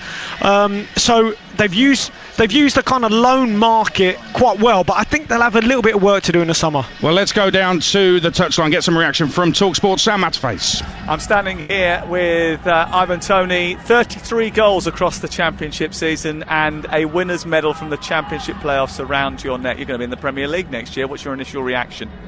Sounds alright, doesn't it? Not too bad. Listen, it's crazy. If you'd asked me the minute I stepped into the changing room, are we going to get promoted, I'd have been questioning it, because when I come in, I wouldn't say I was the fittest. The first game, obviously, I was a bit off it, but throughout the season, it was inevitable that I was going to get promoted, whether it was automatic or through the playoffs.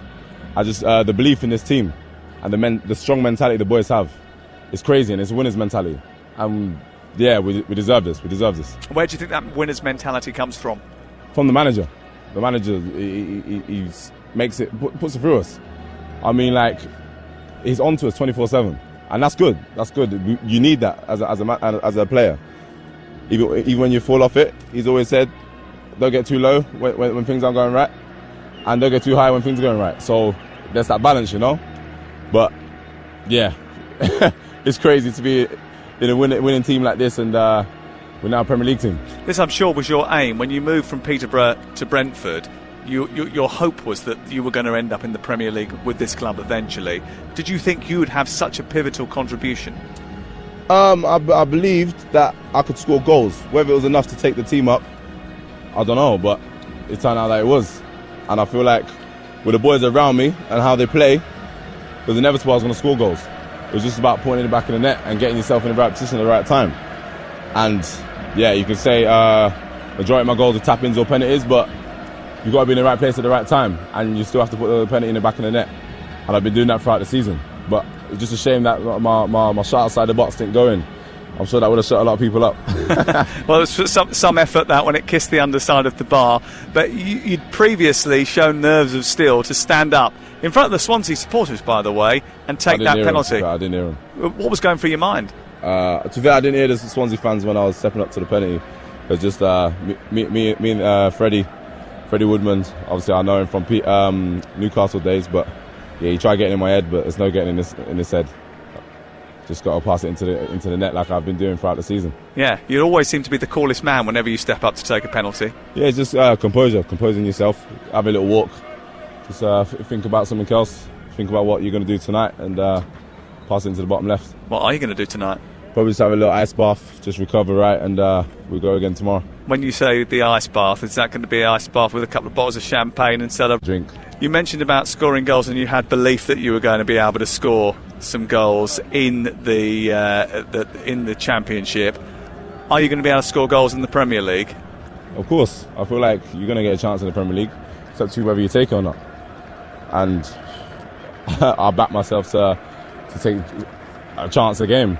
So who knows? Maybe I'll get these numbers in the Premier League. Listen, congratulations, well done. Enjoy tonight. Thank you very much. Nice. Cheers. That's Ivan Toney scoring from the penalty spot today, amongst other things, speaking to us live after the Championship playoff final. Well, I've got to say, what a body. I mean, I got a photo sent to me from the touchline of Ivan Toney doing the interview, and I could see the tattoos. You're going to put that on your wall, aren't you, yeah? Mate, that's going above the bed. Can you read them? I'll have a good close look later, but David, I've just sent you the picture, so you've got it as well, mate. So, oh yes, beautiful, sensational. Well, you know my thoughts. I'm one of his biggest fans. You know, I think he's done brilliantly. As he said there, calmness, composure. I think he will score goals in the Premier League. He will get opportunities. You know, make no mistake, he will. And look, when you needed someone to take a pen, I think, as Ollie said in commentary, you know, no pressure for him, like water for duck's back. It was easy, wasn't it? He said just passed it in the net. Passed it in, that's what he said. Passed it into the net. And actually, everything he said at the start of that interview, it kind of really resonated. Start of the season, he said it was inevitable they were going to get promoted. Let's go back to Sam Matterface. Yeah, I've got Steve Cooper with me. Steve, what's your initial thoughts? I mean, it's very raw at this stage. No, we're obviously really, really disappointed. We came here to win. It's a cup final. We've worked so hard this season to get ourselves in a position like this, and obviously when somebody had to win, somebody had to lose, and when it's you that loses, then all you feel is disappointment. You know, I've spoken to the players and just said, you know, all week we talked about how proud we are to be in this group, and so that hasn't changed today. You know, we didn't start the game well, obviously, and a couple of important moments we didn't look after very well. We understand that and give ourselves too much to do really in the end in terms of winning the game, but we didn't give up. You know, second half we came out and changed things around a little bit, and we had a spark. Andres had a good chance, and who knows, you know, if that had gone in, and then there's an unfortunate red card. There's no way on earth Jay's tried to do that, and it's obviously the task has got even harder then. But again, we didn't give up, but it was too much to do. You changed it at the start. You went back to a 3 today. What was the thinking behind that?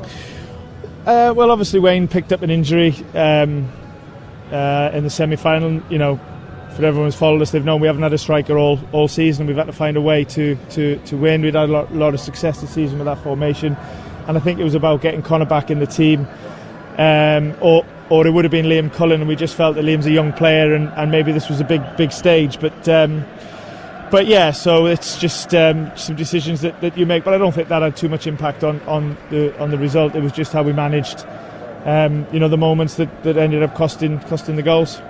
It's obviously very difficult to assess the future now, but obviously a lot of young lone players from different clubs this season. What does the future hold for Swansea, do you think?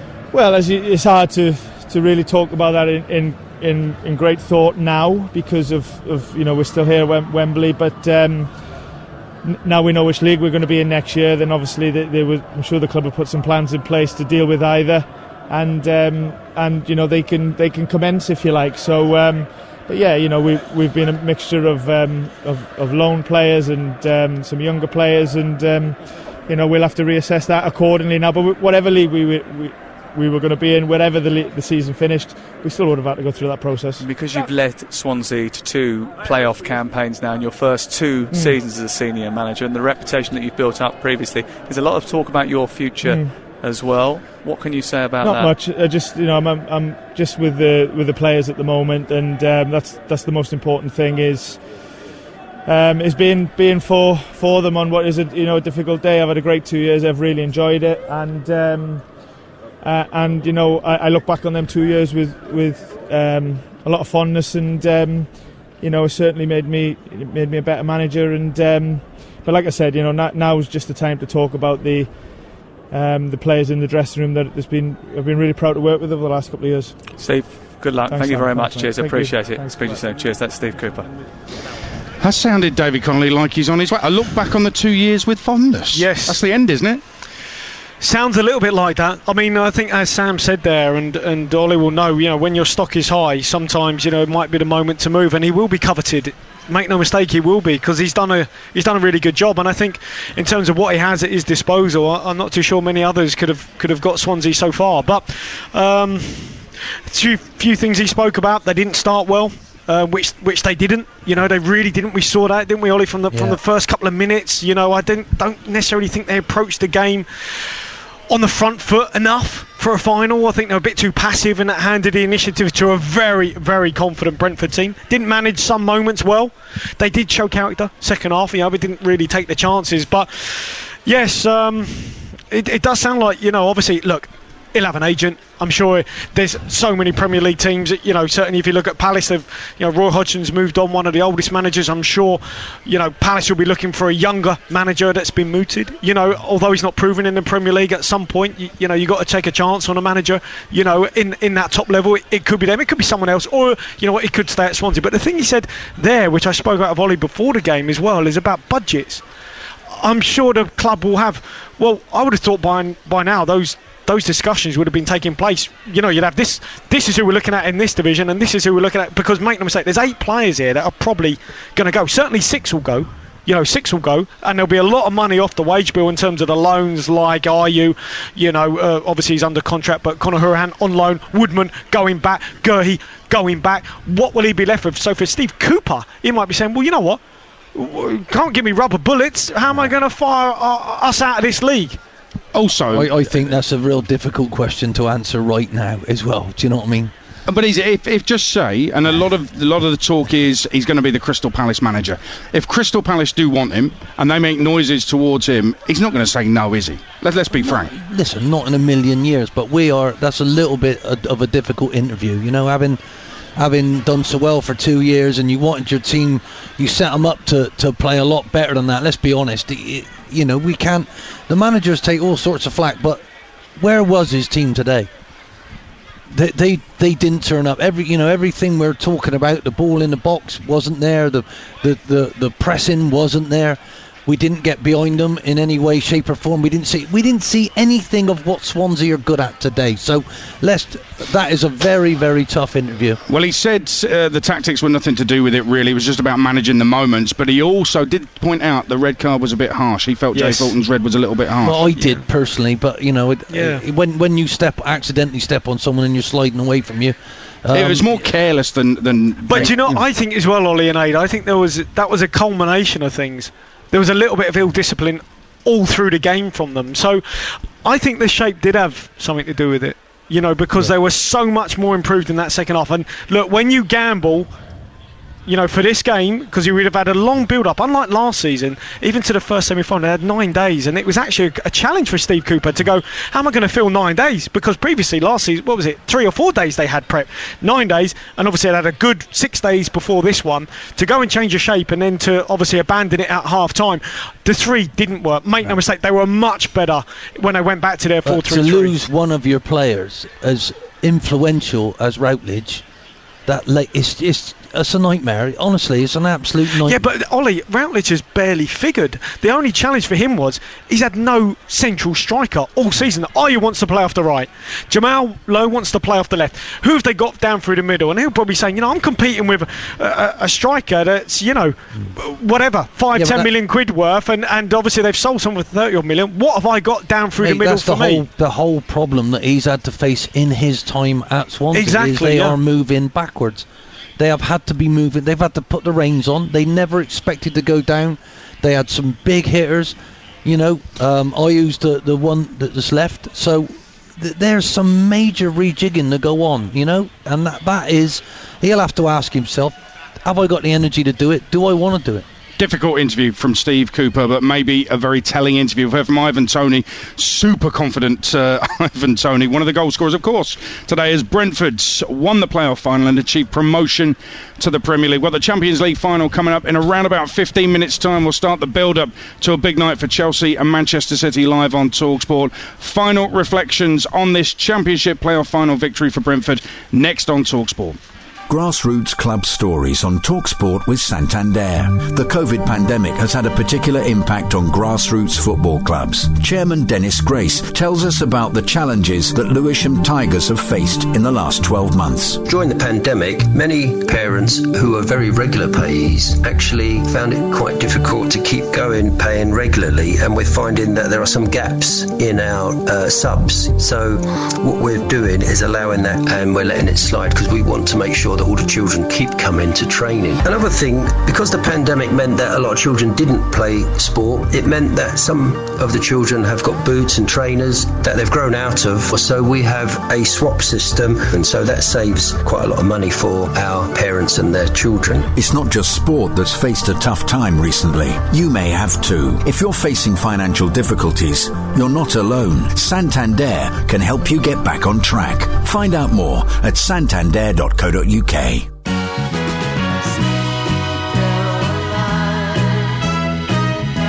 Fair play and fair value. It's what playing at William Hill is all about. William Hill. It's who you play with. Gamble responsibly. Oh, only 5 at once on the decking, guys. Mind that bit, Jan. Not sure it'll hold. You're rude. It's just a bit of lockdown weight. Whoa! I know, yeah, careful. It's a bit spongy over there. Oh, no dancing! Please. I'll have to turn the music off.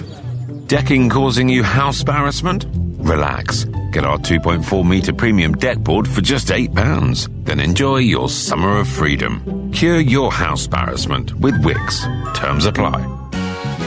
Let the good times roll this Euros with William Hill. Bet £10 in cash on the tournament winner and get a £5 free bet every time they win a group match. That's fair play, fair value. Bet in shop, download our app or visit williamhill.com. It's who you play with. William Hill. First single bet on the Euro 2020 tournament winner market qualifies. Bonus paid as a £5 free bet expires after 4 days. Online and in shop, plus card holders only. Other terms apply. 18 plus, begambleaware.org. The Championship playoff final live. A brilliant goal! On Talksport. Ivan Toney steps up right-footed. He can't save this one. A 33-goal season for Ivan Toney, who slots it into the far corner. I mean, I stepped into the changing room. Are we going to get promoted?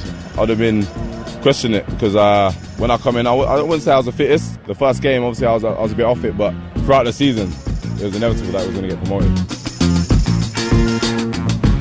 Ivan Toney was with us live on Talksport straight after the game. I posted the picture of Ivan Toney, semi-naked, on Twitter. I would say he does look magnificent. First reply from Aaron on Twitter: England squad next season. Well, it's happened for Ollie Watkins. Could it happen never for say Ivan Toney? never. Can you imagine? Can you see? Has he got the game for that level?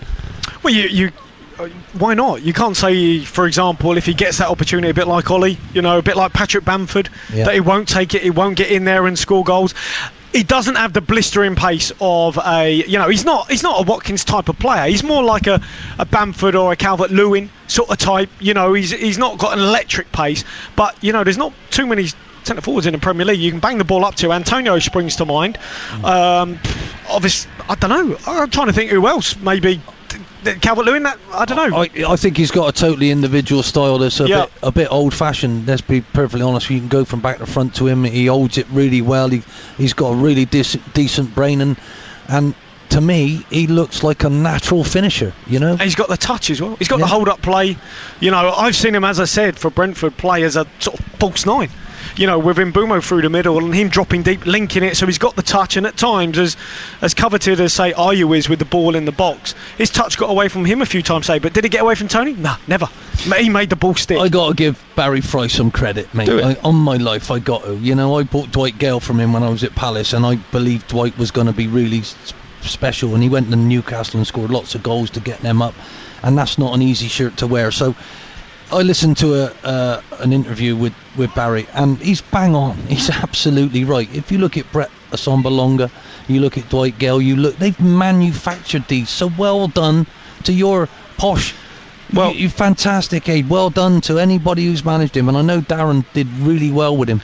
You know, he speaks really highly of Darren Ferguson. So, these lads might not be there at the start. It's where they're going that matters. And this boy, he is in the gutter like the rest of us, but he's looking at the stars. That's what I love about him. I love that. And listen, there should be no problem at that end of the pitch. At the other end of the pitch in the Premier League, if we look at the centre-halves, Dalsgaard was gutted he missed out on the Euro squad for Denmark. He said this victory here would make up for it. It's made up for it. Ethan Pinnock, a full-back in the academy at Millwall, who was deemed to be too small, went to Dulwich Hamlet, had a growth spurt, became a centre-back. He's Premier League now. And I think the really interesting one is Pontus Jansson, who the fans loved at Leeds, but Bielsa bombed him out, said, no, we're going to do it without him. They did do it without him, but he's back now. That's going to be some reunion next season, isn't it? Brilliant. Yeah, and also, you I guess, added to that, you've got certain players there that maybe other teams are going, well, they're not quite for me, or I don't know if he's that good, or I don't know, is David Raya, what about Bentley in goal? And there's plenty of players that fall into that category, right, that you've got to kind of form into a team. Dalsgaard is probably a better fullback, but he's done brilliantly whatever he's played at the back. He's had Norgard as a sort of Beckenbauer central centre half. Janssen, obviously, Pinnock, who was brilliant for Barnsley, a bit like Lindsay when he was there, a bit like Kiefer Moore. And what was good, I guess, in terms of Brentford, they might sell Konsa for 12 million, and then they go and pick up Ethan Pinnock. So it's just really smart. That comes down to recruitment as well, knowing your players. Jan Elt's been sensational as well. He's just physical. He's got a physical presence, but look, without De Silva. So I'm excited for this Brentford team, because I think, right, if they go in the Premier League, how are they going to play? They've got the ability and flexibility to play a 3, a back 4, whatever it may be. They can play through, but they can play over the top as well. They've got De Silva to come back in. So, and I'm sure they'll be creative in terms of who they bring in, Ollie. Do you know what I mean? They'll have their targets, but I think they'll be very cautious about adding to that dressing room, because it sounds like it's a really good dressing room, and the manager has helped create that as well. Yeah, I think they've got a great chance to do it, because their new ground, whatever it holds, will be full.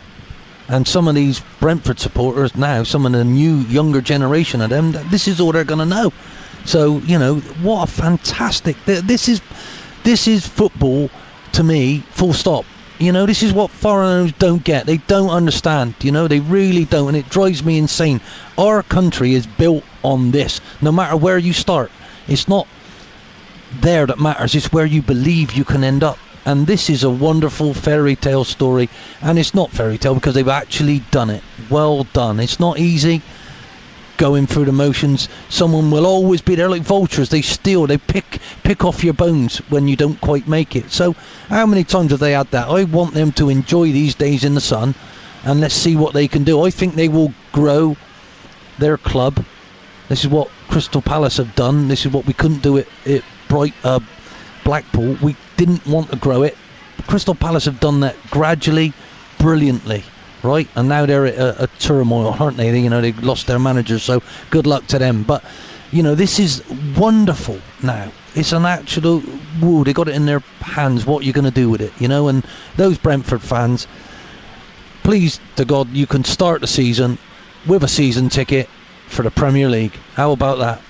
What I'm looking forward to, Wade and Ollie, is that starting team on the first game of the season, and there's a couple of comparables, right?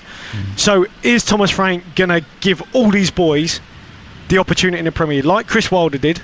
Is he going to go, you know what, I believe in you, like, you're going to be good enough to go and attack this Premier League, and you're the ones for me? Because the summer will determine that, won't it, in terms of who they bring in, players coming in, wages, salaries, who gets the nod, etc. Or would he be like Scotty Parker as well and give those players the same chance? Let's go down to the touchline, because the victorious manager Thomas Frank has just arrived to speak to Sam Matterface. Thomas, listen... Sorry for being a little late. That's okay. We stood here last year at the end of the playoff final, and I remember looking at your face and seeing how distraught you were. I'm looking at it today, and that smile is almost as wide as the Wembley Arch. Tell me about your feelings. Crazy. The last 2 years have been emotional roller coaster, ups and downs, and the most satisfying part of it is that I think, I know I'm biased, but the last 2 years we've definitely been one of the two best teams in the championship 2 years in a row, which is remarkable. And after that devastating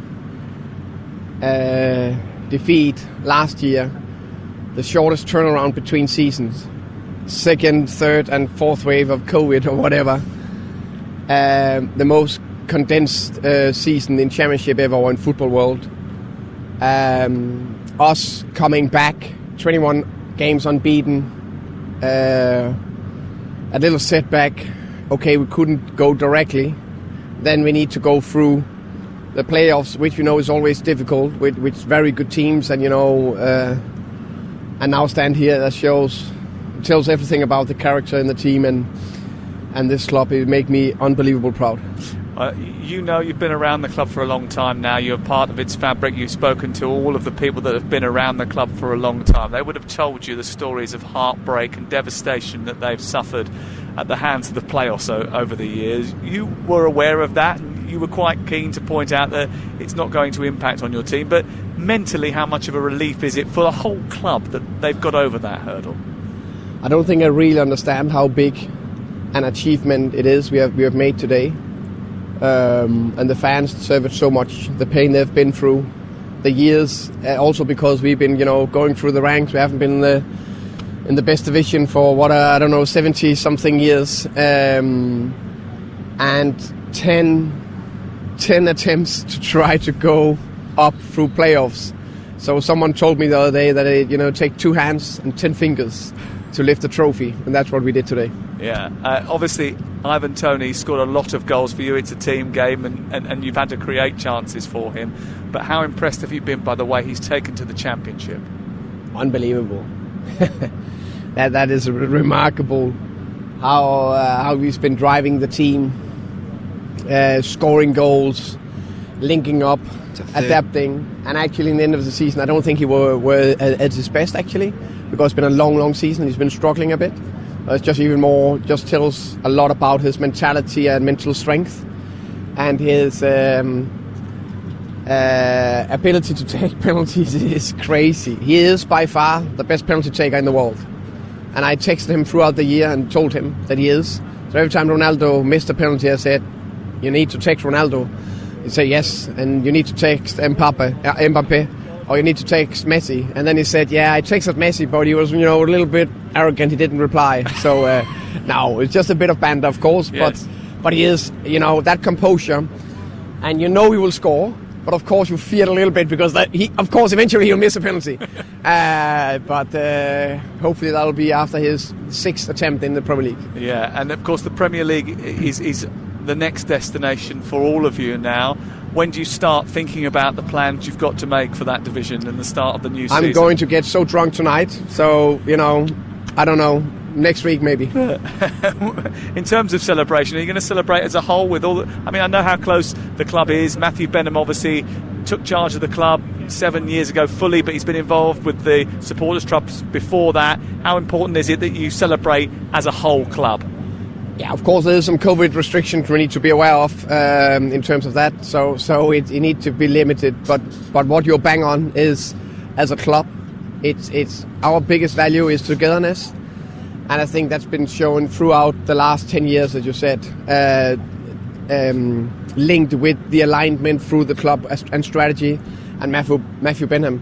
That is remarkable, and I'm not saying it because we're now in the Premier League, but that is all football owners in the world should look at him and see what is he actually doing, because that's remarkable. Listen, it's been remarkable that you've come back here and played so well today. You deserve to be in the Premier League. Congratulations, and we look forward to seeing you a lot next year. Thank you very much. That's Thomas Frank, the manager of Brentford. Well done. They are Premier League, and they've got the best penalty taker in the world. It's amazing, isn't it? Text Ronaldo, text Messi when they miss. He might well be right. It's a hell of a technique that he's got. But that was an emotional interview. What you might not have seen there, or might have not have realised, was at the start he had his hands above his head and his hands holding his head, really. And then he had to step away from the microphone for just a second just to compose himself as well. That's very quickly, and that's the emotions that come with a job very well done. Absolutely. He deserves every bit of plaudits he gets. It's wonderful that he's talking about his owner and in such a wonderful way. And let's not forget, he has just produced part of a miracle, and he's been a massive part of it. Well done, young man. Brilliant. Ian, it's been great. Really enjoyed your company as ever. Thanks, Let's do it again soon. David, thank you very much. Cheers, guys. Well done. Dave. Really loved it. Brentford fans can get ready to face the likes of West London neighbours Chelsea and Manchester City. And by the time that happens, one of those two will be crowned kings of Europe. Talksport goes from Championship to Champions League. We're about to bring you live commentary of Man City against Chelsea, the 2021 Champions League final. The build-up with Mark Saggers is next on Talksport. Congratulations to Brentford, winners of this Championship playoff final, live on Talksport here at Wembley. Their Premier League next season, you better believe it.